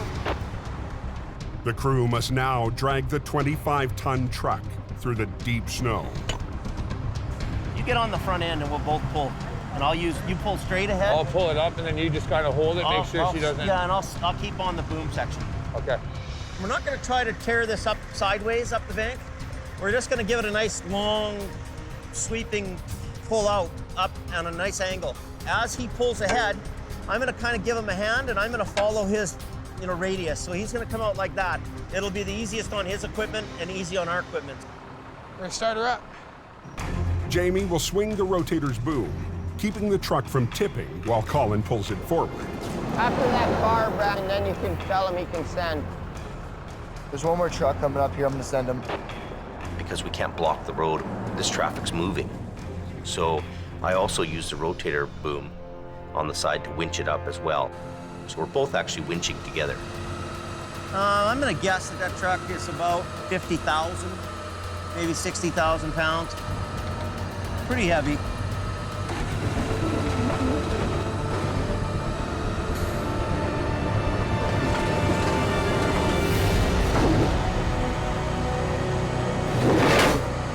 Are you sliding? Yeah, I'm pretty close to that edge, Dave. I had a pretty good lean on it. She was dragging. Yeah, Jamie, that's got me right down. It was getting closer and closer to that ditch. Heavy Rescue is still waiting for custom ice cleats that can dig into the frozen northern highway. I was a little concerned, and I looked over at Jamie, and he said, "Keep going." I don't really care if you suck this thing into the gravel, right? Let it find its happy spot. I can always pull you out, right? Okay, I'm just checking. That's what yeah, don't be afraid to winch on something, right? All right. His truck, he says, "Winch her into the ditch, and I'll pull you out." All right, boss. You know, it's okay to drag that truck. He needs to drag it so that it can anchor down, right? Get tension on the other line. We're getting there. There we go.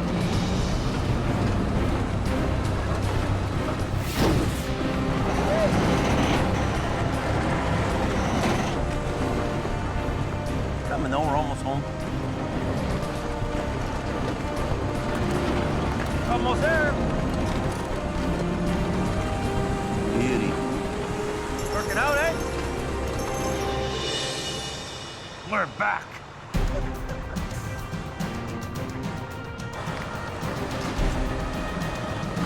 The team is firing on all cylinders. Most importantly, I'm back in the saddle doing what I really love. Last pickup truck last. Copy that? For Brandon, it's not a bad first day on the job. It went well.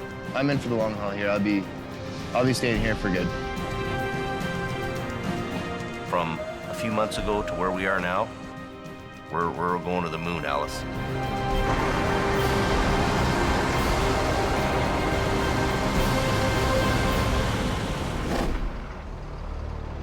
Back on BC's Highway 3. When we're ready, we'll shut it down, pull out, lock it in, and we'll lift it over. Okay. Howie's under pressure from the RCMP to clear a flipped lumber truck before nightfall. Eventually, we will close the road, but we will do it for the least amount of time as possible. And he's only got 3 medium-duty trucks to flip 50,000 pounds. Just park right behind it, this way across the road. Okay, please. Howie positions his weakest truck at the back. Just kind of line up right here. To tackle the lightest point of the load. I'll put Don at the back, 47 in the middle. I'll grab it from the front.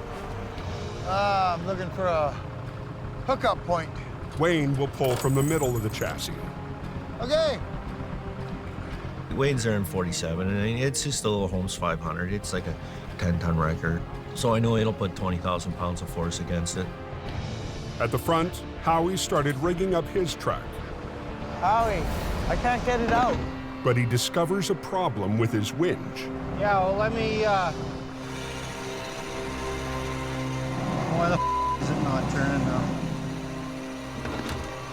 I had one winch that wouldn't function at all, so, I mean, I'm stuck to one line and a deck winch. The deck winch pulls from a lower angle. Howie might not have the leverage he needs. You want to run this one? Oh, that's not working, is it? No, it's not. So we're gonna use the deck winch. Whenever you want to shut her down, shut her down.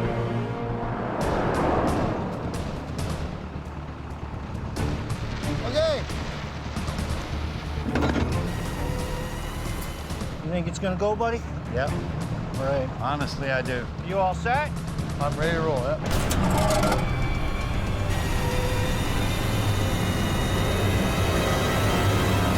Look out! You think it's gonna go, buddy? Honestly, I do. With daylight fading, Howie's racing to flip a 50,000-pound monster wreck. I'm ready to roll, yeah. It's a job for 2 heavy wreckers. Howie is trying to make do with 3 small trucks.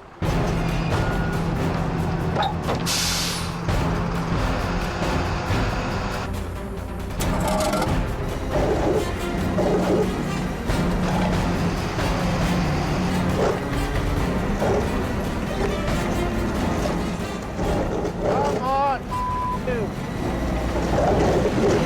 Pull on it. Oh, I'm off the ground here.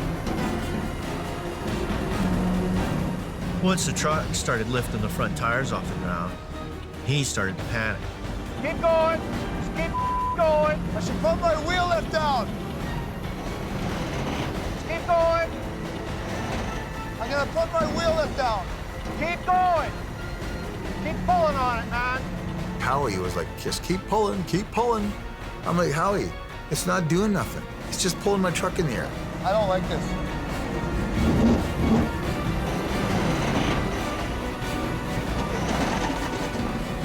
My truck was like right in the air, and I don't like that. If your truck's this far off the ground and the cable snaps, it just goes kaboom. If your truck's this high off the ground and the cable snaps, it goes kaboom.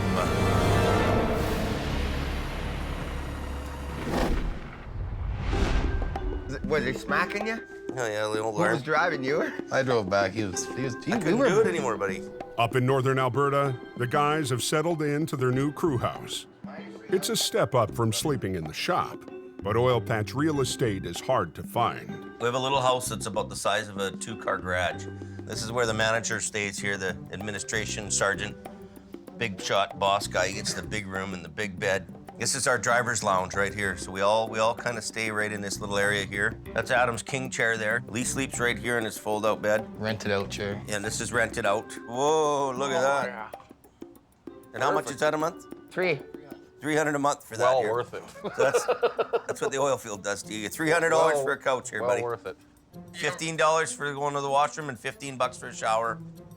Then we got Phil here. He's got a big fold-out bed here. Yeah, Phil, you know, you've kind of got the biggest bed here, and we've had a few applicants looking, so I'm gonna have to rent out the other side of the hide bed. So We've got 1, 2, 3, 4, 5 guys here, and we got a potential 6th renter coming here. it's like going to a trailer park. You know, if you want 2 pads, you got to pay for 2 pads.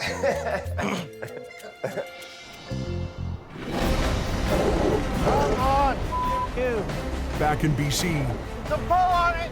Howie is pushing his trucks and their operators to the max. Keep going. I'm gonna put my wheel lift down. Keep going.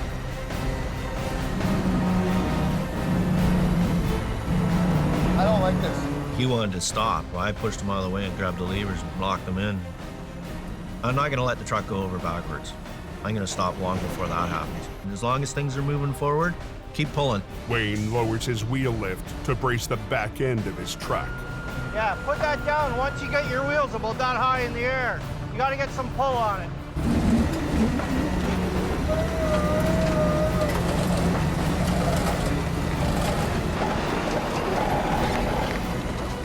It just starts sliding towards me. Jam a board under that thing. When you get steel on concrete, it doesn't really grip. You need friction to keep it in place. Just stop it from skidding around. How are you doing? Slide. Yeah, it's gonna pull towards you. Go. Stand up. Up. Keep going, Don. Okay. Howie, I don't want it to hit you. Keep going. Stand up. Up. On British Columbia's Highway 3, I should put my wheel lift down. Keep going. tensions are running high. Okay. Heavy Rescue is fighting to flip a B train. Go, keep pulling, man. With 3 small wreckers, Keep pulling on it, man. Howie refuses to give in. On it. Here it comes.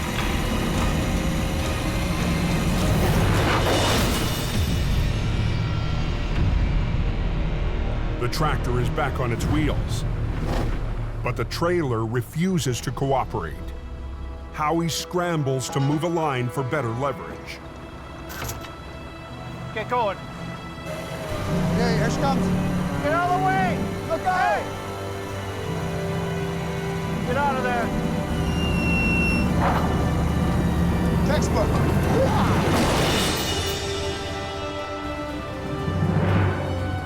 Somewhere in there's a physics lesson for the school classes. Just drive ahead. Leave those on there. Just drive ahead.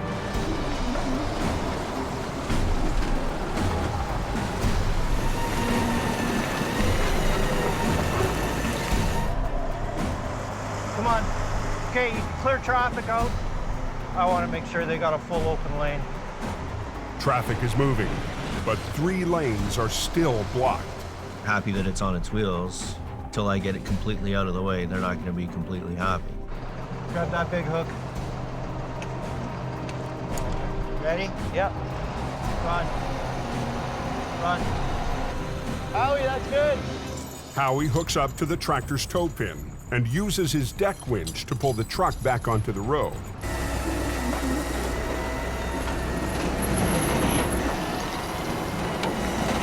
Look at that winch go, man. I love this truck more and more every day. That bull winch? Yeah.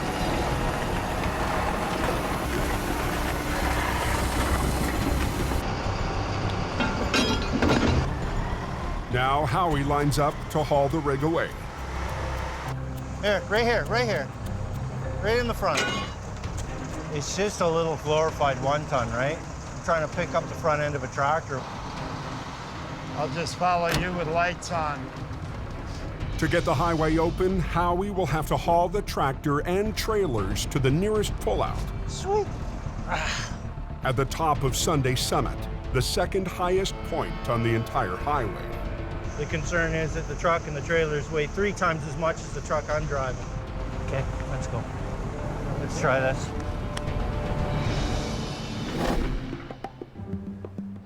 In Alberta, Brandon's decided that to stick it out, he needs a home away from the crew house. Grown men should not have to live in such a tight, jammed little place, you know what I mean? Like, we're a business. So he's moved in with Sammy. Those guys in the sardine can is pretty tight there. I've seen it, it's not good. No, I couldn't handle it. This is our kitchen area, and this is where we cook. I have a TV set up so I can game and stuff on my free time, which I haven't had yet. And in here is our living sanctuary. We have our Sammy's bed, my beautiful couch. We're gonna cook curry. Moose meat and ground beef mixed together.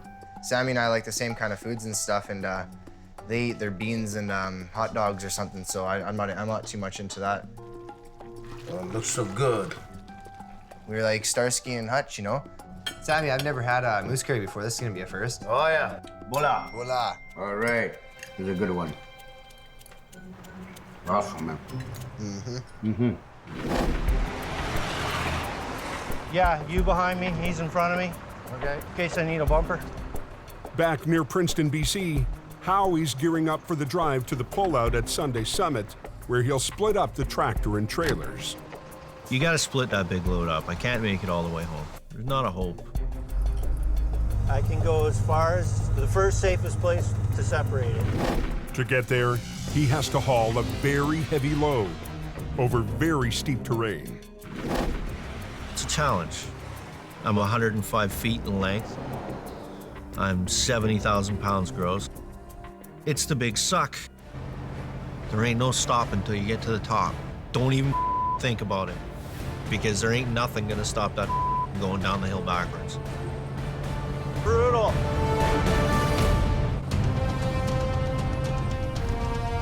Brutal. It's a white-knuckle ride for Howie, hauling the wrecked lumber truck up a steep mountain pass. Probably 35,000 kilograms gross right now, which is pretty close to 70,000 pounds. If he loses momentum, the load could pull him back down the hill. Don't be stupid. Don't let it stall. The key is, don't stop. Not one bit is this idea. Howie's aiming for the closest brake check, where he can safely separate the tractor from the trailers. We're not free and clear until we hit that pullout, man. It's gonna be like a short-legged bulldog trying to run up the hill. It's gonna have its tongue hanging out by the time I get to the top.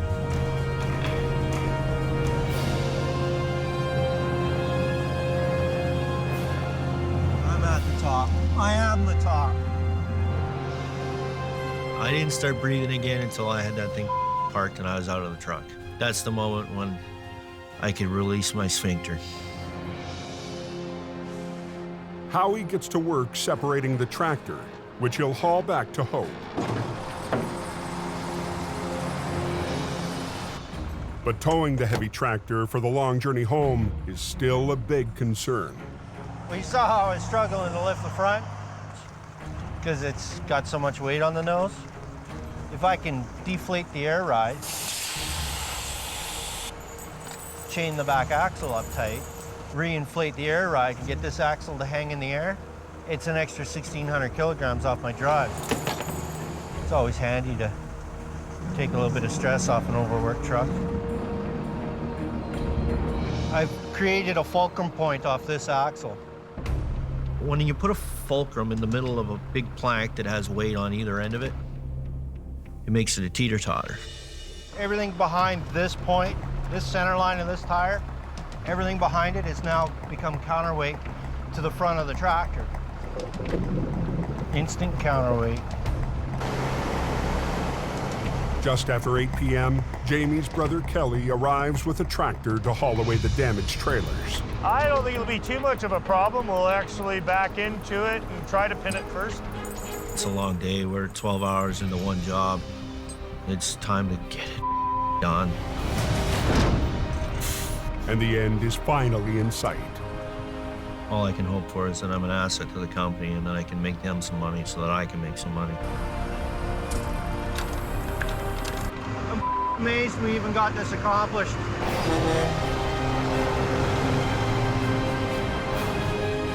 Let's get out of here.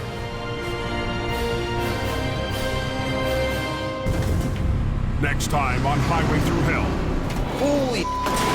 A violent wreck. It's minus cold. Tests the new arrivals in Alberta. Get over! Back in BC. Massive carnage. Chokes off 2 highways. See what we can do. Keep it going! And a pair of lone wolves Hang on a sec, Al. have to pull off the impossible. That is nasty.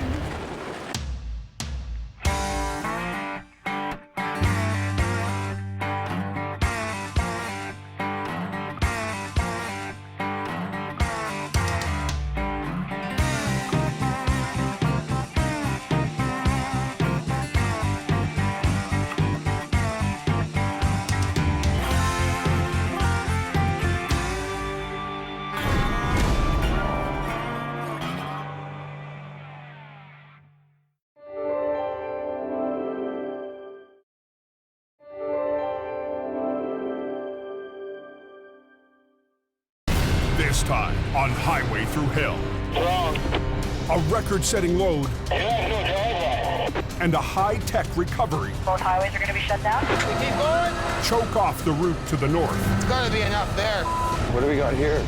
A simple job for Colin Release all your brakes.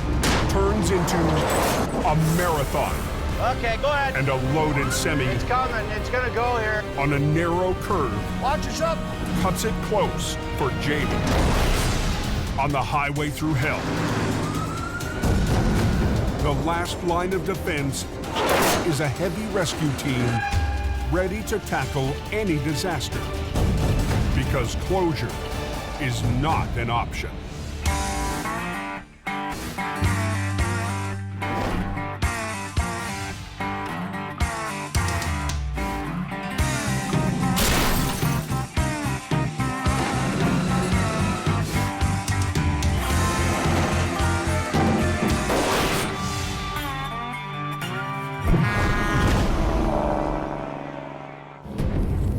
Pretty windy down here. It was windy down here last week, too.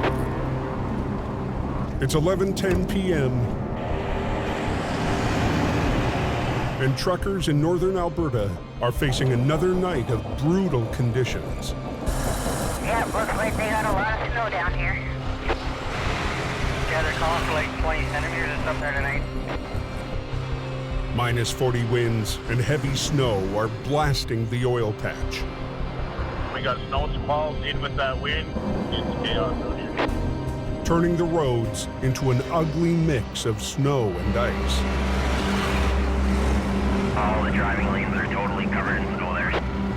I'm driving between 70 and 80 kilometers an hour because it's just that slick out here. You know, the road is just shining with ice.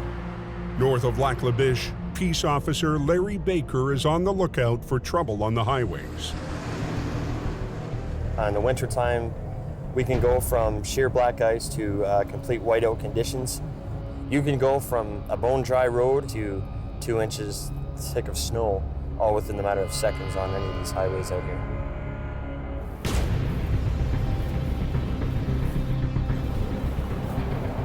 How's it going? Good. You know I'm stopping you? I'm guessing my brake lights. You proceeded unsafely. You flew right out of that parking lot.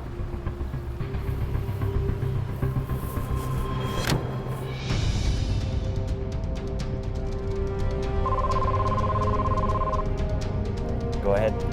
Just after midnight, Officer Baker gets a call. Roll over on Highway 881. 10-4. Caller stated that they're hauling radioactive material. Yeah, just to confirm, you guys are just past Golden Sands turnoff? You're gonna turn right. You won't miss it. Copy that. The truck is a mobile lab that uses a radioactive isotope to analyze rock in oil and gas fields. There's only 2 seats and there were 3 guys. Whoever was in the back really would have gone for a ride. Fortunately, the driver and passengers walked away, but everyone is on edge. There's still a small amount of radioactive material on board. We're not too keen on that, but we'll approach cautiously and see what we got. Heavy rescue swampers Kevin Ritchie and Jamie McKelsey have never faced this kind of wreck. How close is it, Kevin? I'm not sure. But it ain't gonna turn my hair green, because I ain't gonna get that close if I don't need to be. Not a boring business by no means. We're at the junction then? Yeah, 10-4. There's always something going on and the challenges it brings. It was a heavy piece of iron that rolled 5 times. I was like, holy, I'm lucky the guy didn't kill himself. Yeah. Where did he go through?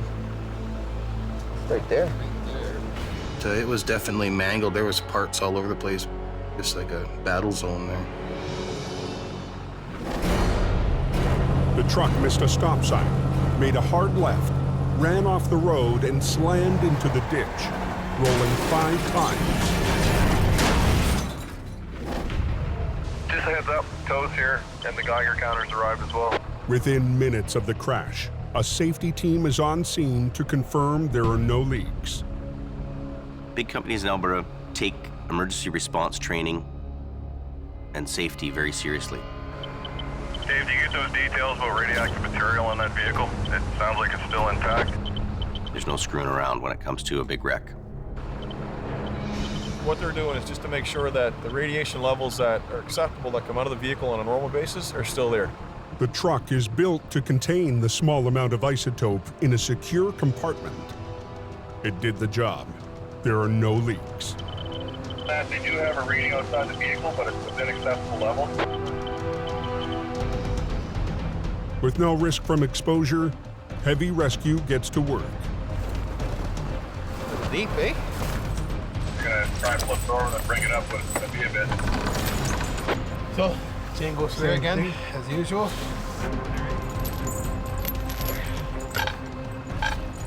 As long as it's nothing harmful at the moment, that's all I care about. That's it. Perfect. Adam needs to position at a right angle to the wreck, closing down both lanes of the highway. Did the tow company give you an idea? 1 hour, 2 hours, 8 hours? We got the vehicle load cable off the truck now. Get ready to put the tension on it. It's pulling them lines now. The timing couldn't be worse to close 881. Okay, 10-4. So as of like right now, then both highways are going to be shut down? Yeah, let's say right now it's officially closed. There's another major roadblock on the route to the oil and gas fields. Come on, get on that cable pull till it gets all bound up. On Highway 63, 12 miles south of Fort McMurray, a huge transport is about to get underway. 2 solvent tanks, each 4 stories high and weighing almost as much as a 747. Jelly, eh? Dan Kosowin is the field supervisor for tonight's record-setting move. To move everything steady, you're going to use about 1,600 horsepower. So that's about 3 trucks per unit. So you got 1 pull truck and 2 pushing from the rear. There we go. The convoy will travel up 63, all the way through Fort Mac, and continue on to a site 40 miles north. We're gonna start our entry onto this highway here fairly shortly. Clear, you brakes off. We ready to roll ahead?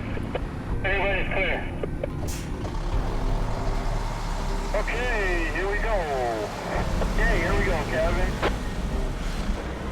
The tanks will create new jobs, and the transport company is ready for this challenge. If they have a mechanical breakdown or any kind of incident, you know, that's serious traffic concerns. You're not moving that kind of weight in a hurry. This has never been done this size of diameter. Good on the drive side light. Clear the drive side. Excellent. Coming around nice on the swamper side there. Should be clear right now, Elizabeth. Shutting all northbound traffic right through town, all side roads, all intersections are going to be a complete shutdown with the RCMP and our pilot cars. You can start bringing it over. You're there now. Everything's reacting smoothly there, Kev? Everything's looking good, reacting good. Keep pushing a little bit, Peter, just a little bit, come on. Okay, you mean you can't? Stop, stop,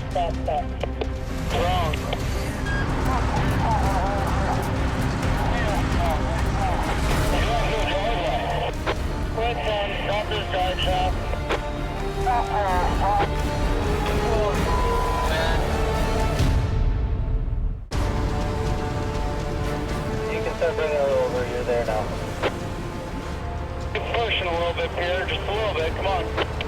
On Highway 63 in Fort McMurray, the route north to the oil and gas fields.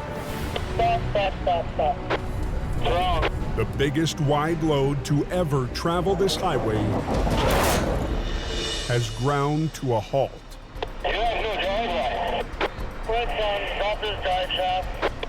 The lead push truck on the first tank has lost its drive shaft.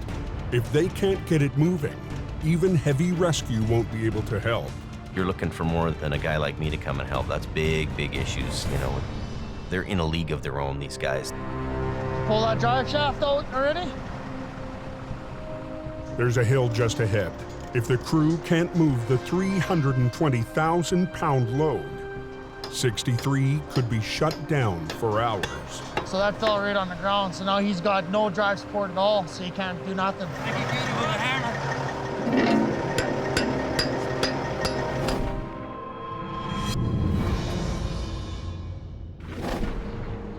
Over in BC, there's also major trouble on the Coquihalla. Going pretty heavy, actually, from Hope up. It's getting up there real fast. A blast of West Coast air is dumping heavy, wet snow on the Cascade Mountains. It's slushy for the first 40 to 50K, but they're working it. Trucks are spinning out all the way up the Smasher. We need Al for this guy in the top corner. I got you. I'm just trying to get him right now. Al clearing, BSA 15. With Jamie and most of his crew in Alberta, it's shaping up to be a busy night. We just left and now we're back. You're having fun. For Al Quiring. Towards the springtime, it's been huge, like 60, 70, 80 centimeter snowfalls overnight up there. So gotta progress with keeping that road open. Where's his car in the ditch? But just down the hill, there's a different kind of recovery. I was trying to get the car back in control, but it didn't work, so I just slipped off and away it goes. He just happened right in front of me, like I just saw him go across the highway, and then he just flipped over. He's lucky he's okay. Is the key off and everything? Key is right here with me. Okay. A small tow truck has already claimed the job. But even though he's busy tonight, good tow truck guy, get you out of the ditch before the cops come. Al can't resist lending a hand. This is how we operate on the Coquihalla. One guy helps the other. Wow. Yeah. It's a quick job, but Al never turns down a chance to help. You're good, Vic. And I rely on them to help me out too, so I try and have a good working relationship with all the different towing companies if I can possibly have that. Okay, we're out here. Hee-haw!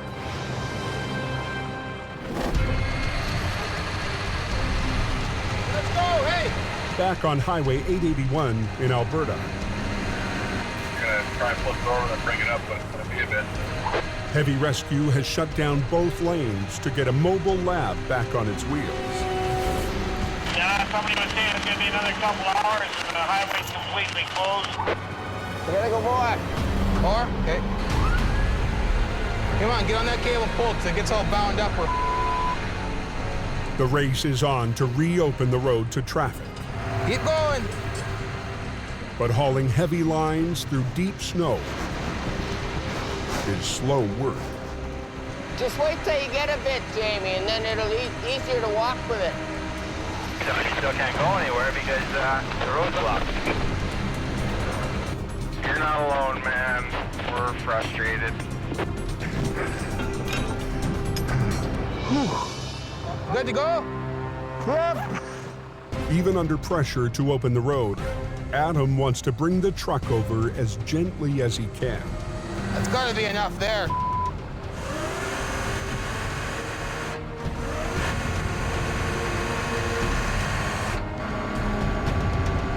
Take lots of slack off now.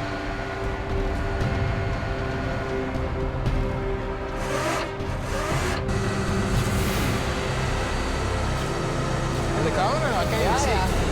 Rolling over. Oh, yeah. Does it work? out, isn't it? Now they have to get the truck up to the road, but the heavy snow is going to make it a tough pull. So we'll take them both off, and then hopefully when Phil gets here, we'll have a pin to go through the bumper. And then just suck her up. Suck her right up here. You want me back up beside me? HR 68 rolls up to help, but not with its usual operator. It's good for now. Phil Renault is filling in for Colin, who's on a rare night off. It's different. Anything you do in the towing industry is never, cut and dry, never routine. Lower your truck down a bit. Anything so I can get up there. New operator Phil has never seen a job like this one. You just do whatever it is you have to do to get the job done. Jamie, you want to grab that line? Just keep going with her lots out.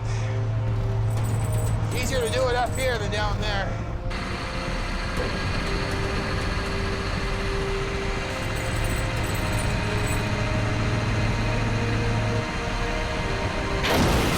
Hang on, Phil, stop.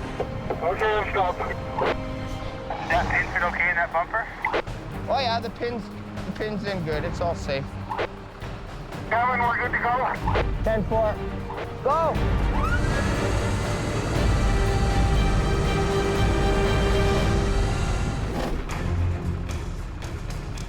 So that fell right on the ground. So now he's got no drive support at all, so he can't do nothing, push. Back up in Fort McMurray, Field Supervisor Dan Kosawin and the transport crew are racing to unhook a broken push truck from their convoy.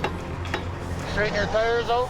Every minute they're stuck here is a minute closer to the morning rush. Okay, Elvis, you can back up. So now what we're gonna have to do is just rearrange a couple trucks and then have a secondary pull truck out front of the first load now. The convoy is facing a steep incline up ahead. There's no way the first load will make it over without full power. Cameron, unhook your rear push truck and then send them around. Dan's only solution, move one of the push trucks from the second load. He's gonna back up, tie on to Linden. Yeah. Once we get over top, then Elvis can go out in front.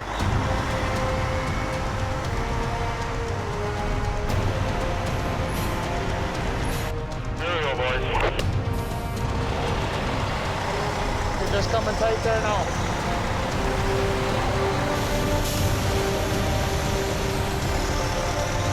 Okay, here we go. We got clean harbors and one more coming here, and that should be it. Copy there, Tanner. But the breakdown has cost the crew too much time. The tanks won't reach the refinery tonight. Tomorrow night? Yeah, tomorrow night we're gonna do it again. So we're just gonna get through town and park, and then carry on tomorrow. They'll park in a pullout north of town and make their delivery tomorrow night.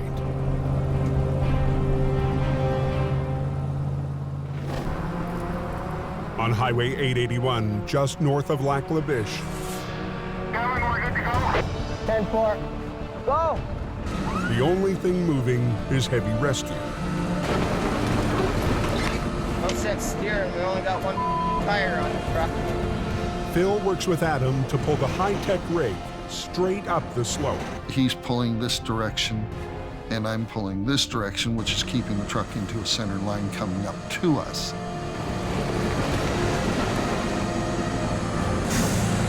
Now we're planting some potatoes. She's looking like she's coming out. We keep going. Go.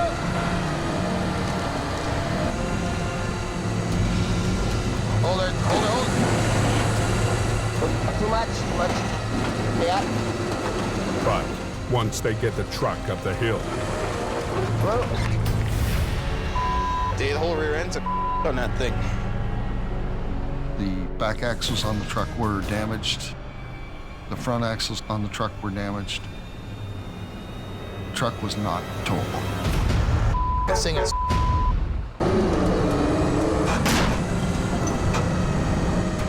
Too much. on Highway 881, north of Lac La Biche, Alberta, This thing is Traffic to the oil fields is shut down. Well, the axles on the truck were damaged. Truck was not towable. Adam has to find another way to move the truck out fast. We're gonna try to lasso that trailer, I guess. Sitting outside his gate there. You want me to go get it? Adam and Kevin have gone to get the flatbed because bent axles and flat tires, and there's no way that I'm gonna tow it in with the way it is. Morning rush is just 2 hours away. No, you can't go anywhere. You're pretty much stuck just like everybody else, buddy. Now that the truck is upright and on the road, the crew can safely access and remove the cylinder holding the isotope. They were told it could not be left there, so let's get it out. Kevin arrives with the flat deck so they can finish the job. Don't stop. Whoa! Make that hook up short, eh?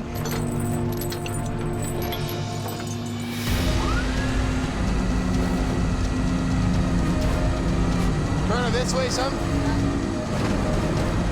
A unique recovery for heavy rescue. More if you can.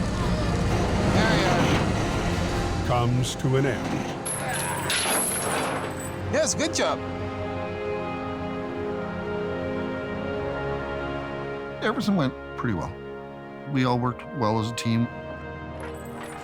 Everybody tightened it up and away you went. I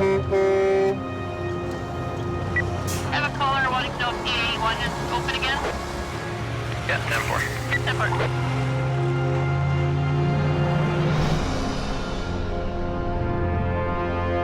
The next morning, 800 miles away in BC, Jamie gets set for a comeback 3 months in the making.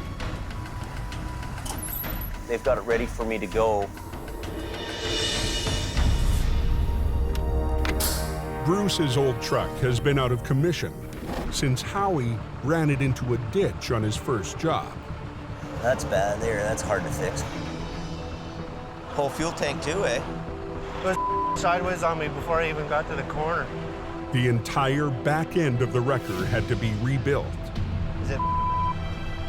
There you go. Earn your stripes here, Jamie Davis. Howie worked to earn his way back into Jamie's good books. Howie won. Bruce's truck. 0. You win. Perfect. You know what else you can do when you get in the truck? Oh, no. Hang No. on. Just one thing. Make sure you do a circle check. Circle check. When you get in the truck. That's permanent marker, you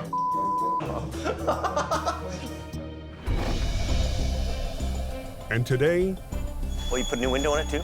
Cool. the truck will finally get back on the road. We need the thing to work. It works, and it's all fixed up now.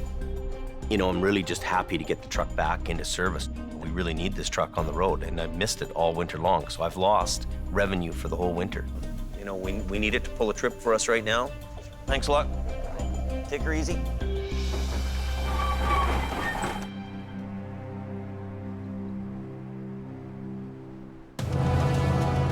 Just before dawn, the old Peterbilt heads to its first call with a new driver behind the wheel. We're headed up to Sunday Summit for a rollover. Phil raced home from Alberta when he heard there was a chance to operate a tandem wrecker. I don't want to wreck his truck or hurt anybody either. It's the same winding stretch of Highway 3 where it crashed 3 months ago. This truck and this road apparently don't get along with each other. That's it.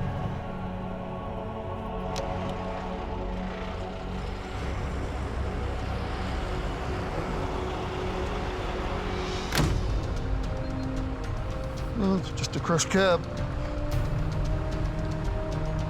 He just came around the corner a little too quick.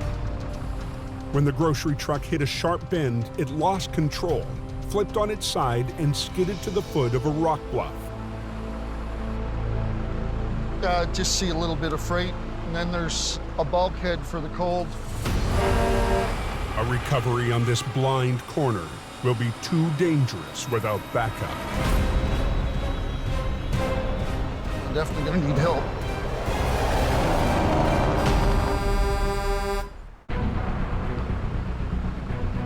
It's just a crushed cab. Near Sunday Summit on BC's Highway 3, Well, let me grab my vis vest. We'll go take a look. Yep. Howie Irwin has joined Phil to recover a loaded grocery truck flipped on a dangerous hairpin turn. Back door blown open? No. Adam's my boss in Alberta. Chain in the center. Yeah. So I answer to Adam in Alberta. But now I'm in Hope. Howie's the head guy here. Generally, short chain the shock mount, so you're not stretching the bag out. Phil has told me that he wants to learn, and he listens, and he actually takes some direction. Well, what I would do is I'm gonna put me on this end. That's Probably, what I- that's probably what I- pointing off this way. That's what I figured. I'll grab this, and we'll, just like you said, go over at a 45, down, back around, and back up to here. Yeah.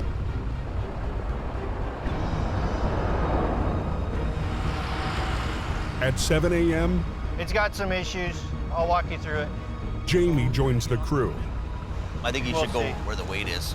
We'll see. Here, we'll start Have at a the quick back. look. Okay. I would just chain that to here, Yep. and then power buckle it like you're doing. Chain up the axle, Yep. and then let's just give it a try. The load inside the trailer is the wild card.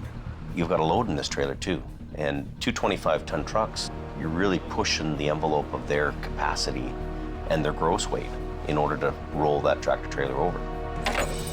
The basic idea behind rigging it is to exert the same force against it that caused it to fall over in the first place. So all that energy that it took to slam it onto its side, we have to do the same thing in reverse to stand it back up. Under the force of the pull, the loose cargo could shift and overroll the trailer. I don't think they're gonna have an easy job of this. If their second tandem hadn't made it back onto the road, they wouldn't stand a chance. Hey, Howie, because you got the boom, you should do the trailer. Want me to do the back? Yeah, you know, you can use a high line on the strap and a low line on the bottom. And we'll put him on the tractor. Okay. Okay? Using HR-66 with its extendable boom, Howie will lift the heaviest part of the trailer, the rear, while Phil and his wrecker pull over the front. For two tandems, it's gonna be tough.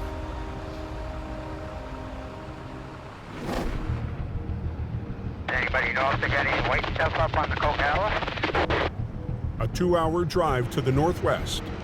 It could be a bit snotty. I mean, you know, every couple of miles, I mean, the temperature could change 10 degrees. Right now, there's not a lot of snow up here. It's just enough to make it dangerous. Constable Steve Martin is patrolling the Coquihalla on the lookout for stranded motorists. It gets cold fast as you're going up the hill.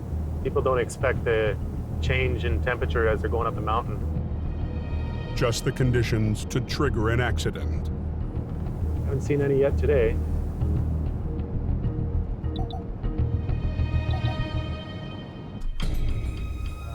I think I spoke too soon. So he just hit the slush and lost control, or? All right. An SUV spun out and slammed into the barrier.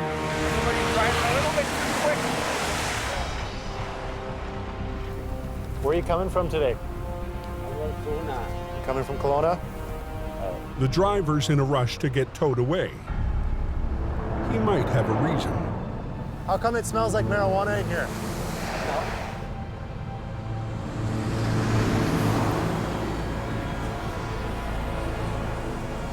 So there's no marijuana in here? It smells like marijuana in the vehicle, and I'm just making sure there isn't any. I could smell it as soon as I walked up to the vehicle, and that's my grounds for searching the vehicle.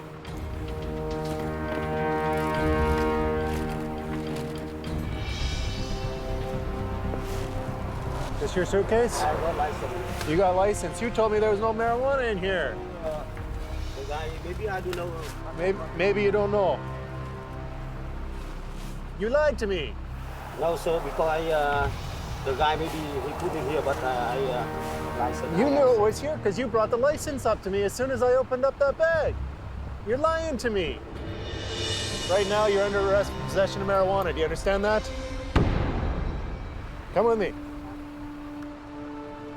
The driver has a medicinal license, but it doesn't cover this amount. But he's only allowed to be in possession of 900 grams. And there is a lot more than 900 grams in this suitcase.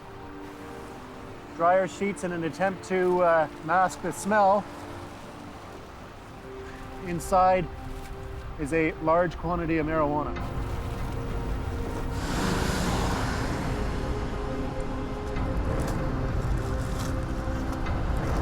$10, $11, $12, $13, $22. One of Jamie's competitors will haul away the car, but the driver's travel plans just went up in smoke. We will be putting forward charges for possession of marijuana for the purpose of trafficking. Typical for this job, it goes from not a lot going on to everything going on.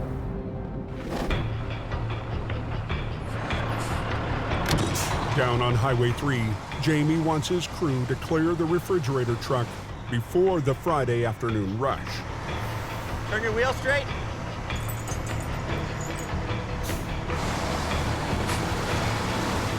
Try to get some lift on that boom, eh? Yeah.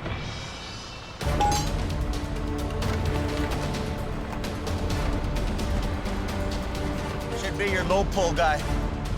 Okay. Look at these junk little hooks. Put this low to your rear end. Howie and Phil really have never been together on jobs. And when you're doing these big jobs with these big trucks. Can't get her? Got it. You need guys to be able to read each other on the side of the road. They need to know the other guy's move ahead of him. He needs to anticipate what the other guy's like. Just because we're not going to get a second chance, you know what I mean? Yeah. It just went back into gear. Got it. Yeah. Anyway, we're just about ready. We're all rigged up and we're gonna go. Don't rely on the top first. Do your bottom end first. They're a little rough around the edges on this job, and Phil, you know, good hard worker, gonna get out there and do the job, but he doesn't really know how to make the 750 sing. But, okay, I'm gonna show you something right now. So what I'm doing here is I'm coaching these guys with the equipment they have to make this wreck happen. You just keep doing this till your truck slides back. See how it slides? Okay, sliding back, next one. Do a little bit, right? Okay. Then stop, next one. All right. Okay? Just keep doing it that way. Okay, go ahead. It's coming, it's gonna go here. It's gonna bounce, right? Oh, it's gonna wall up. And as the rig starts to move, Jamie sees that the new team has made a critical mistake in the rigging. Just. You know what's gonna happen here, eh? Snatch block's gonna be under the tire. Howie needs a block of wood to prop up the tire. Yeah. Stand back. Just try to throw it under there. But the positioning... Pulling it right down. Keep pulling her, buddy. It's off.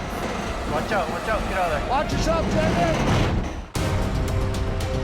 Anybody heard an update on Highway 3? Still closed. On a narrow stretch of Highway 3, heavy rescues completely blocked off the road. It's gonna bounce, right? Oh, it's gonna wall up. Trying to flip a loaded grocery truck. You know what's gonna happen here, eh? Snatch block's gonna be under the tire. But Jamie sees that he needs to prop up the tire before it hits. Watch yourself, Jamie! Watch out, get out of there.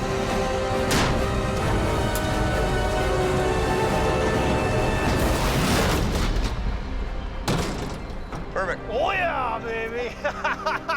That's what they do in a James Davis. Look at that. You did her. Success. By the seat of their pants, they pull that off. It's as much as those two trucks can do to do that job.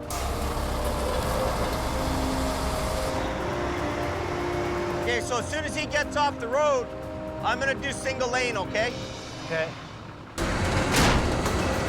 You know, that wasn't very long closure for a, you know, this is a loaded tractor trailer, so, you know, instead of unloading it, we were able to bring it up with the load in it.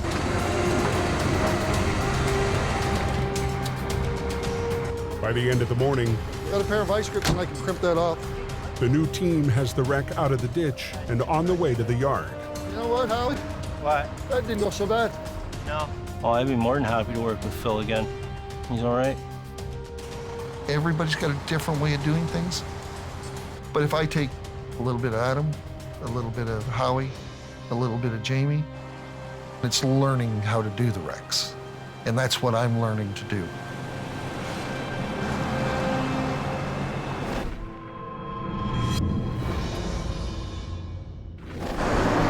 Just glad I got good chains and new snow tires. I'm ready for this now. Another Arctic front hammers Lac La Biche, Alberta, turning the highways to ice. Pretty icy and pretty slippery. Overnight, a fresh layer of snow covers the icy roads. At 7:30 a.m., it's Colin McLean's turn to be put to the test.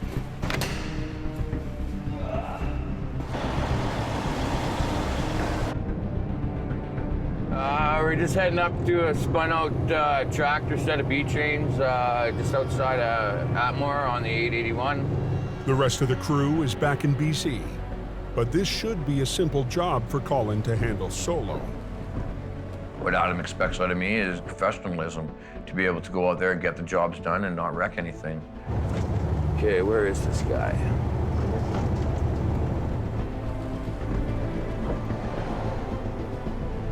Let's light her up. See what we got, boys and girls. It's showtime. What do we got here? We've had something else go on here. Colin discovers there are other drivers in need of help.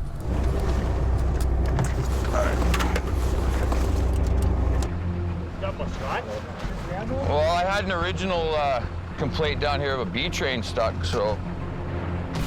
A flat deck has plowed into a pipe truck. There's a driver coming down the road here, he's headed north. Another driver behind him, rear-ended that trailer pulling the pipe there. And then it just domino effect from there, right? The chain reaction has created a mile-long stretch of 9 stuck and spun-out vehicles. The highway was shut down. No traffic was getting through. You know, you had trucks that were northbound, you had trucks that were southbound. Yeah, it was pretty crazy. Wow, just wow. Chaining up is definitely going to give us the advantage over most of the other trucks here in the area right now. If the tow truck's stuck in the ditch, well then that would have been really bad. But Colin can't even find his customer. Hello. Hey, Carl, how you doing? Did you see one carrying you here? Yeah, I'm on the other side of the ambulance. Is that you on the other side there? Yeah, I'm in, there's 4 of us here, so you're gonna be busy. Colin will have to clear a path through the carnage. But before he can even get started,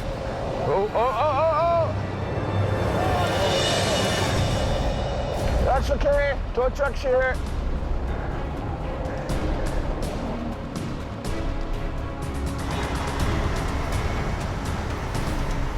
It's usually the firemen that come to our rescue. Now we get to go to theirs.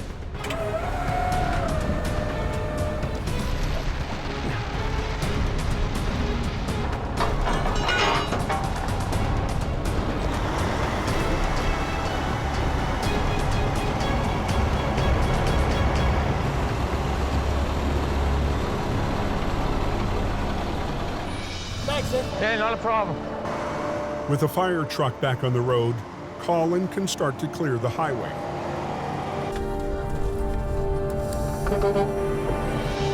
First, he needs to move the 2 trucks from the initial accident.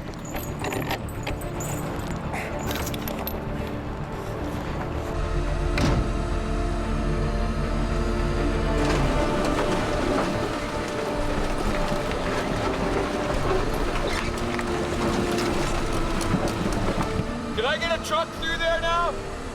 Yeah. My original call has been here the longest, but we've had to basically clear a path to get to him. Okay, mirror, mirror.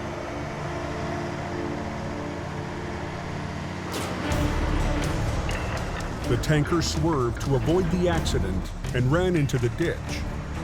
It's not looking good. It's not looking good at all. All right, Carl, let's get you the Dodge. No, there's no pins on my front bumper. Colin has to find a secure rigging point to hook on to the 70-ton B-train. You still can't go anywhere because the road's blocked. The moose bumper, I don't know. Wouldn't hook onto the moose bumper.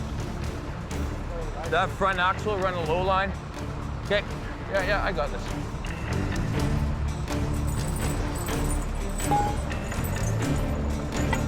Carl?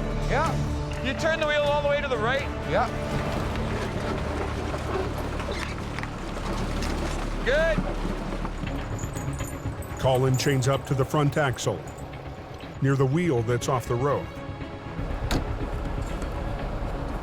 Turn the wheels to the left.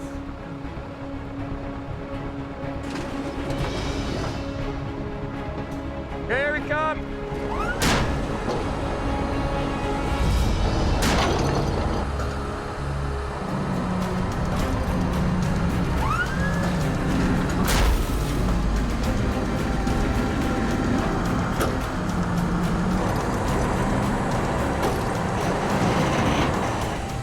The tractor's on solid ground. Now the tough part, getting the two trailers to follow. You release, keep foot pedal, right? You'll release both brakes? Release all your brakes. Brakes are on, so I'm ready to roll whenever you are, buddy. Okay, here we go.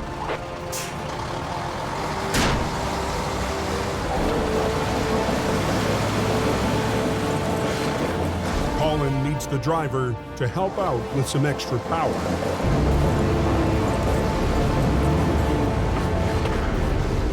Hang on, one more little tuck here, work with me.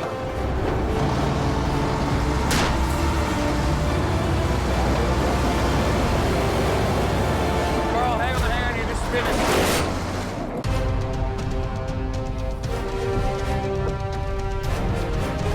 Yes, 81, so close.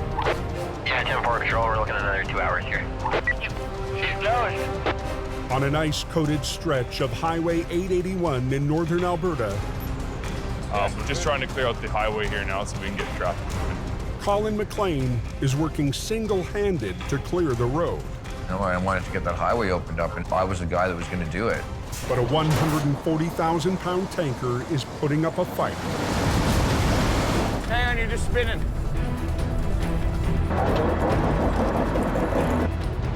I'm just worried about that bridge going down into the shoulder there, because that's a lot of weight. If the tanker slides back down, it could drag Colin's record down with it. Colin re-rigs to pull more evenly from both ends of the axle. Put both winch lines on you. This time, he wants to make sure the driver gets some traction. Is it the right way? Wrong side. Told you I'm a rookie. We're good? Yeah. Speed the truck the way it is right now. Yeah. You ready? Yeah, all set.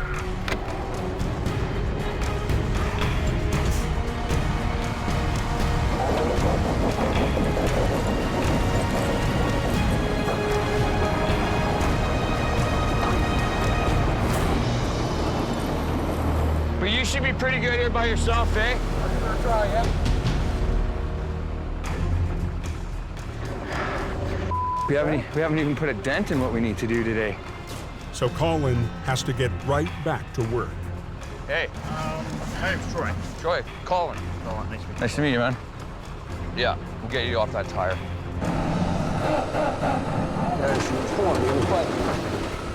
We're getting it. Plugging away. After 8 hours on the scene, You're up again.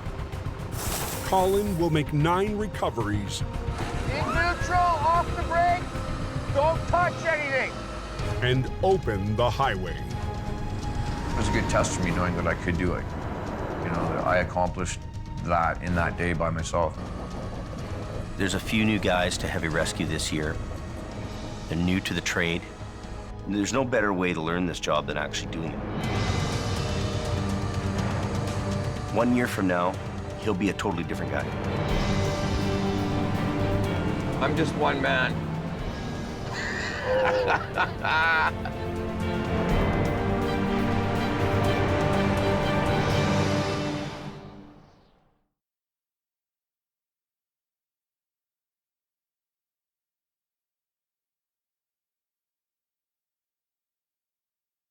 Wow. Next time on Highway Thru Hell. We're on a dangerous road. A backcountry recovery puts Adam's crew Here we come. Put your back. in a tight corner.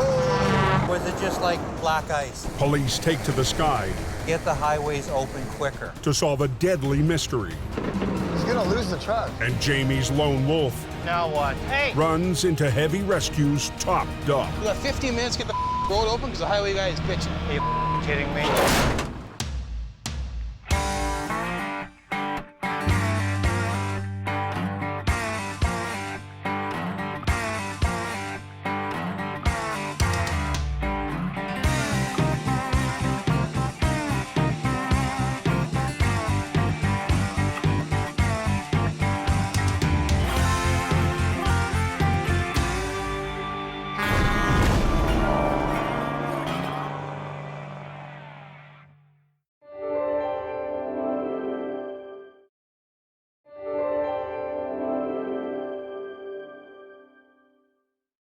This time on Highway Thru Hell. Fleet all over the road. The biggest wreck of the season It's a damn tangled mess. explodes on Jamie's doorstep. Yeah, Jamie and his rotator must be all excited. But it's all up to Howie. Highway's closed. Like the fist of God came down on it. And in a blinding storm, And this is just the beginning of it. there's no end of trouble. It's like a reoccurring nightmare. On the Highway Thru Hell, the last line of defense is a heavy rescue team ready to tackle any disaster. Because closure is not an option.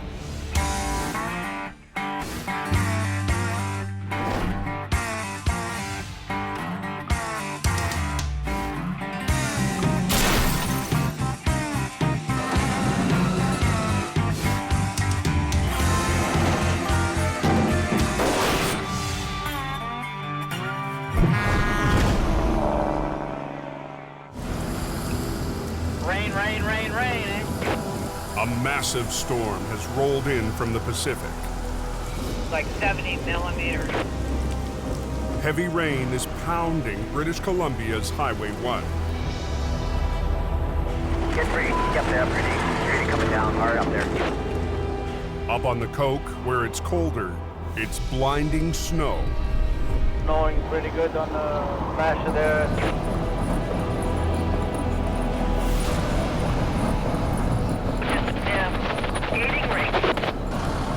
The storm is so extreme, authorities have issued a snow protocol, And this is just the beginning of it. There's 30 to 40 centimeters that are supposed to fall tonight.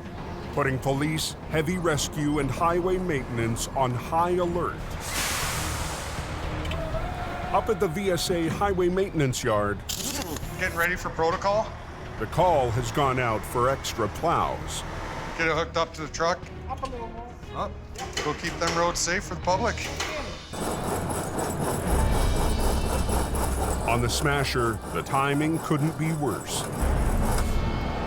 It's the height of the overnight freight run, and more than a dozen spinners are spread across the hill. They can't get a hold of Jamie Davis? Clearing's up there. Al Quiring is doing all he can to keep the trucks moving. When they call for the protocol, you have to be there to make sure that highway stays open, and if you're not, it just becomes chaos. The first one on his hook, a heavy load of lumber jackknifed just below the summit. Happy this is a good day of fishing, that's for sure. Try and get this guy backed off the road here.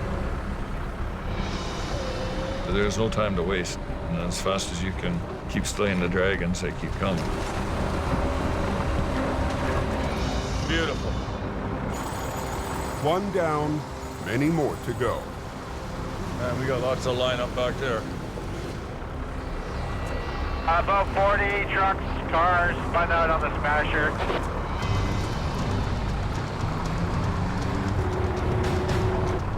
We got a bus now too in the road.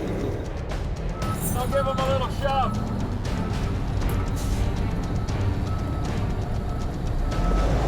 That's what happens when you don't chain up here.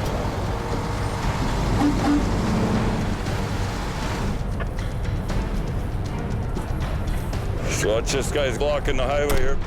How much weight you got in there? About 60. As soon as we start rolling, start picking up gears. In less than an hour, Al drags 3 trucks to the top. 625 from Mount Martin. Go ahead for 625. I'm just going to be clearing the top of the hill here. You want me to back down and start working the other side there from the top? There's at least one chip truck down here that'll need you. We were just here. It's like a reoccurring nightmare. The storm isn't letting up. Al's in for a long night, and help is a long way away. Jamie, gone to Alberta. Isn't that incredible? Almost white out here. New highway policies have cut Jamie's BC business in half, so he's heading north, following his rotator. Well, Adam called and wanted the rotator out in Alberta. There's a job waiting for the rotator, and it needs to be there for 7 a.m. in the morning. I'm gonna go up and deal with some stuff in Fort Mac. I doubt it'll be busy. It's certainly not busy here at all. So anyway, while I'm gone there, can you look after things for me? Sure. Appreciate it. With the rotator gone, Jamie has left his Hope operation in the hands of new hire Howie Irwin and a single aging wrecker, HR 66. It's not the easiest being one guy, but you just have to be confident in your skills. And 10 spun outs on the hill. But nobody expected the storm in BC to be this severe. They're making a chain up going up the smasher. Down the mountain, it's 5 degrees warmer, enough to make it a very different storm. Rain down here. I did listen to drivers having to chain up on the hill, and they're in blizzard conditions. With trouble on the Coke, most of the traffic decides to run Highway 1. I'll take the canyon. Yeah, I'll do the canyon every time. Its lower elevation means no snow, but it's narrow and winding. And in heavy rain, it's a handful. You can't see very well. Trucker Harold Freemuth is running the number 1 with a load of pulpwood. Your visibility is limited. You have to slow it down. But then there's always the other guy. I've seen so many close call accidents. It's crazy. Tango 32, can you run a BC marker for me, please? Because of the storm, Highway Patrol has sent extra officers out on the road. People still do just insane speeds. It doesn't take long for Constable Jim Halliday to make his first stop of the night. Hi.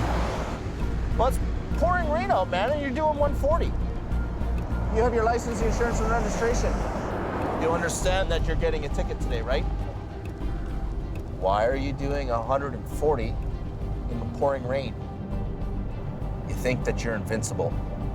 Nothing's gonna happen to you. It's just after 9:15. One is closed. We had a liquor wreck at Flood Hope Road. When Howie answers an urgent call. Freaks all over the road. It's a damn tangled mess. I was gonna go home and hang out for the night with the wife and cuddle in a nice warm bed, and as soon as I make a plan to leave, something else happens. What I heard was a truck jackknife got sideways, and another truck drove through it. Howie doesn't have far to go. The wreck is close to Jamie's yard. Everybody's coming off the highway now.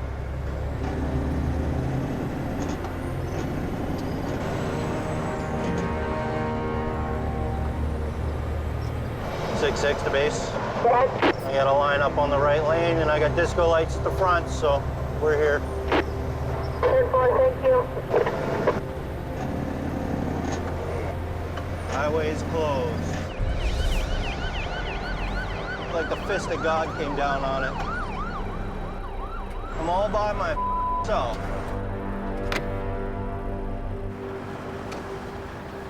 Ten minutes after leaving the yard, what a mess.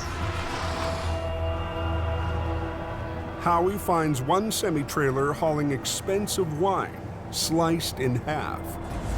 It's multiple pieces, in multiple pieces. The debris is spread over an area the size of a football field. It's gonna be ours. The wine semi crossed the median into the oncoming lane, right into the path of a truck traveling the opposite direction. The massive impact sliced the trailer in half.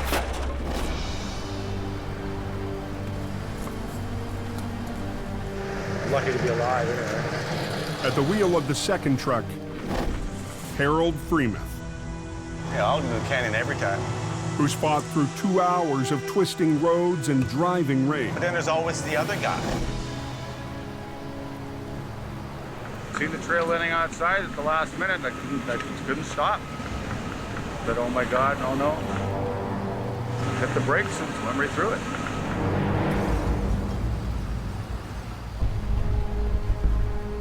Nobody's getting through. There's debris and vehicles all over the highway. The main route out of the mountains is completely choked off. We need to really get this mess cleaned up as soon as we can. And the biggest wreck of the season is in the hands of one man and one truck. It's a monster crash. As soon as you're all by yourself, game on. No rotator, no backup. And now I'm neck deep in. What a mess that is. You're not gonna go anywhere for hours on one. Just outside of Hope, BC, the worst wreck of the season. Yep, she's closed westbound. Is choking off all traffic heading west on the #1 highway. I guess the guy was going eastbound, went across the median, put himself up on a no post, and then another guy come along and ripped right through his trailer. What a mess that is. Tonight, heavy rescues only got one guy manning the Hope operation. Howie Irwin. But I gotta call Jamie. Howie checks in with the boss. How's it going? Monster crash, buddy. Yeah, I got a 53-foot. It came through the center median, laid on its side, and a truck loaded with pulp drove right through the middle of it. Well into Alberta, there's nothing Jamie can do. Well, the moment I move the gear out, rotator's not around, then Murphy's Law is something's gonna happen. 18,000 vehicles use BC's Highway 1 to get to the West Coast every day. It's creating quite a backlog. It's very poor weather conditions, and we don't want any rear enders or collisions. Clearing the wrecks is a priority, but Howie's wrecker can't even get close. If they can take all this stuff and push it that way. Front end loader and a street sweeper? Everything from here that way into the center median. Okay. And then I can get that one out of the way. And then we can get They got to clear a path through the wreckage so that we can get my truck through without breaking or popping any tires. Are they letting any traffic through there at the accident yet? No, I talked to a cop and he said it was going to be literally, he quoted, hours because they haven't even started cleanup yet. Damn it! 750 miles away in Alberta. A lot of guys go in the ditch and man doesn't do a lot of damage. Heavy rescue is called into action when a flash freeze hits Highway 881. A driver heading north to Fort Mac hit the ditch when he swerved to avoid another truck. I didn't expect it to be as icy as it was. Had to put my brakes on quick, and then the truck started to jackknife. This is where I ended up. I'll get him just to pull that trailer up and over. Alberta manager Adam Gazzola is hoping they can hook to the tow pin and get the truck on the road fast. Chop, let's go. With 2 other jobs waiting, Come on, you dumb. he needs his crew to pick up the pace. Snail pace, eh? Colin has to prove himself. I'm hard on him because he up. He's a pretty spirited man, so you better have some tough skin. Let's watch that hook. Keep pulling her over. I'm gonna hip check him off the wrecker here pretty quick. Hang on. But Colin's trouble tonight has nothing to do with his lack of experience. Oh, the rear axle's broke out of it. We're just gonna come in here and pull on the trailer to suck this back end out. Hey, Colin! The tractor's rear wheels are working like an anchor, dragging in the snow. So Adam gets Colin to reposition to pull from the side. 2 secs. But that means stopping all traffic, and every minute counts. Watch yourself. Go ahead. Bit of a bent axle. Okay, just pull ahead. Okay. It's a small victory, but there's much more work ahead. It's the way it is. Right? You finish one, you're off to another one. Finish one, off to another one. Man, the pressure was on. Yeah, Highway 1 shut down, westbound. Back in BC, Howie Irwin is facing a massive recovery. Once Highways opens up this lane, I can get to that. I can clear it out of the way. As soon as I get it cleared out of the way, we're gonna clean traffic out, and we'll start shoveling this trailer out, loading it all into the bin. Then I can deal with the recovery on the front half. I can get the highway completely open. If you got more guys with more trucks, each guy takes a piece. If you got to focus on one part, and then on another part, and then on another part, and then another part, and you're using the same truck to do all those parts, that's what takes the time. Highways gets to work clearing a path, so Howie can reach the 2 wrecks. You're just waiting. There's nothing you can do about it.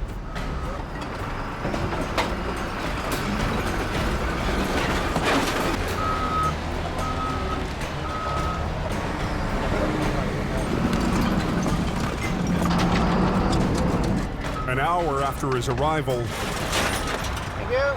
Howie finally gets the go-ahead. The priority is getting one lane open to traffic. The first thing we got to do is get the one that's upright out of the way. Let's get rid of that truck, and then we can get traffic flowing.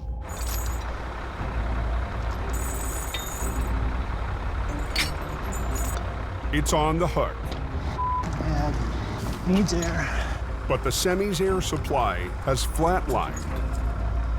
I gotta put some air in it. It's out of there. No air, no go. Because as soon as he loses air, his brakes come on. He can't move. Truck brakes are powered by an air piston that expands to release the brakes. Without air, the brakes clamp shut.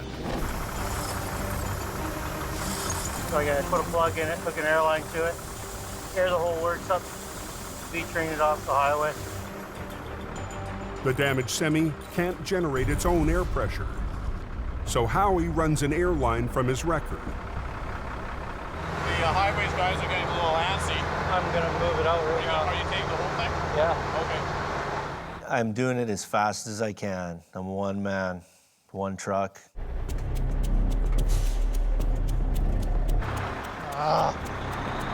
It's not wanting to release.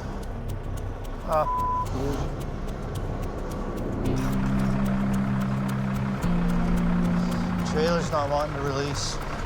It's now been 2 hours since the accident. And the lineup on westbound Highway 1 Come on. is building. Every time there's a stoppage in traffic, it's always pressure. Because there's always a cop standing there or highways guy tapping his foot, looking at his watch. Go. I'm waiting for air. Air? It's taking forever. It doesn't want to release the trailer for me. I can get the tractor to release. The trailer doesn't want to come with me. You're not gonna go anywhere for hours on 1. Up in Alberta, snow covered with large sections of black ice here. Copy that, thank you. Heavy Rescue's northern crew is already on their 5th job of the night. I was following the traffic. I looked down to pick up my can of pop. When I looked up, I was off the road. The gravel truck was hauling a trailer with a total 50-ton load. No, there was no harm done, no injuries, nothing. Just my pride. Hey, Colin! What? Waiting for you to hurry up so we get the hell out of here.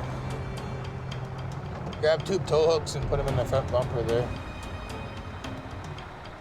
Pulling on frozen cable, up and down embankments full, you know, walking through 2-3 feet of snow, it beat us up pretty good. Adam's patience with Colin ran out 2 jobs earlier. He's taken command of Colin's wrecker. You know, somebody boots you off your machine, it's a feeling, but, you know, Adam's the boss. Come on.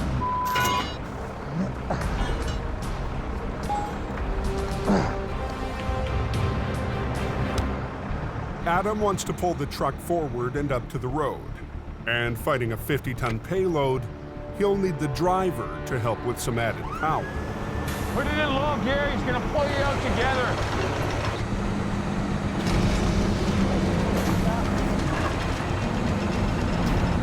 Turn the wheel. Atta baby. I got hot knife through butter. Decent, Jimmy, decent! We're gonna move on to our next one now. Babysit the tribe down to the road. Come on, boys. Let's go.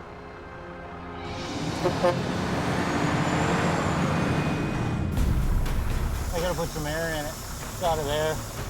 In BC, Howie's recovery is stalled. He's pumped air to the wrecked semi, but the air brakes on the trailer still won't release. Oh, you're gonna be like that, are you? We got the airline broke off the air pot. The culprit is a broken fitting on one of the brakes in the center axle, letting the air escape. You got an air pot fitting? For which? The fitting busted off the center axle, the far side. Just gotta be different. It won't happen. I did not have one that size. The wrecks aren't going anywhere, and neither is the growing lineup of traffic. Like a parking lot out here. Said no estimated time of movement. I'll just say the least, I'm really pissed off. Trailer's not wanting to release. On Highway 1, Howie Irwin's recovery is going nowhere fast. Some of the air brakes on the wrecked trailer won't release until he can reattach a broken airline. Just gotta be different. But he doesn't have the right part. Around. You feel the pressure, but you have to stay focused on the job. And it's a monster job. A truck loaded with wine flipped across Highway 1, and a semi coming the opposite way smashed right through the trailer, slicing it in half. Can you imagine blasting through a 53-foot trailer loaded? That action is quite the mess. Traffic's already been held up for 2 hours. I gotta clean some of that glass out because I gotta labor it in there. It's shards of glass everywhere. I'm worried about cutting myself because if I cut myself at a point where I need attention, everything stops. I grabbed my zip ties, identified the hose that was leaking the air, folded it over, zip tied it off. We got the leak stopped. Howie's quick fix will allow some of the brakes to release, but the rest are still stuck. Without compressed air to power the brakes, the only way to release them is mechanically, with a specialized bolt that reefs the brakes free. Come on. But it takes valuable time. I got 2 caging bolts in here. So hopefully that should be it. Come on. At 12:30 a.m., 6-6, we got it mobile. 3.5 hours after getting the call, Howie gets one wreck off the road. All right. You let traffic go. Looks like traffic's moving here. Have they got a lane open now? One lane is open to relieve congestion, but it's only temporary. It's one down, another one to go. Howie will have to wait on the rest of the recovery. Watch it. Okay, we're gonna load the back of your truck up in a bit. The insurance company wants the $500,000 worth of wine salvaged. There's 15 to 20 feet of trailer there, and it's full, right from the opening to the front wall. Watch it, Jim. It's broken open cases, it's individual bottles, and I know what it's like playing pickup sticks. It's the same thing when you're picking up bottles. It's one piece at a time.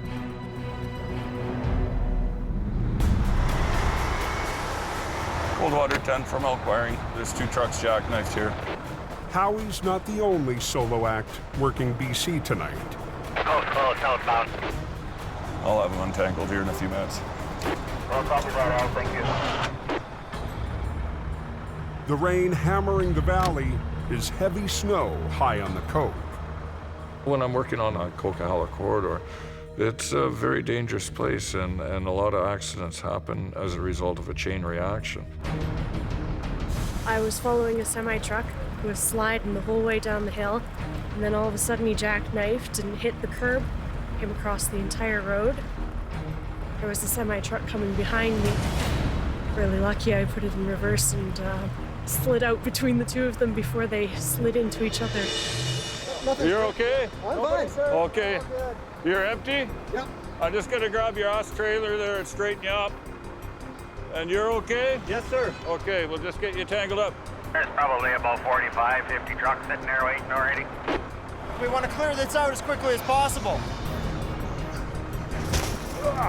When the highway's closed, it's costing money, and I don't want them pointing at me. You got winter tires on here? The driver of the car doesn't need a tow, but Al needs her out of his way. Very slowly, just go ahead and you can go past that guy, and I think the road will be clear for you. Very slow. Stay up in that soft stuff, okay? Don't use your brakes. Come on. Just let it roll slow, slow, slow. Put it in the first gear. All right, I think you're on your own all the way down, but just, you know, use the fluff as your friend. Welcome to the Highway Thru Hell. I'm glad you escaped. So this guy ready to roll? Al needs to get the 2 trucks out of the way fast, so he decides to teach the driver an old trick. Just put your truck in gear and steer yourself up against the no post. Leave your trailer brakes on. Just get it going. Leave your trailer brakes on. By locking the rear wheels on the back trailer, friction will help pull the long B train straight out of its jackknife. Come on, up against the wall. Saving Al from hooking up for a time-consuming tow. Come on, keep coming. Keep coming. If he just skids his wheels, you know his tires are gonna bump into the no post, and he's gonna get hung up. And as soon as he gets hung up, because he's getting hung up at the back, the momentum is 2 vehicles, just like a rope, it'll automatically just straighten itself out. Okay, my friend. You're gonna do that too. With the first truck out of the way, Al decides to try it a second time. Trailer brakes on. Just stay about that far away from the wall. Keep coming. Keep coming. Yeah, you're good, you're good, you're good. All right, boys, let's roll. Al's trick has just cost him 2 paying jobs. I'm gonna go down the other way. But saved 45 minutes of towing time. 2 trucks down, 20 more to go. Let's roll. One problem to the next. When I went by, the lineup was about 5 miles long. Down in the Fraser Valley on the number 1, You can guarantee the road's closed there. traffic's at a standstill. And so is Howie's recovery. How long do they figure until it's open again? The highway is shut down again. So the salvage crew can pick up thousands of bottles of expensive wine. Anything you can save, save it. Anything that's broken, shovel it into a garbage bin. While he's waiting, a new problem catches Howie's attention. Well, fuel cap's dripping. I'm thinking, well, maybe it's just not screwed on tight enough. Yeah, grab a hold of it, try to twist it on further. Boosh, off it comes. I got a 3.5-inch hole, pissing diesel out all over my leg. Oh, he's got a piece of plastic. The fuel cap is the wrong size for the tank. You get the cap back on, Alan? No, I'm working on it. The badly maintained semi continues to produce more headaches and delays. It was more than half full and pouring out quickly. Oh, that is a mess. It's 2:30 a.m. in BC. Sitting here waiting for this road to open. Overnight freight is still backing up on Highway 1 westbound. Hey guys, park in the back. Stopped dead when a semi tore a trailer load of wine in half. 5 hours after he got the call, Heavy Rescue's Howie Irwin has his hands full Cap doesn't even fit on the truck. with a wrecked and poorly maintained semi. Don't touch it. Even look at it. Highways is feeling the pressure from truckers to get the road open, I'm sitting on number 1 in that friggin' lineup. even if that means plowing good wine into the ditch. We're not going to keep the highway closed forever, so you got to get traffic going through your single lane. Yeah, that's quite the mess. Next question, was it good wine? But the insurance company isn't letting up. At $40 a bottle, they want to save as much wine as possible. And I'm stuck in the middle waiting for the stuff to be picked up. So kind of stuck in between a rock and a hard place, or a closed highway and a wine bottle.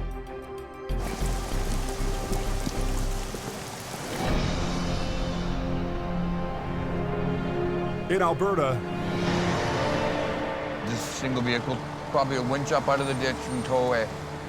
Colin's at the shop, grabbing another record.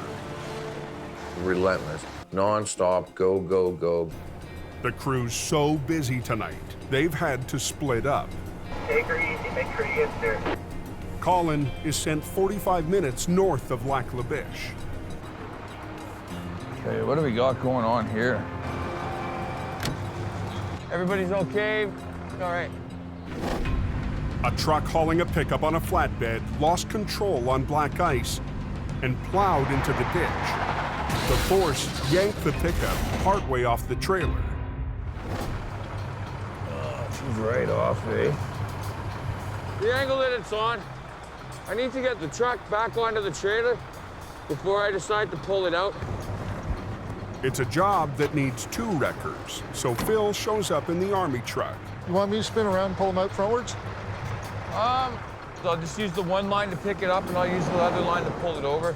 It's an easy maneuver if they shut down the whole highway, but Colin's determined to keep one lane of 881 flowing. So he'll redirect and anchor one of his lines to Phil's truck to pull sideways, while his second line will do the lifting. Guess we could do that. We'll just run a chain to a snatch block right there. But keeping the traffic moving comes with risk. It's just a 2-lane road. It's very narrow. One of the worst highways I think I've ever kind of played on. You really got to keep your eyes out for everything. Give that a quick pull, Phil. The guys want to get off the highway fast. We can both get it now. No. It's all knotted. But a stubborn winch line won't budge.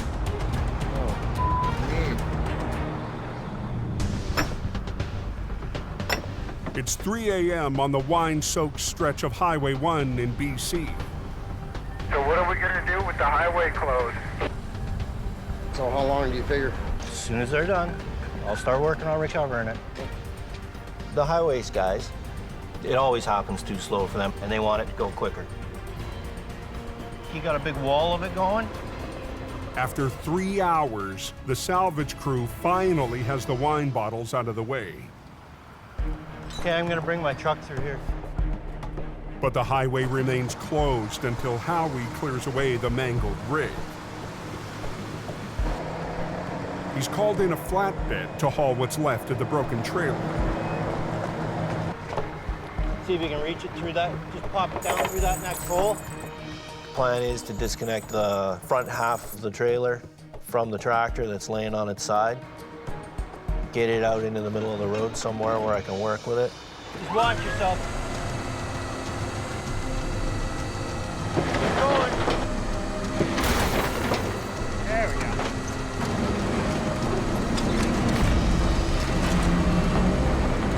Look at that. God, it's gonna work in our favor. Oh yeah. The front piece of the trailer's free and in a good position to get it onto the flatbed. Just put it in here because there's a gusset right here. Will it go? Oh yeah. Perfect. Fastest way to do it is hold one end of it in the air, scoop it up like a spatula, drop it on there, pitch a couple straps, and get it moving down the road. Keep coming!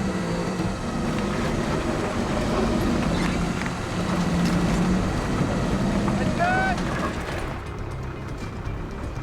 I got a hook one. At 4:15 a.m., the front half of the destroyed trailer heads off. The back half is out of the way on the shoulder. It can wait until tomorrow. Been a long day, tired, cold, want to go home.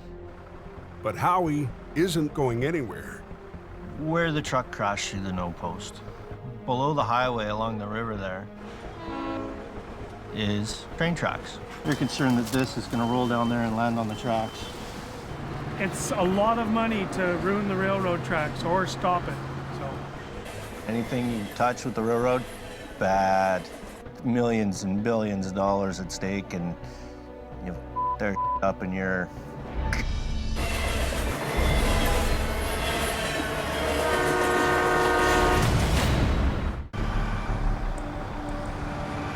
On Highway 881 in northern Alberta. Watch yourself. Yeah, watch. You got a truck coming, bud. Colin's recovery job is held up by a tangled winch line. Oh, neat. It's really bugged up on that line. Okay, hold on. To pull it free, he hooks up to Phil's army truck. Back out nice and slow.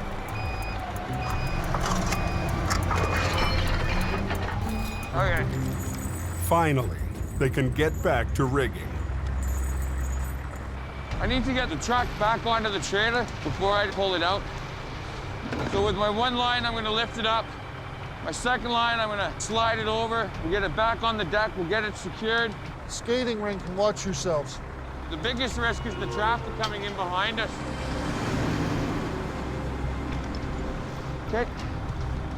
Good, good. Brakes are on, everything? Brakes are on. Playtime.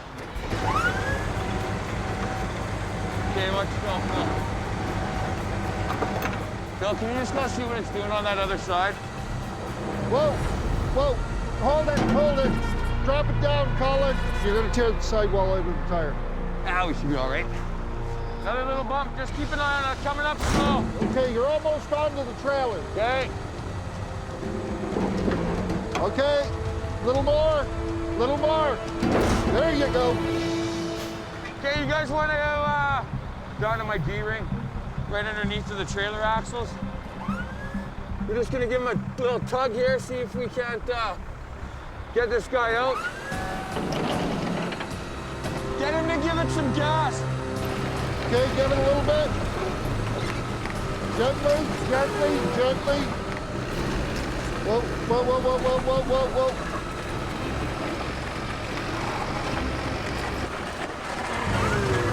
Can't have him hang on, Phil. Hold.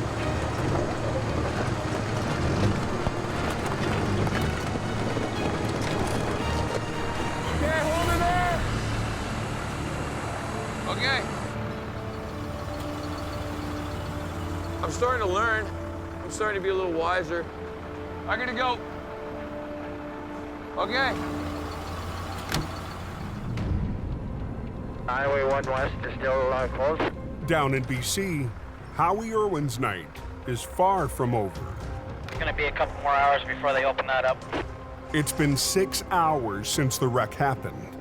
Howie needs to clear the flipped tractor that's hanging over the no post.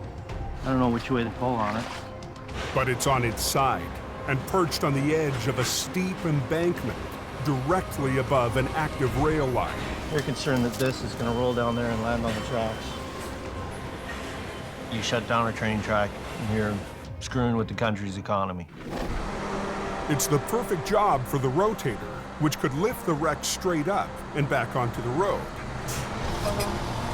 But after weeks with no work, the rotator shipped out less than 24 hours ago for a big money job in Alberta.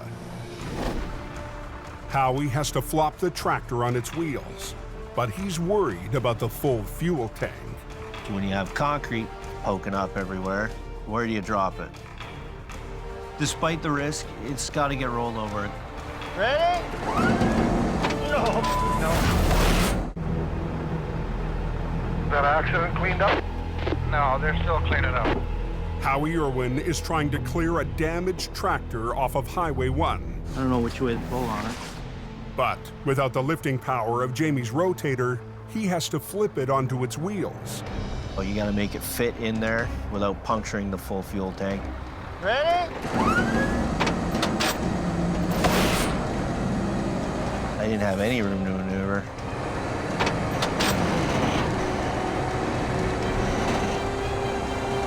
And it was just coming down wherever it landed.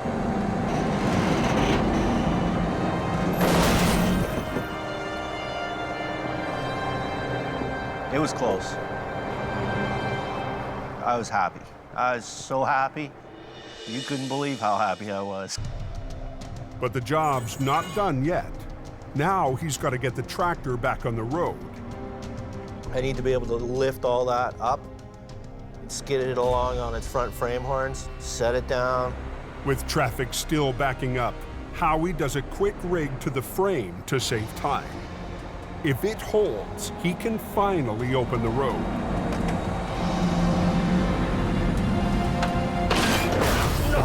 No. Kind of grabbed a hold of it where I shouldn't have. And the bolts didn't hold and pieces went flying. Well, it wasn't exactly what I had in mind, but... Well, the chains held, the cross member didn't. Broke all the bolts off. That's my own fault. I should have known better than to grab it just by the back end like that. Took the chains that were attached to it, just grabbed it by the next piece up that's solid and keep going. I really want to get the road open. I'm hoping the chains hold this time.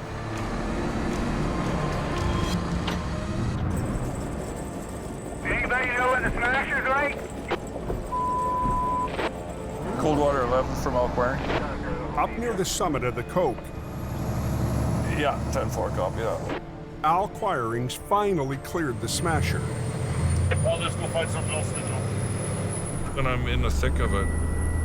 Holy crap, I can't stop. I'm just up in the brake check here, just making sure everything's okay on the hill. It doesn't take long before Al's called back into duty, Thought we were gonna make a clean break. rescuing a stuck plow. In a storm this bad, highways can't afford to lose any of their equipment for even a few minutes. Just throw her in gear and drive forward a little bit. Go forward. Come on, go forward. Okay, whoa, whoa, whoa, whoa, whoa, whoa, whoa. You're driving away with my tow truck attached. All up to you, Ronnie. With the plow on the move, Al's marathon night has finally come to an end. Shut her down. It's time to go. Curiosity, wondering what's going to happen next, I think is the biggest thing that brings me back every day. trailer's cut right in half. That's what I heard. Not a good thing to happen. Down in the Fraser Valley, Howie's re-rigged to the wrecked tractor. If he can pull it off the no post, he can get traffic moving again.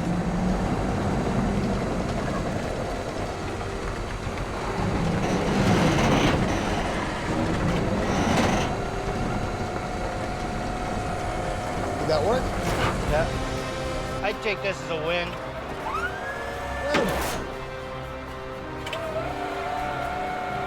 At 6 a.m., almost 9 hours after he was called out, Howie's cleared the biggest wreck of the year, solo with just one truck. He's got big shoulders. He carried the weight here. He was a warrior. And I'm proud of him. It always feels good when you accomplish something. You know you're right at the outer limits of your abilities. Are they opening a westbound lane? Looks like traffic's moving here.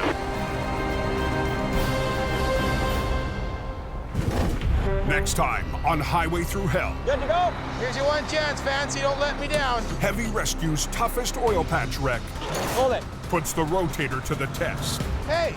You don't get a job just because you're Sonny Boy, right? The rookie fights to join the A-team. It's either you do or you don't. I have to do. And back in BC, somewhere in there, there's a physics lesson. A monster wreck overwhelms Keep going. the man and machines left behind. I don't want it to hit you. Keep going.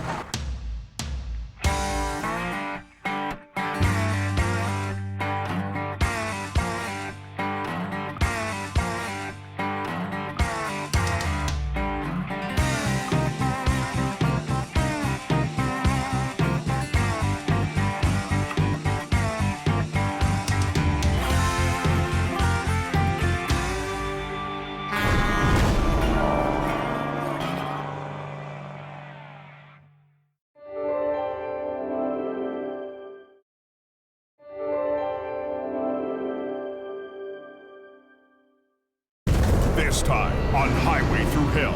Holy! A violent wreck. It's minus cold. Tests the new arrivals in Alberta. Get over it. Back in BC, Joe. massive carnage There you go. chokes off 2 highways. See what we can do. Keep it going. And a pair of lone wolves Hang on a sec, Al. have to pull off the impossible. That is nasty. On the Highway Thru Hell, the last line of defense is a heavy rescue team ready to tackle any disaster, because closure is not an option.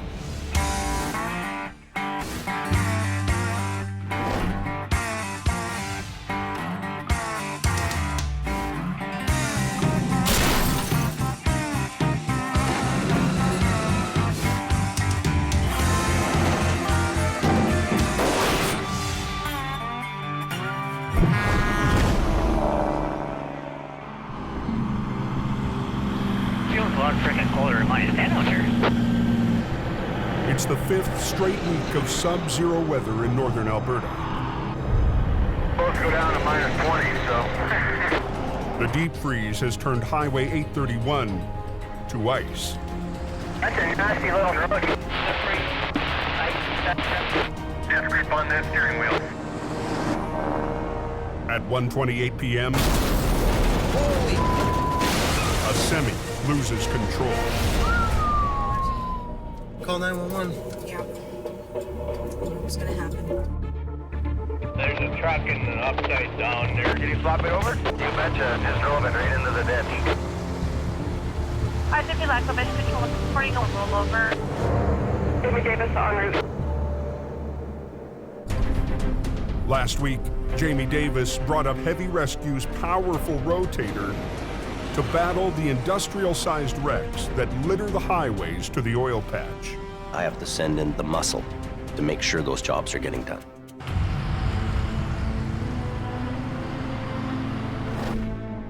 Heavy Rescue's heading to Highway 831. which feeds one of the main routes to the oil patch. We got a tractor trailer that's rolled over. Joining Jamie today is operator Colin McLean. A bit of a mess. We're gonna get there, take a look, see what's going on. It looks like we got a couple of pieces of pipe that have all come off the trailer. Good day, sir. Good. Something led the driver to catch his trailer on the shoulder and lose control. The driver survived, but the crash sent his load of industrial pipe hurtling down the highway. These are pipeline pipes, very, very thick, heavy. They rolled down the highway almost like rolling pins. If that would have hit a car, serious injuries would probably be the best case scenario. Let's do a flip on the trailer and then get hooked up. Jamie plans to do a single lane inversion. Flipping something over in the lane that you're working in. What that does is it allows traffic to flow on the other side. But that leaves them working up against a moving lane. Look at the traffic here. Amazing. You have highways that are handling traffic volumes that are going to all these oil field sites because the traffic buildup is crazy. The pressure on us to get that job done quickly is huge. Fast, I want efficiency, let's go. Controlling that heavy traffic is up to Jamie's stepson, Brandon, who's flagging along with Sammy. It's minus gold. Brandon's new to the Alberta operation and the brutal climate. The weather's extreme. That ice and the wind mixed together. I'm wearing these too and I can't feel my fingers. It's on a kind of a weird angle. Kind of in a bad spot here to flip over. Where's my glove here? Adding to the challenge is the twist in the wreck. That truck is wound up like a giant spring. There's energy there. That energy is something to worry about. I think I should put a low line in this thing. Let's put a couple of snatch blocks down. Well, yeah, one for that. Yeah, at least to pull that down. That way we're not monkeying around at all. If I start pulling this over on my end and I don't let him catch up on the back end, that trailer's gonna come down so hard, something's gonna break off, it could hurt somebody. We want that unit to come up evenly. I'm just thinking where I should be with the truck parked here, so. I think I gotta be in the other lane. What, you think you're too close to it? Yeah. Like where I'm at there, I'm too close. I know at that point that this is gonna flip over into the lane. So I can't have the wrecker there and flip it, it's gonna land on the wrecker. But moving the rotator forward won't give Jamie the leverage he needs to flip the tractor. I need to block that road for a minute. I have to move the rotator in the other lane, there's just no other room. Let the last traffic go and then unblock the whole thing for a bit. Brandon, shut everything. I'm shutting it down. 1-4, back up. Get down the floor, good buddy.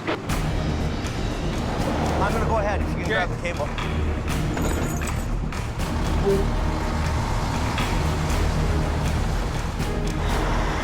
Yeah, you get there?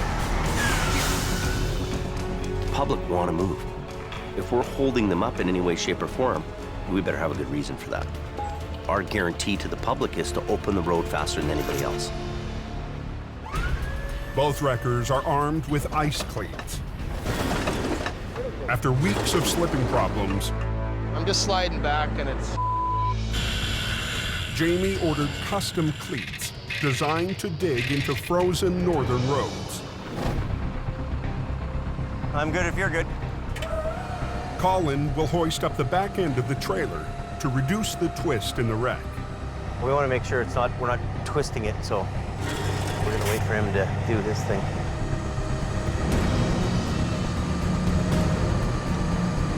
I'm waiting for the perfect moment that he's in line with me, and then we go together. Boom.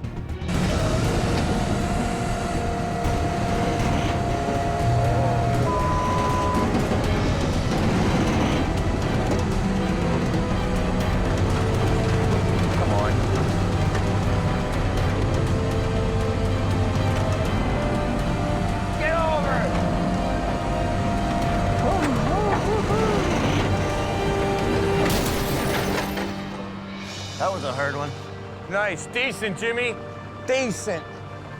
Just another day at the tow yard. So what we're gonna do now is get the wrecker off the road right away and get the traffic open. I'll just get off the road. Can I send or are you gonna send?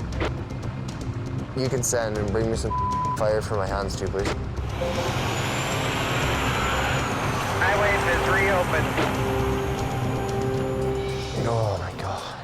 I'm gonna buy some rechargeable boots, put a heater on them. You know what? That's living in style. Right on, baby. I'm in. Let's get the out of here. Yeah, I'll just hook it up by the front end and get it off the road. It's always a good feeling when you got the recovery work done, you're getting off the highway and traffic can flow again. I've succeeded here. We're really earning a reputation one job at a time. 800 miles southwest in BC. The temperature on the Coquihalla drops with the sun, and highway maintenance shifts into high gear. Throw a little salt and grit on it. Laying down salt and sand to keep the roads ice-free. Extremely slippery. Not gonna be able to stop. It's slick. Al Quiring is out patrolling the Coke, along with senior driver Gord Boyd. Well, let's go find something else to tow. His go-to guy, Gord Boyd, is also on the mountain. That's some quiring in it. Yeah, go ahead. Just before 10 p.m. Major accident just south of the snow shed. 3/4 of one train. A lot of cargo all over the road. Unbelievable. There's 4 here. 5 pieces, 4 trucks. We got the Coquihalla closed in the southbound lane. It's a big mess. It looks like something you'd see on the highway into Baghdad. 3 jackknife semis were blocking the icy Porsche overpass. A B train hauling lumbers tore right through the first and smashed into the other 2. When things go wrong in this highway, they go wrong big. In that corridor, there's no going into the ditch. You're between those 2 walls, and if you get out of the control and can't stop, kerpow. There's gonna be some aches and pains, I'm sure of it. The important thing is that nobody's seriously injured, which is the amazing thing. One of the trucks is drivable.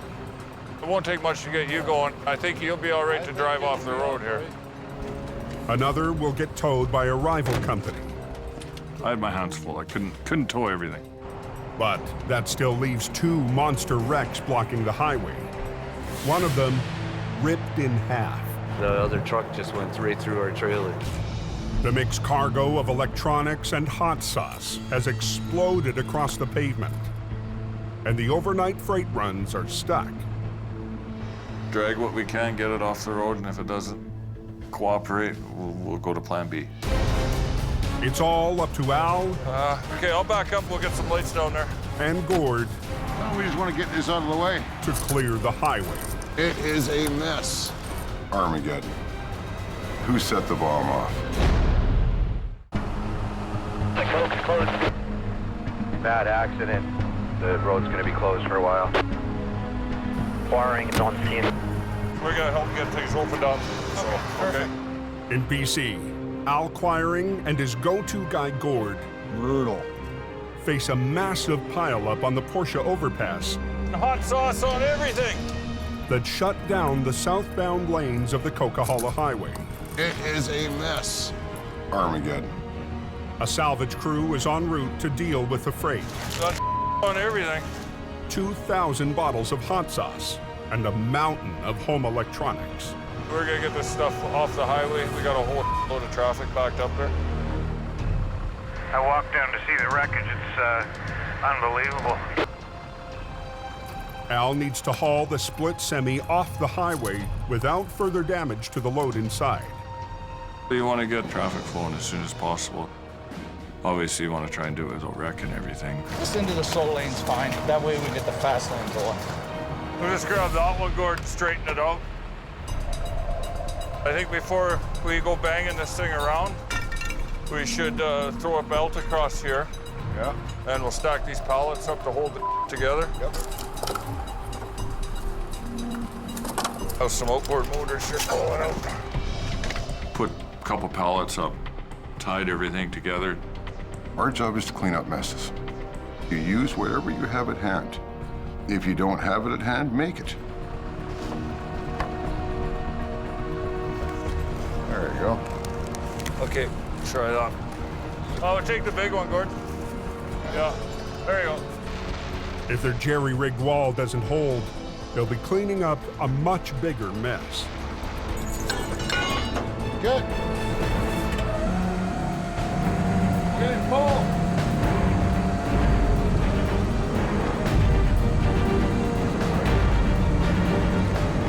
Hang on a sec, Al. 2 hours northwest. I think I'm gonna do Highway 1. I don't want to get caught up there.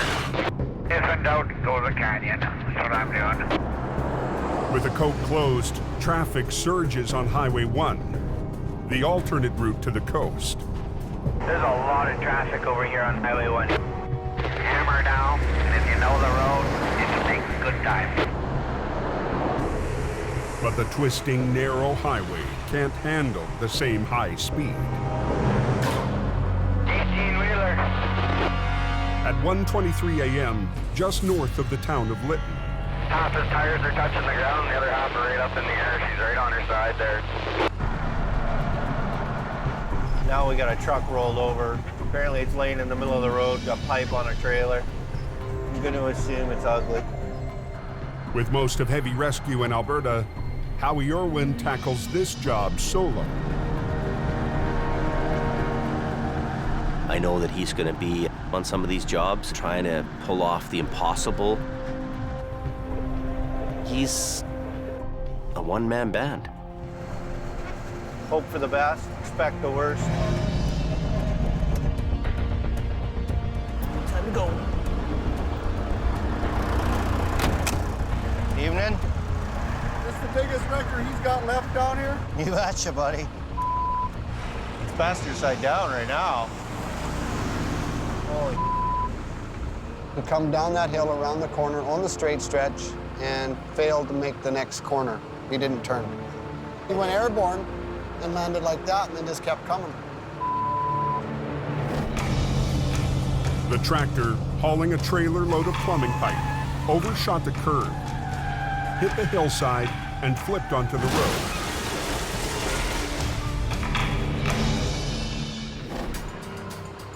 I want to grab it right about behind that toolbox. And then at the same time, I'm going to pull down off the tractor. With just 2 winch lines to flip the 40,000-pound rig, Howie's got his work cut out for him. Yeah, they're all coming apart. Not only is the load heavy, the strapping is now loose.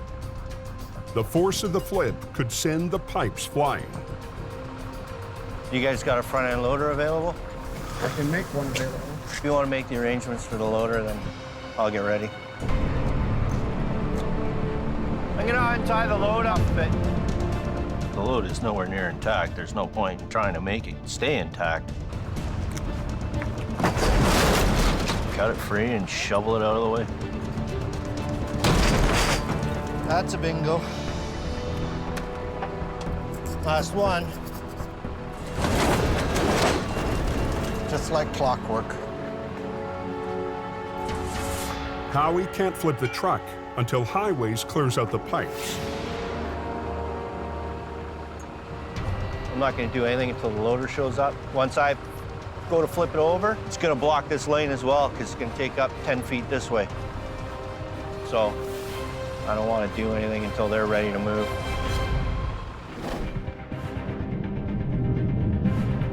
Over on the coke. What's going on at Porsche Creek? They got a wreck southbound. Al's makeshift wall is holding. Hang on a sec, Al, I'll pull the brakes off. You want to steer it? Sure. But now that it's straight, they need to get the wreck off the highway. Got air. Got air? Yeah. Okay, release the truck and then I'll just drive ahead and you head straight for the gas signs there. You got it. 10-4.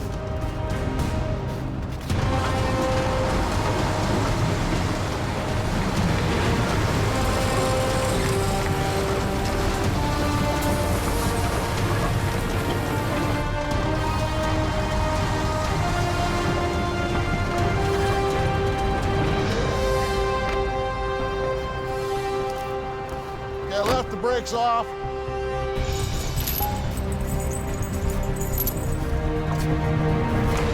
The back half of the trailer is also full of cargo, and it's off its wheels. Semi-attached. Just want to try and protect what isn't wrecked already. Try not to make the situation worse. Big Green's gonna come in and put the hook on.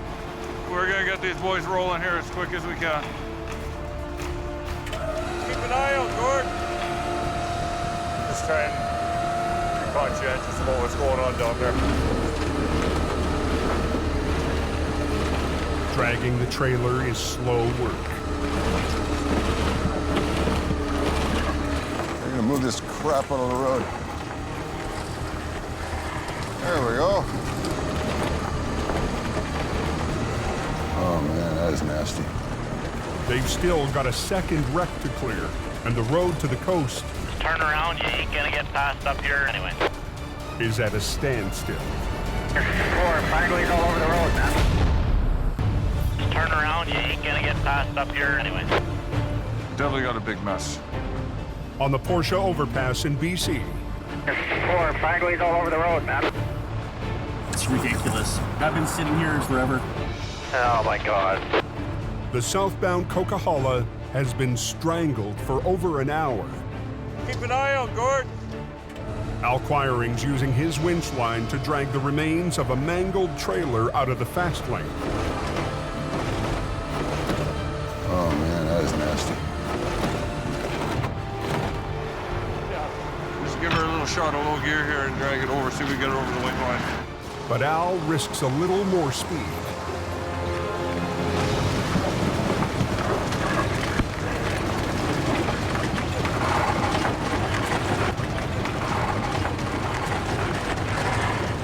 So far, so good. Yeah, a little bit faster. I just dragged the carnage of the trailer behind me. Once he clears the overpass, Al finesses the trailer onto the shoulder.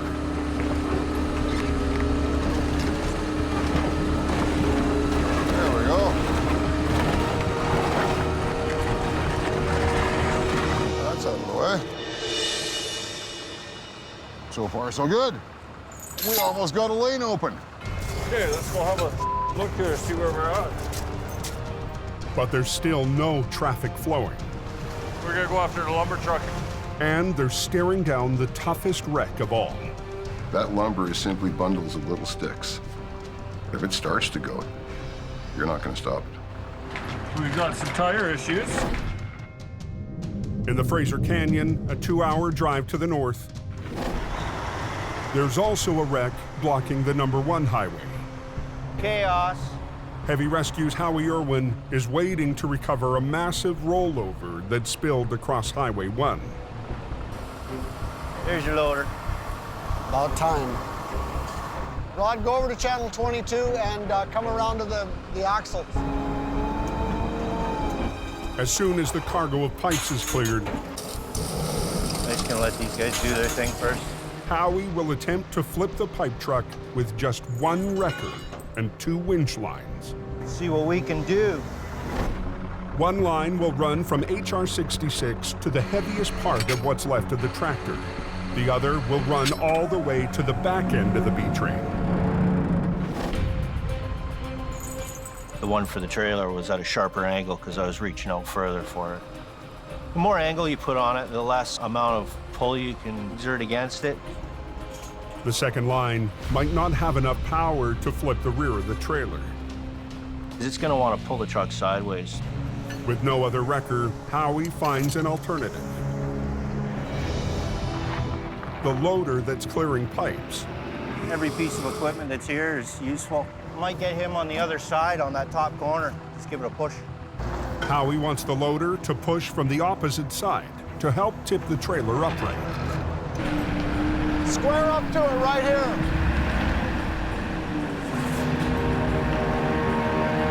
Ready to shut her down? Yeah. The one lane still open to traffic needs to close to make room for the semi to land. Let's hold your traffic. Check, we're holding traffic. Yeah. One is closed. Now, both Highway 1 and the Coquihalla are choked off. Millions of dollars in freight is stuck. You add the traffic from the larger highway to a highway that's small. You close the small highway down, it goes from bad to worse. Let's get the highway open as quick as possible. Get it off the road.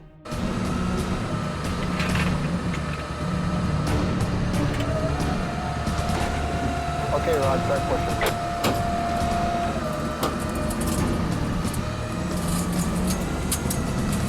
Nice and slow. Losing traction. The loader can't get a grip on the icy road.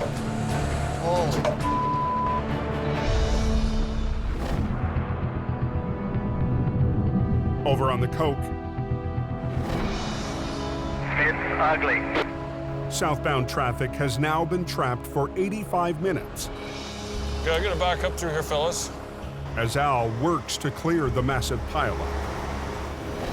3 jackknife semis were stopped on the icy Pusha overpass when a lumber B train ripped right through the first, careened off a second, and pushed the third down the highway.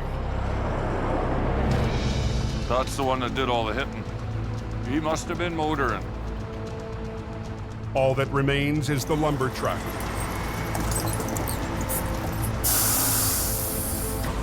But it's a highly unstable load, 65 tons, threatening to topple off the edge of the overpass. Rhubarb, up beyond all recognition. Don't make any sudden moves, because that's what'll kill you. Well, there's definite tipping hazard there. Don't give it a chance to get away from you is the critical thing. You tow the whole thing out? Do the usual half-inch grabber under the axle? Yeah, I'm thinking so. Yep. She ain't gonna be pretty, but it wasn't pretty to start with. This truck doesn't look very old for it. No, it looks fairly new. I don't think there's a warranty coverage for this type of abuse. No, probably not. I don't want to move this thing too much. Getting down to the wide spot down here past the entrance anyways.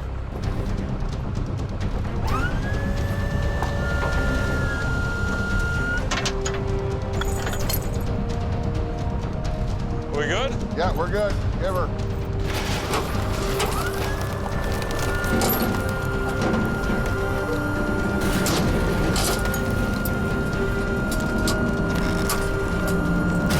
Yeah, I think we're gonna have to pull the pin on her, Gordon. I think so. The tractor is so mangled that Al needs to separate it from the trailer to haul it away. Pull it up nice and slow. Okay, a little more. Okay, you're up. You gotta just pull it ahead a little bit. Look how far that load moved forward. Pulling out the tractor shifted the load even more. Unbelievable. Wood slid ahead on deck 4 feet. It's not a very good load. Down in the Fraser Canyon, Howie's having his own problems. Okay, Rod, start pushing. He's enlisted a loader to help him flip the overturned trailer. Losing traction. Get it down low. But the trailer is still sliding. Back up and then reposition a little bit and drop your bucket down. Howie moves the loader to lift from the bottom. It's not an exact science. There you go. Keep it going.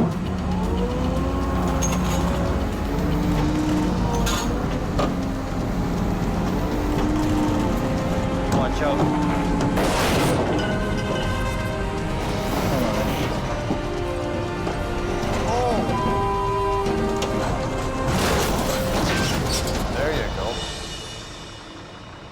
Okay, Rod, start pushing that load into the ditch. Get it off the road. He's gonna shove the load over, and I can work on hooking onto it and getting it out of here. Open the lane up as quickly as possible. But when he goes to hook up, See what we can do. he finds it's going to be a lot more complicated. That front axle's busted right off of it. That's fantastic. You lined up there pretty good. In BC, it's a bad night for truckers trying to reach the West Coast. Tractor just gone, so Accidents have shut down 2 of the main arteries. On Highway 1, Front axle's busted right off of it. Howie's plan to tow the pipe truck from its front axle has gone sideways. Well, there's no front tires on it, right? Holy yeah. The axle broke off in the flip. Yeah, she's pretty well now. Yeah. Howie's trying to hook up that tractor. Nothing left on the front end to work with. Redneck science. Let's see, what the are we doing here?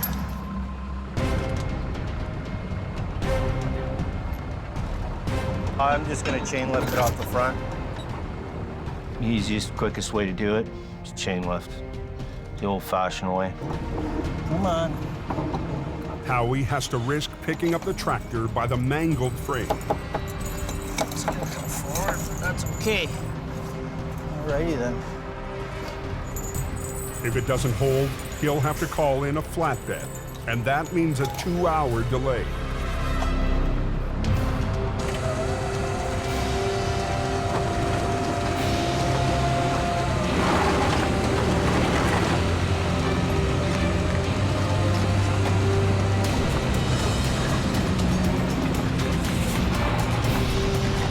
Gonna release the brakes and try and roll it out of here.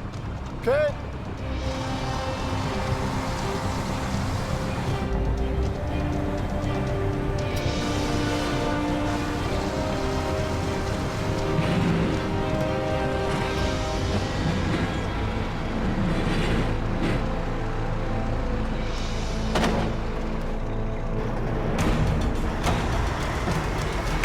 There you go.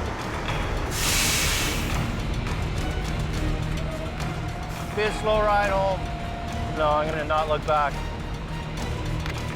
It's another win for Jamie's one-man band.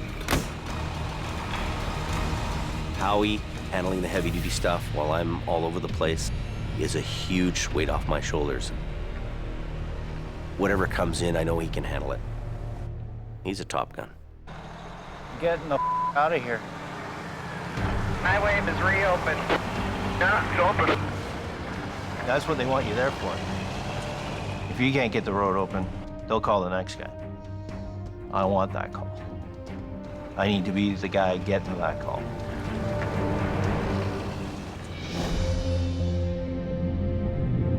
Over on the Coquihalla, if anybody's on the radio at that accident, get out of the way.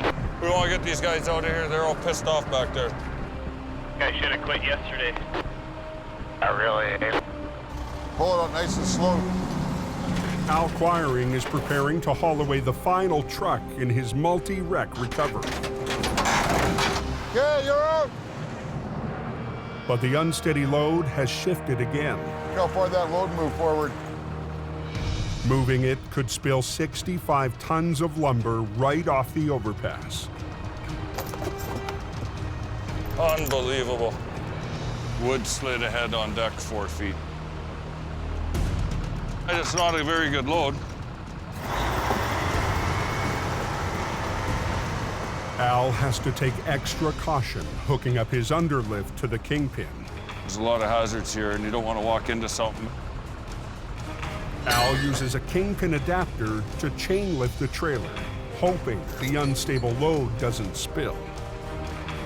This is good enough to get it off the road.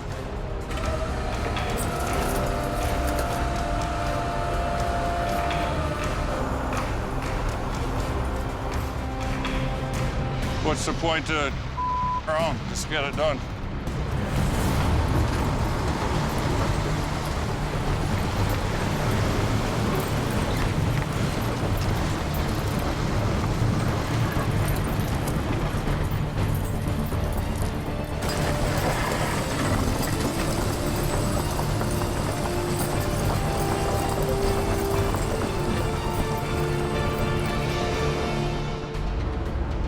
off the road. I towed it as far as I need to. Can't believe that load stuck on. A salvage crew will deal with the lumber in the morning. And we can peel out of here, head back to camp, go lick our wounds, get ready for work tomorrow. Everything is open now. Lovely. At 2:35 a.m., 3 hours after Al and Gord arrived, That's trucking. the Coquihalla Highway is back in business. Nobody can complain about that. Thank you very much. Have a good night. Be safe. If me and Al are on a job, the job will get done. There is no such thing as cannot be done.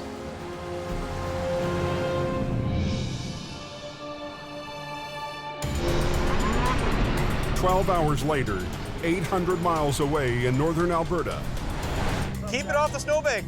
All right. Heavy Rescue takes a rare day off to hit the Winter Festival of Speed in Lac La Biche. It's an annual celebration that brings out the whole town. Who's the best guy here? With Jamie's skeleton crew watching over BC, he's sticking around to take part in the ice race, along with his newest Alberta recruit. Then you guys can start racing. We're new faces to the area, and it's important for us to interact with people, let them know who we are. It's also a chance to have some fun with Brandon after butting heads early in the season. Oh, this is tough. We want to let loose a little, get some fun in on the weekends or whenever we can, right? I gotta pick Jamie there, $20 to win. Hell no. Let's do this. Good to go. We can release this field. Ready and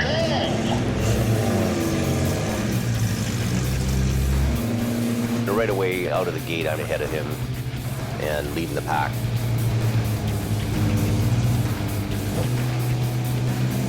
We drive on the ice with our big tow trucks all the time.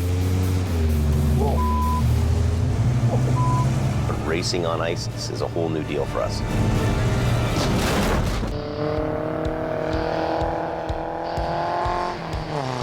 On frozen Lac La Biche in Alberta, Jamie Davis, caller 37. Jamie and his stepson Brandon, caller 11. are squaring off in the annual ice race.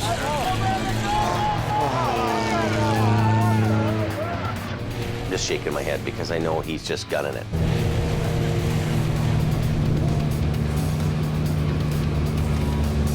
There he goes. You know, it'll probably happen. Brandon will get cocky and put himself behind. Better not. That's what them young guys. All right. He came around a corner and he was hot on it again, and the guy went sideways in front of him. He T-boned him right in the side. We have a fender bender, folks. But Brandon's not giving up. Jamie gets the edge on Brandon. Final lap. Last chance for glory, folks. Brandon redlining the switchbacks. Closing in on car 37. Oh, car 11 hits the snow. Oh, no! I'm stuck in the bank, driver's right. Yogi Bear's still running the track and Boo Boo's in the bank. Now, Heavy Rescue has to pull out one of their own. Oh, no. Jamie Davis to the rescue. I had a great time going by there and had a big smile on my face. Oh, that's too bad, eh? Sorry for your luck, bud. You finished 8th. 8th. Unfortunately, that means your dad beat you by a little bit.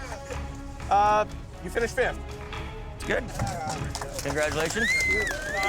All in all, the boss won. Thanks for losing. Good job. Yeah, thanks for having me.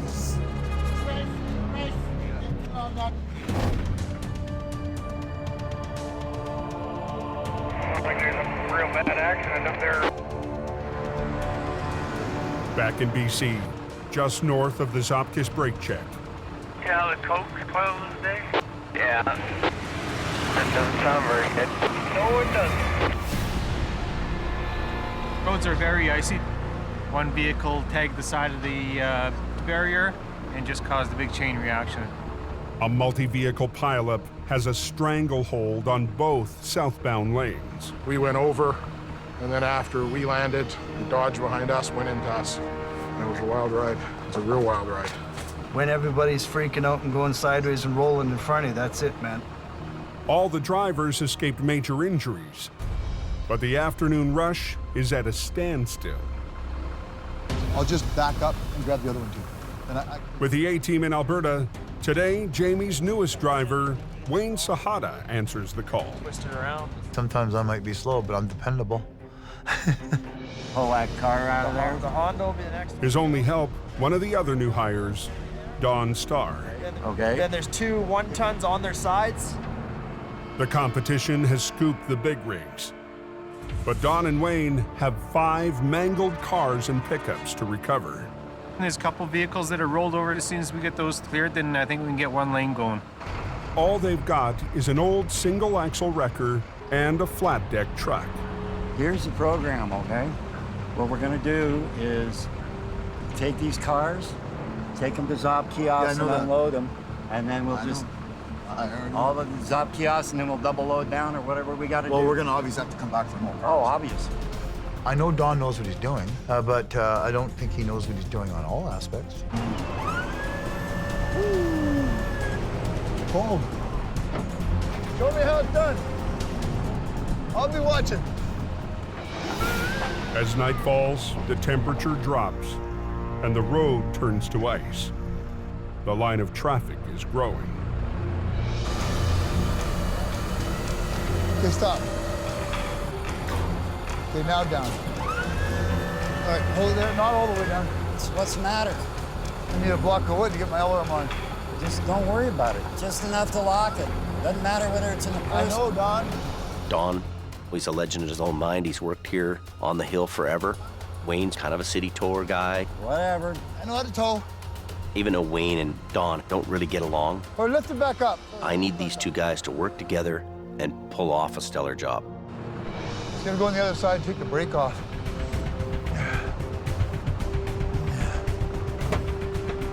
Brakes off.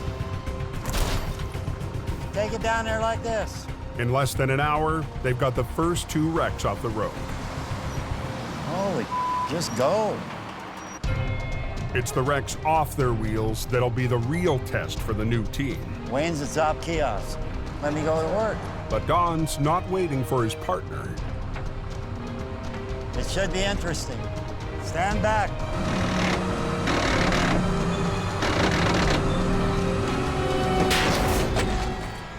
Started pulling, and sure enough, it wasn't going.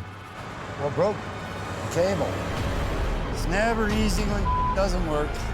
Don and Wayne are down a winch. Watch that gear, Wayne. Good. All I'm gonna do is pull it the wrong way, Don. You gotta pull. Just pull it. All right.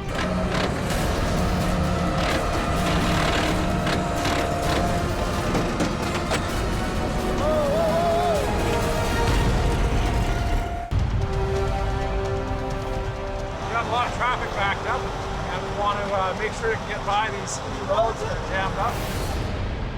High on the Coquihalla, southbound traffic is stopped dead. All I'm gonna do is pull it the wrong way, Don. You gotta pull. Just pull it. All right. He didn't listen, so I started pulling, and sure enough, it wasn't going. The truck is just sliding over the ice. Don Starr's already snapped 1 winch line. We leave the guys in Hope with basically all the older paid-for equipment. It becomes really a struggle for these guys to try to work with the equipment. The only answer is to improvise. You want me to trip it? All I gotta do is back up, put my deck down, push the bottom out, and pull the top. Go for it. Hopefully this works. Ho! Ho! You're gonna have to help me, though. You're gonna have to pull. Yeah, I know. Wayne braces his flat deck against the truck. Okay.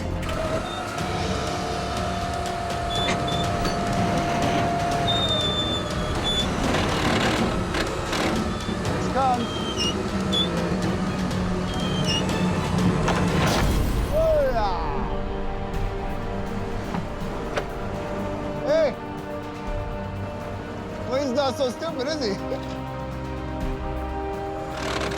Let's get the highway open. Excuse me. Let's get the highway open. It runs.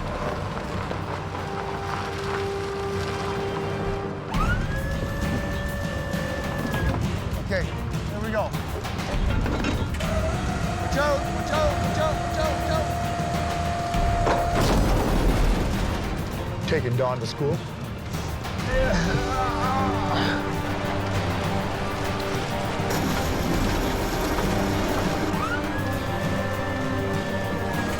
Flip right over. Miracles never cease. Now back, back. There you go, fella. Damn, if we knew what we were doing, we'd be dangerous. Come this way, this way. He does things a little differently than I do, but that's okay. It worked. There's different ways of doing things, and I'm never afraid to learn. I was really impressed with how they managed to keep everything going. They're working on a wing and a prayer, trying to make this work, to try to stay in business and hope.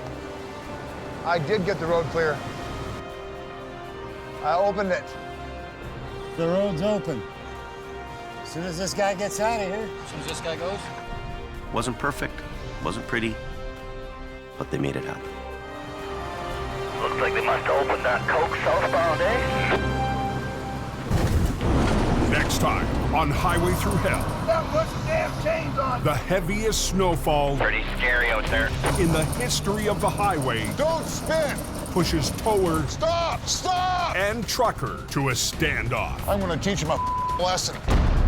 A monster wreck hits. Unbelievable. At the height of the storm. And Brandon faces off. Finally showed up to work. Against the boss. Are you not coming back? Be a real manager.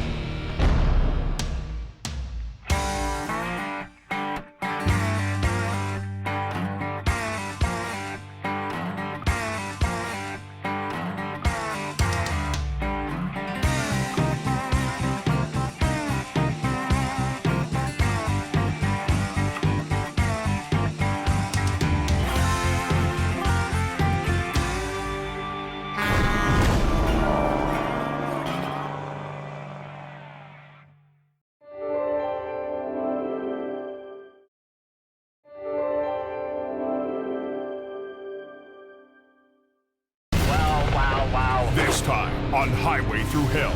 We're on a dangerous road. A backcountry recovery puts Adam's crew Here we go. Watch your back. in a tight corner. Or is it just like black ice? Police take to the sky Get the highways open quicker. to solve a deadly mystery. He's gonna lose the truck.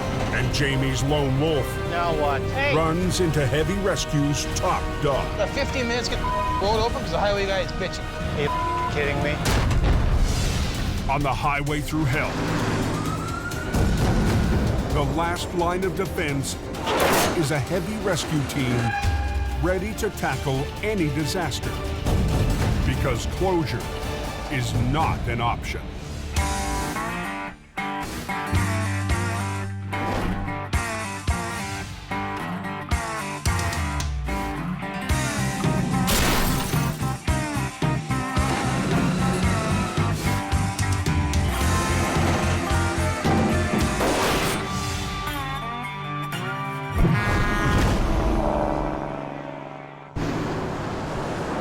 March yet? Oh wait, it is. The winter wonderland. Late in the season, the temperature hovers near freezing. It's snowing pretty hard. A little bit of slushy compact up in front of you there. The weather on BC's Coquihalla Highway can change in an instant. It's now turned to rain. Go easy northbound. It's dangerous for everybody being on the road. There's spray, there's ice, there's slush. Compact and slippery and rain. Just gonna be a mess tonight. It's the recipe for disaster, really.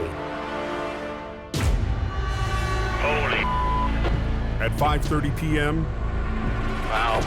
Wow, wow, wow. 10 minutes west of Hope on the Trans-Canada Highway, There's a lumber truck there north-south that fled Hope. What lanes are blocked? Both the eastbound lanes are closed. He caught a snowy edge and overcorrected, and then just began a barrel roll. There's not much space left for a body in there. I think he's pretty fortunate that he's still with us. Both eastbound lanes of Highway 1, the country's major artery, are blocked. I don't know if it's going to be shippers on call, but they're going to need some heavy equipment to clear all this. Adam Gazzola is on break after 4 weeks up north, but he couldn't resist the lure of a big wreck. I just come down for my 10 days off and figured I'd come out and have some fun. What do you want to do? You think we should skid these ones out of the way? We need to get this highway opened up. We'll just tip it over with a couple wreckers. You know, get the hell out of here. Phil's got the Peterbilt. He's backing up for the truck right now. Adam is top dog in Alberta, but BC is Howie Irwin's turf. Well, Howie's in Chilliwack somewhere coming this way. Until Howie's on the scene, Adam takes charge. So you come down here with 47, at least we'll be able to do something with it. Okay? How's she going today? The highways are in a big panic, so whatever we're gonna do, we should probably try to do her. The B train is too heavy to flip with a load of lumber still attached. You gotta talk to Wayne here. Heavy Rescue's newest driver, Wayne Sahata, will have to cut the load free. We gotta crawl up there and cut it. You crawling out when they get to the top of the tire? There you go. You got her, Wayne.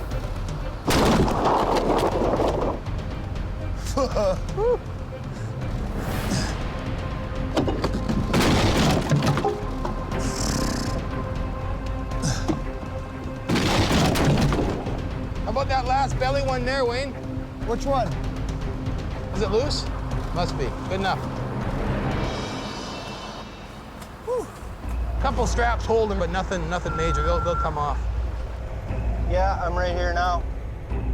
At 6:15, Heavy Rescue's lead BC operator, Howie Irwin, rolls up in HR 66. He was west of Hope, and he's pulled up on the opposite side of the wreck. You got another chain, or? Yeah, I got another two. Okay. To save time, Howie will use Phil's wrecker, already on the other side. Holy. This season, Howie's built a reputation as BC's lone wolf. I'm one man, one truck. Redneck science. When there's a big truck wreck and I show up, it's my job to make sure that it happens. I should be able to do this with one truck. I'm gonna grab it in the middle, grab it in the back of the tractor, and pull the thing over. Okay, hand me that block when you get enough cable out. You need more? Or are you okay? We're in. That's all I'm concerned about, is getting that highway open so that they can get traffic moving. Use the chain, wrap the rail. Even though it's Howie's scene, Adam is having a hard time playing the role of observer. Want to get 47 on the front, or? What? Want to get 47 on the front and knuckle it down? You observe with this, not this. Maybe put 47 on the front to help power it over? Every little bit helps. That's why we have the trucks. We try to use them as much as we can. I don't think it needs more power. I figured just one truck could do it. I've rolled over quite a few B trains. I've never had one that never fell over on its wheels. Okay, well, we'll do her your way then. If you figure you can do her. You know, what you've got here is Howie, you know, being a lone wolf, used to doing everything on his own and alone. You throw him in the mix with another top dog, then there's a dogfight happening. Well, Howie came here and switched the whole plan. Well, I figured he's gonna roll her all over here all by himself here, so. I don't know why you wouldn't put the other truck on there. Save yourself hassle. No sense being a superhero. To clear the wreck faster, Howie wants to rig just one wrecker with the first line to the tractor and the second line to the back of the lead trailer. You ever used these before? Yeah, I used them on the other trucks. Okay, you understand they're no good unless you're right up on top of them? Yes, I do. Okay. All the straps are cut, Wayne? Huh? All the straps are cut? Yeah. You really think he knows what he's doing?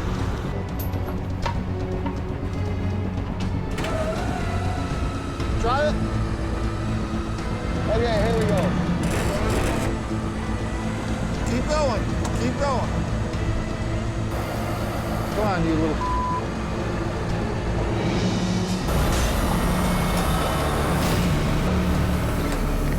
The wreck starts to slide, He's gonna lose the truck. but doesn't flip. Dog choke. Real.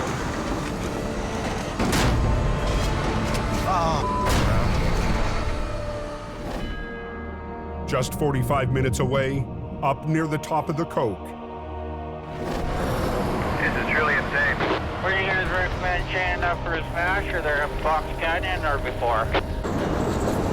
the overnight traffic is thrown into chaos. Yeah, it's not good. The snow is like freaking seagulls in front of your face right now. And every time I see the snow coming down up here, I see that quiring. But tonight, the quiring on the road is Al's son, Kerry, helping out senior operator Gord Boyd. Let's get pulling. Fighting to keep the smasher clear.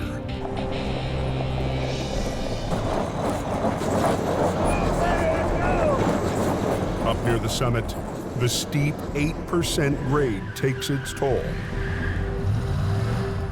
I can't get up the hill. It's because they all stopped. Problem is, once you stop, it's awesome. The driver works traffic control for Jamie's brother, Jason. He needs to get to a wreck up the highway. Either I get up there and get to do the recovery, or I hang out down here for the night.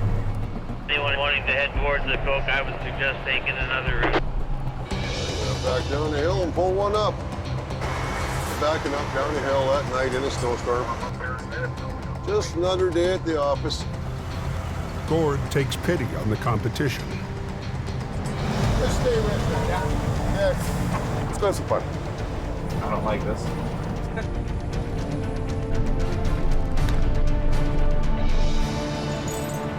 There you go. Okay, buddy, I'll just let Al phone Jason. They can sort it out. All right. Thanks, buddy. The color of the truck might be different, but we all end up putting our lives on the line on the side of the road.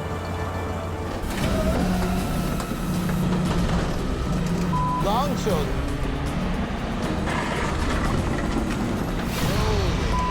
That's hard on her. Back down on Highway 1, Howie's gambled on a quick flip using one wrecker. But so far, he's losing big. He's gonna lose the truck. Unreal.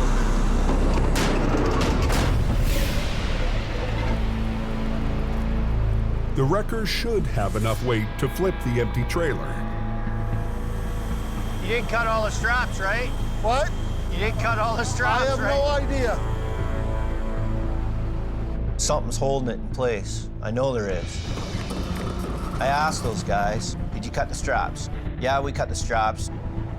Howie takes a look for himself.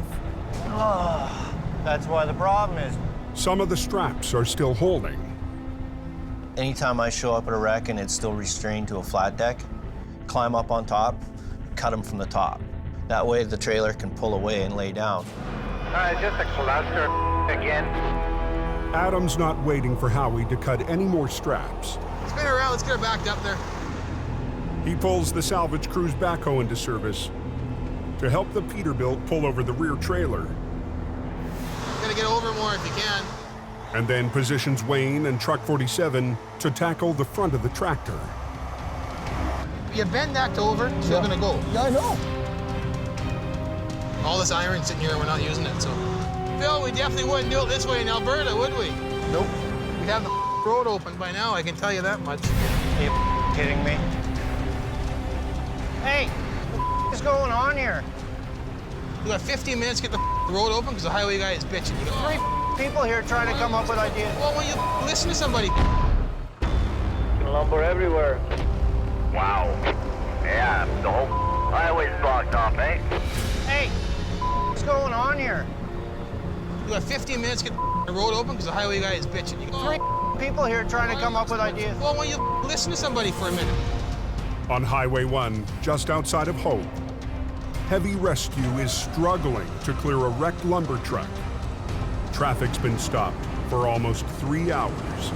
I understand you're working your ass off, but we gotta get the road opened up here. Well, hurry up then. Let's go. Howie was told the load's been cut free, That's why the problem is.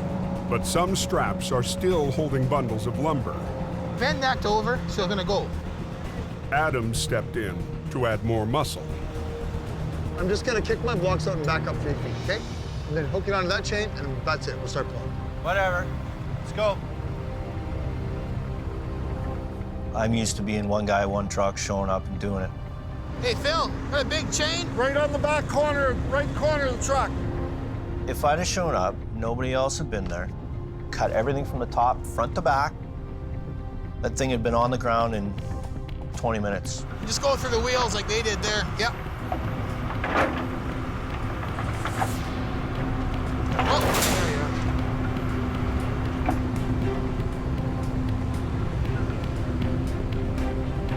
I'm gonna release my line and drive ahead.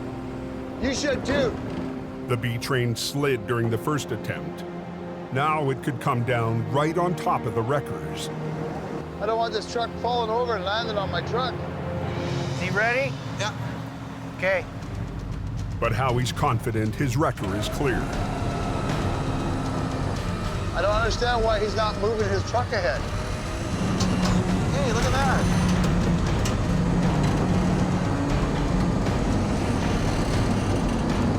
Slow but surely.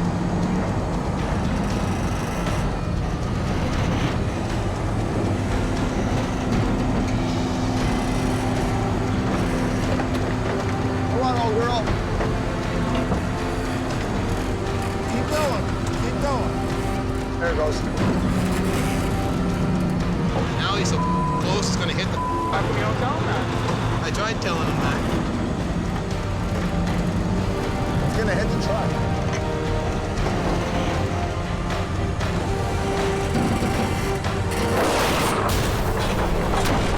Whoa. There, it's down now.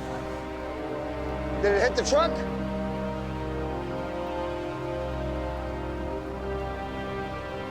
No, lots of room. The wreck missed the wrecker by inches. Okay, just freewheel the other side and pull ahead of it. I didn't intend for it to land that close, but I knew it was gonna be close. 4.5 hours after the accident, eastbound traffic can start flowing again. On the radio, they said it was open. But if Howie was hoping to make a good impression on top dog Adam, I sure as wouldn't have done the job like that. If I need help, I'll ask for help. I'm a big boy, I don't hold hands. Only with the wife. the next morning, 40 minutes up the highway from Hope. What happened to the Colt? It was a bad wreck there. I heard it was the head-on. Yeah, something went down because that's the second ambulance I've seen go by. A B train crossed the median, smashing into an SUV. Yeah, they got their ambulance up there right now. The driver of the SUV is airlifted to hospital. Looks like the coroner event. Was there a fatality accident or something? How many were killed? One for sure. Some family is going to be devastated and they'll never be the same in a matter of a second. The truck driver also suffered injuries. One of my buddies. No, it's a friend of mine. Same company, friend of mine. Ouch. I couldn't even imagine. How's the driver doing? He shook up and obviously doesn't feel that well over knowing that at least one person got killed. The fatality southbound, so yeah, she'll be closed for a while. Probably won't open it until they finish their investigation. A serious accident requires a major investigation by a team of accident reconstructionists. Did he jackknife? Yeah, he jackknifed. Okay. Today, the leader of the team is Sergeant Brian Nightingale. We need to preserve the scene so that we can present the physical evidence in court. We're going to keep the traffic back behind the emergency vehicles. Don't fill in this area here. Yeah, no problem. Sergeant Nightingale can't rush the investigation, but just like heavy rescue, he feels the pressure to get the highway rolling. So it's pretty straight here, eh? Yeah. So the road, when you got here, was it in this shape or was it just like black ice? No, this would have been ice over here. Okay. There's no doubt about it. Pinpointing exactly where the truck lost control can help the team figure out how and why it happened. He's coming out of that curve back there. Okay. And I bet you that's where everything starts to go. Probably. Yeah, back in the curve. Because why would he lose traction on a straight stretch? Sergeant Nightingale needs to survey the entire accident scene for the full picture. We can put the UAV up and then we can get our aerial photos. Every time we shut down the highway, costs $1 million per hour in lost commerce revenue. Position, hold, engage. This way, I can do the whole survey of the scene just by taking it up in 10 minutes and taking it back down again. And the whole purpose is to get the highways open quicker. Investigators hope images from the drone will help provide the answers they need. One of the most important things of the scene is to get the proper kind of photographs.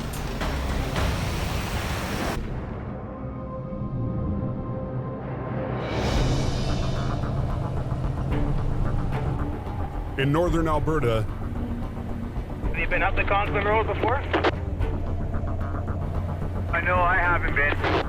You're in for a treat.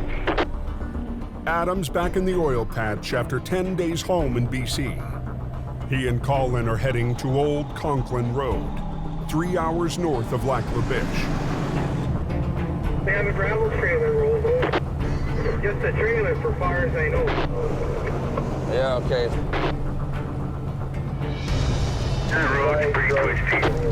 It's a narrow, white-knuckle ride through remote oil patch backcountry.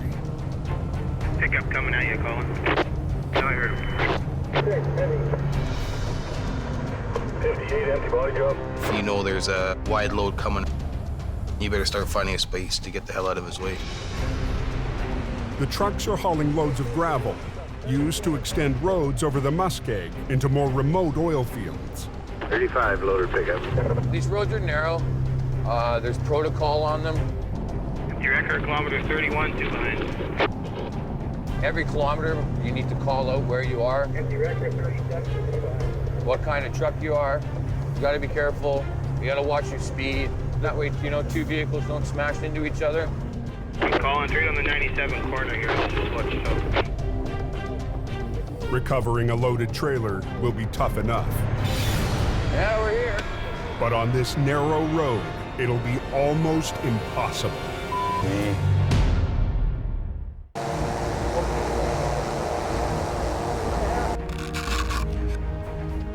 Near Mine Creek on BC's Coquihalla Highway. And then this is when he's starting to fly. Sergeant Brian Nightingale reviews aerial evidence of a fatal accident. So now he's up around, I'd say close to 200 meters right now. And so that's where he goes out of control, goes across the center median, and then there's where the vehicle is. The curving section around Mine Creek is known for wrecks. But the images show that this trucker lost control on the straight stretch, where there's no reason to slide sideways. Because on a straight stretch, there is no lateral acceleration. The team will keep digging, gathering more information from both vehicles. We have to present our evidence in court, and so we have to be able to provide the court with what we saw. This particular vehicle has an airbag module that will have quite a bit of data. They'll transport the SUV to a garage to access the module and hopefully more clues. They opened up the Coquihalla southbound? They They're hoping one lane getting through. At a nearby tow yard, Is it there? the SUV's black box, called an event data recorder, will help investigators reconstruct the final seconds before the crash. So it is reading from the module now. It's telling me whether the driver and the passenger were buckled at the time. And I can confirm that it does say that. And the brakes are on for about 1.5 seconds before impact. This information is very important to our outcome. With seatbelts buckled and airbags deployed, the passenger could have survived. The team soon finds a possible explanation for the tragic outcome. She may have been hit with items coming up from the back of the vehicle. Because everything in the vehicle is traveling at the same speed as the car is when it gets hit. It's one important clue.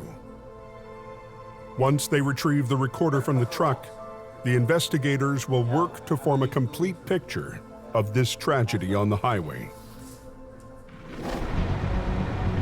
Hey, gravel trucks, what are we stopping here for? On Old Conklin Road in northern Alberta, it's a narrow road in the middle of absolutely nowhere. Adam and Colin are in a rush to get a gravel trailer back on its wheels. You just came bucking right through here. We took the corner way too wide, forcing myself to go into the ditch. Problem is, the trailer rolled on one of the worst blind corners on the road. It's a busy road. It's a haul road, right? Guys are hauling gravel out of there all winter. Okay, so you'll get you in here, pull down, and then I'll get on this back corner where looks like most of the weight is.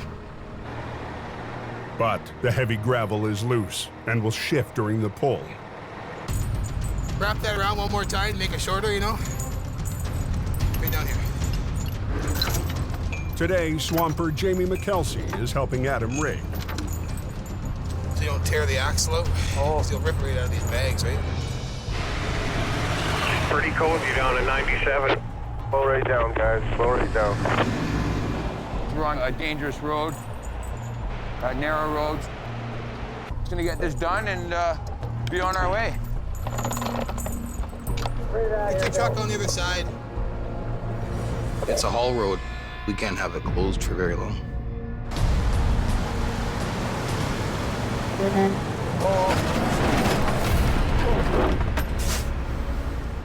You want to push on some more? Let go of it. Kind of limited on space. I just kind of want to keep it out of the way. Keep it from swinging over into my truck. That'll help. You pull ahead some now? A little bit. Hey, you don't want that hitch coming out and whacking you in case it breaks. Well, I got it tied up, but still. Okay. I'm gonna go between that, we should be okay. I'm underneath the airlines now. Okay, how's that look there? That looks okay. There's like 100 gravel trucks coming down here, so just want to get this road open up. Hopefully it comes right over. Adam's taking no chances. He's put the might of the rotator on the heaviest end of the trailer. We had still a pretty good amount of load in that box there. So if something happens, you're in a big pile of Reload if you're good down to 98 after that convoy is sick. Thank you. 98.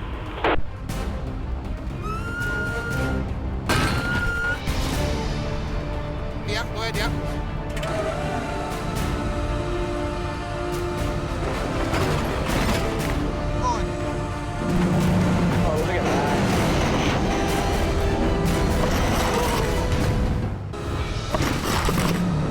Guys, watch yourself.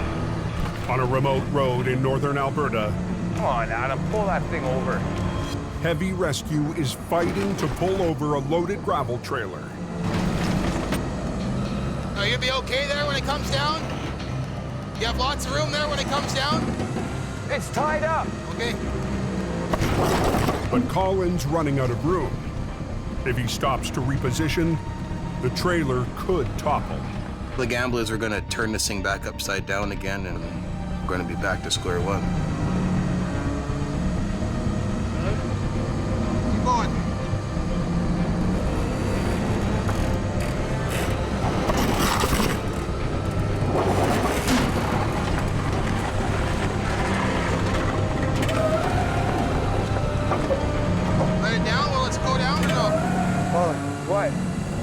on the boom. Ah. Well, it's caught on the boom, so it won't go down, come back down. That 97 is blocked off. There is. Pretty slow, the guy's standing around. Now you got an accident just ahead of you there, southbound in Granny Lane. On Highway 5 in BC, Howie gets word of a wreck near Othello. Oh, he's buried in there like a tick. He's talking about that rather interesting parking job at Othello. Last night, a fully loaded semi veered off the road and is now wedged against the rock. Have fun getting it out, I think. It might look like a simple recovery, but Howie can't just winch it out. There's only 4 feet between him and the rocks on the other side. So if I was to hook onto it, just start pulling it up the hill, it would automatically want to go away from the truck towards the rocks. After last week's struggle, the lone wolf has decided he needs help. We all gotta work together. You can't be a one-man army. I try, but there's certain times where you know you're outgunned. You either gotta add another gun or get a bigger one. The weapon Howie needs is the rotator, with its vertical lifting power, but it's hours away working in Alberta. Here he comes. Fortunately, there's a backup. Jamie's brother Jason has one. Well, what do you think? I'm thinking he's not coming out with damage, without damage. Guys are all fired for having dirty trucks. Jamie shows up to oversee the recovery. I just want to grab the front, get him to grab the back, and just park it on the shoulder behind me, basically. Yeah, I think he should follow with you. Yeah, well, that's what I mean. If He needs the team to help him in this case, so he's got to learn to be with the team and make this happen, because it's beyond a one truck, one guy job. The only damage to the truck is on the front end of the trailer, and Jamie wants to keep it that way. There's quite a bit of value in this truck, so the goal is to bring it out and not do any more damage to it. Truck's gonna start coming up on that right front wheel, right where he's standing right now. Howie will tackle the tractor with HR 66, but the heavy lift might be more than it can handle. HR 66 is a 25-ton hydraulic wrecker. It has limited capability for recovery. A 25-ton truck is a tow truck.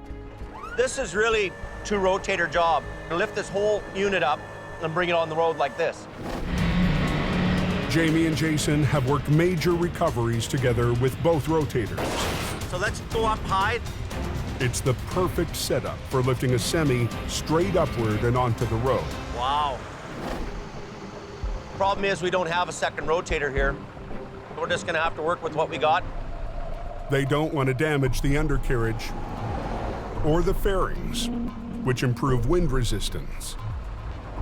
He drove it into the ditch at such a shallow angle that he didn't wreck anything on the bottom half of the trailer.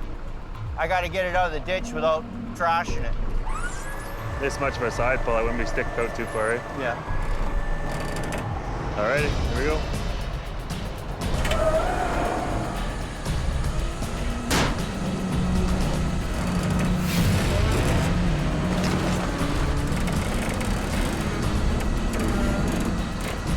Give a little bit more on the downside.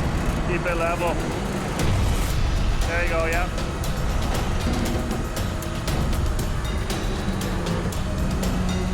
Little more. It's coming, it's coming. Hold it. Hold it. It's gonna be a stop here, guys, in the lineup. In northern Alberta, drivers trapped on a busy industrial road are losing patience. What are we waiting on? Is somebody coming in, or are we just hanging out? We're costing them guys money. If we don't get that out of the ditch and off the road, you know what? Those guys might miss free trips, right? And that means money to a guy that has a truck payment. Heavy Rescue is racing to flip the gravel trailer, but the trailer's hitch is jammed against the wrecker. It's held up against your booms. When you pull ahead, it's either gonna go that way or it's gonna come this way. Colin needs to release his winch and move his wrecker.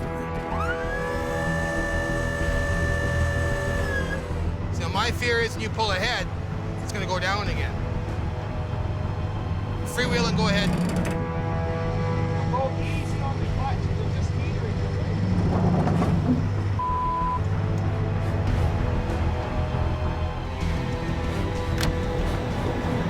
Jamie, watch yourself.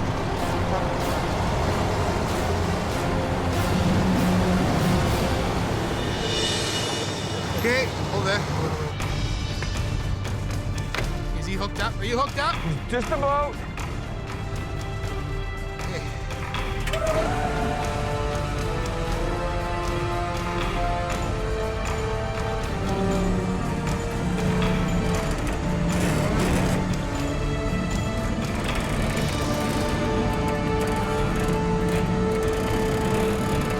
Hold there.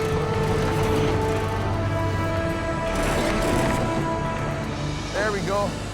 We're all good. You can unhook.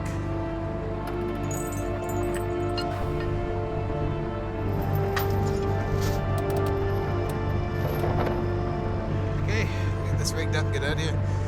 You guys hook onto it and drag it up there, I guess, or? Yeah, we'll do that. Colin heads north to a turnaround 10 minutes up the road.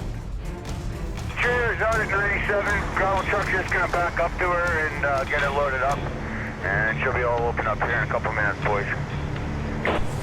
Perfect. Adam hits the road for the 3-hour journey home.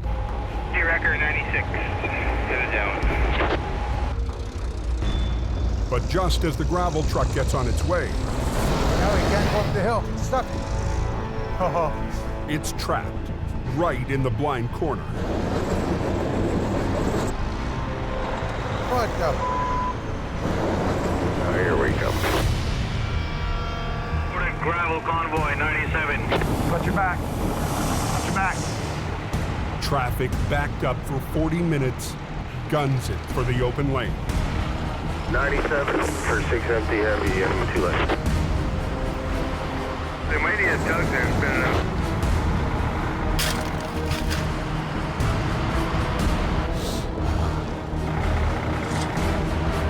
This road's open. Everything fine there? You copy? Coming on this corner here right now. Watch out.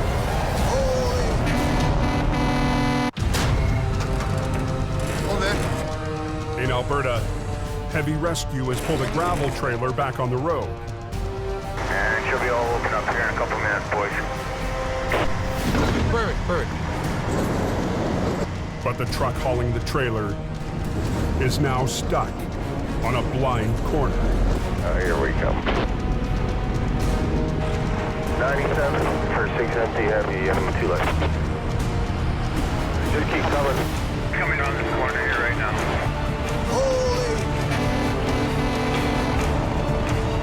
Loaded gravel tractor 98. Loaded gravel convoy 92.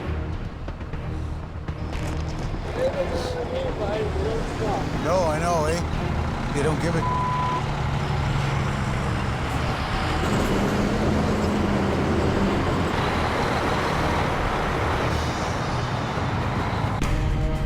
Word reaches Colin, who just turned around up the road. We got a radio call back. They couldn't get it up the hill. Oh, here's Colin. Perfect, eh? Empty heavy record 97. I just gotta get out and give these guys a tug up the hill here. We're gonna pull them up top of the hill, get off the corner. Should be good. Good.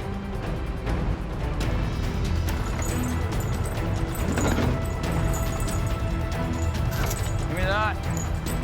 Put her on the ground. Let's give her. You ready? You bet. Just helping these guys out, you know, it's what we do, right? Back on the road. Never leave a man behind. Over on BC's Coquihalla Highway, It's coming on the frame. Now you're gonna need some lift. What's that? You're gonna need some lift. Howie and crew are trying to recover a loaded semi without wrecking its fairings. It's brittle, it's plastic, it's not gonna stand up to any kind of abuse. So the problem we've run into now is the fairing starting to bite into the bank. That piece could be worth $4,000 or $5,000. So for $4 or $5 grand worth of damage, we're better off to put the line in there and lift it properly. This thing is very expensive, and the possibility for creating more damage to the unit is very possible if you don't handle it right. We didn't want to do any more damage. If we hook me up and I can pick up that, right, a little bit, and just dangle it so it gets a little bit more in the air, so I'll just come in here and swing over and give you a little pick. Jason plans for a re-rig, running straps to the front of the trailer to help Howie lift it out. He'll flip around like that, take a little bit of pressure off on it, and actually lift it over that way in order to pull it out. You want to get that one over? Yeah, I want it over. Push it up, Howie. Yeah. Oh, watch her. I got you. Are you climbing up, James? Yeah. You come up, eh? I'm gonna move it back to the landing gear, eh? Yeah, man. What? I tell you, this trailer is not looking very good up here. There's a lot more roof damage than really is apparent, and it goes for quite a ways. The veer angle of the two lines would actually push on the top corners of the trailer, collapsing it in. I just know that's gonna end up getting squished. Let's set up one spreader bar and pick it up at the landing gear on both sides. You know, you're still gonna accomplish the same thing. The front corner is so damaged, I'm scared of it. A spreader bar allows a trailer to be lifted vertically from its base, taking pressure away from the fragile walls. But rigging the spreaders... And they're the same length? What's this say? It doesn't say foot length on it. means more time on the highway. Yeah, 20. That's a 20. Just join them together, and we'll go in about here, and we'll put an angle iron in here. Okay. Are we good? Keep going slowly. Angle irons will prevent the straps from cutting into the frame. Okay, go ahead.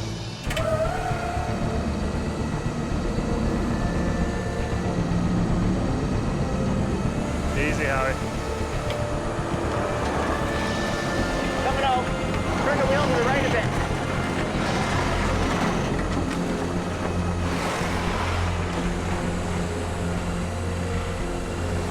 Hold it. I hope we got enough room to get this side holding up, eh? Well, before he runs in, that's going to be the big issue, isn't it, eh? The front fairings are out, but the rear fairings, still in the ditch, are right against the ground. The problem is, we need to move ahead with this, get on the pavement here, without damaging that fairing. This is our next issue. We got to keep it off the ground, from rubbing the ground, basically, as it's coming over the bank. Okay, we're ready. Now he's gonna go ahead now, eh? Steady as she goes.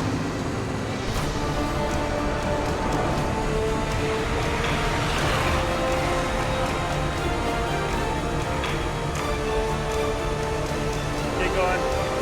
Pull ahead. Go look at the other side. The trailer's suspended in midair with all its load. Those are real critical moments for us. Hold on, Howie.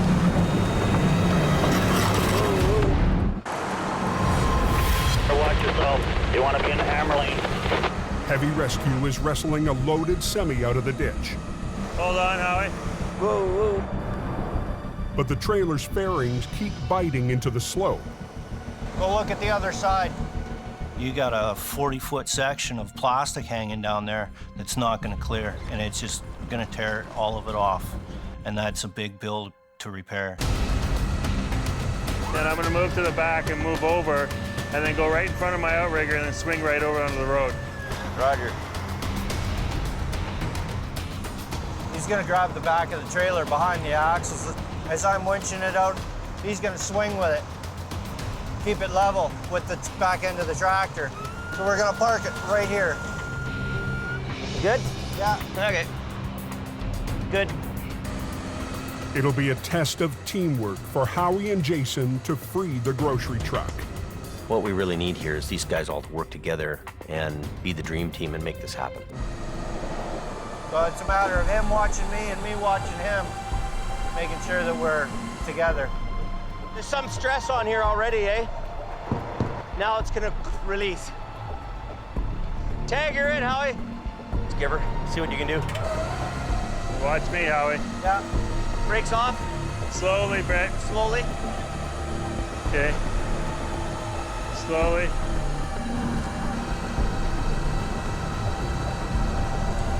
It's coming, it's coming. It's coming. Keep going. It's do or die right now. Almost 40,000 pounds hangs in the balance. Those are clench your fist, grind your teeth kind of moments for a guy where you have all the load suspended there. A little more. Oh yeah, buddy. Yeah, that's nice. That's nice.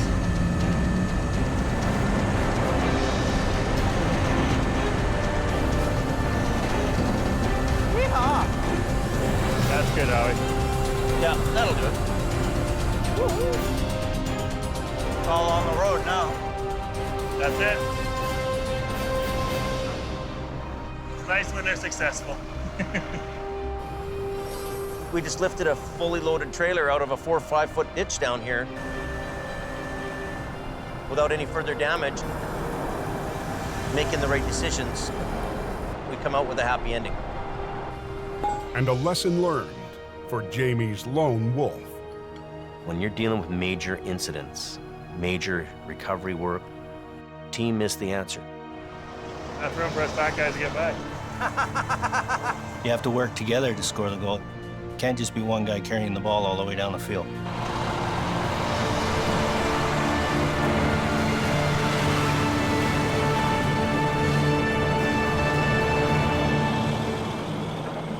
Next time on Highway Thru Hell. Whoa! The rescuer needs a rescue. Hey, whoa! When Phil plows deep into the mud. You need a tow truck, my friend. A Coquihalla rookie Uh-oh, this is not good. fights to make it up the Smasher. We don't want to stop. We do not want to stop. Come on, baby. And Arctic winds attack both oil patch highways. Down with the boom. Forcing heavy rescue I want to get this highway reopened. Wild, Dave. to divide its forces.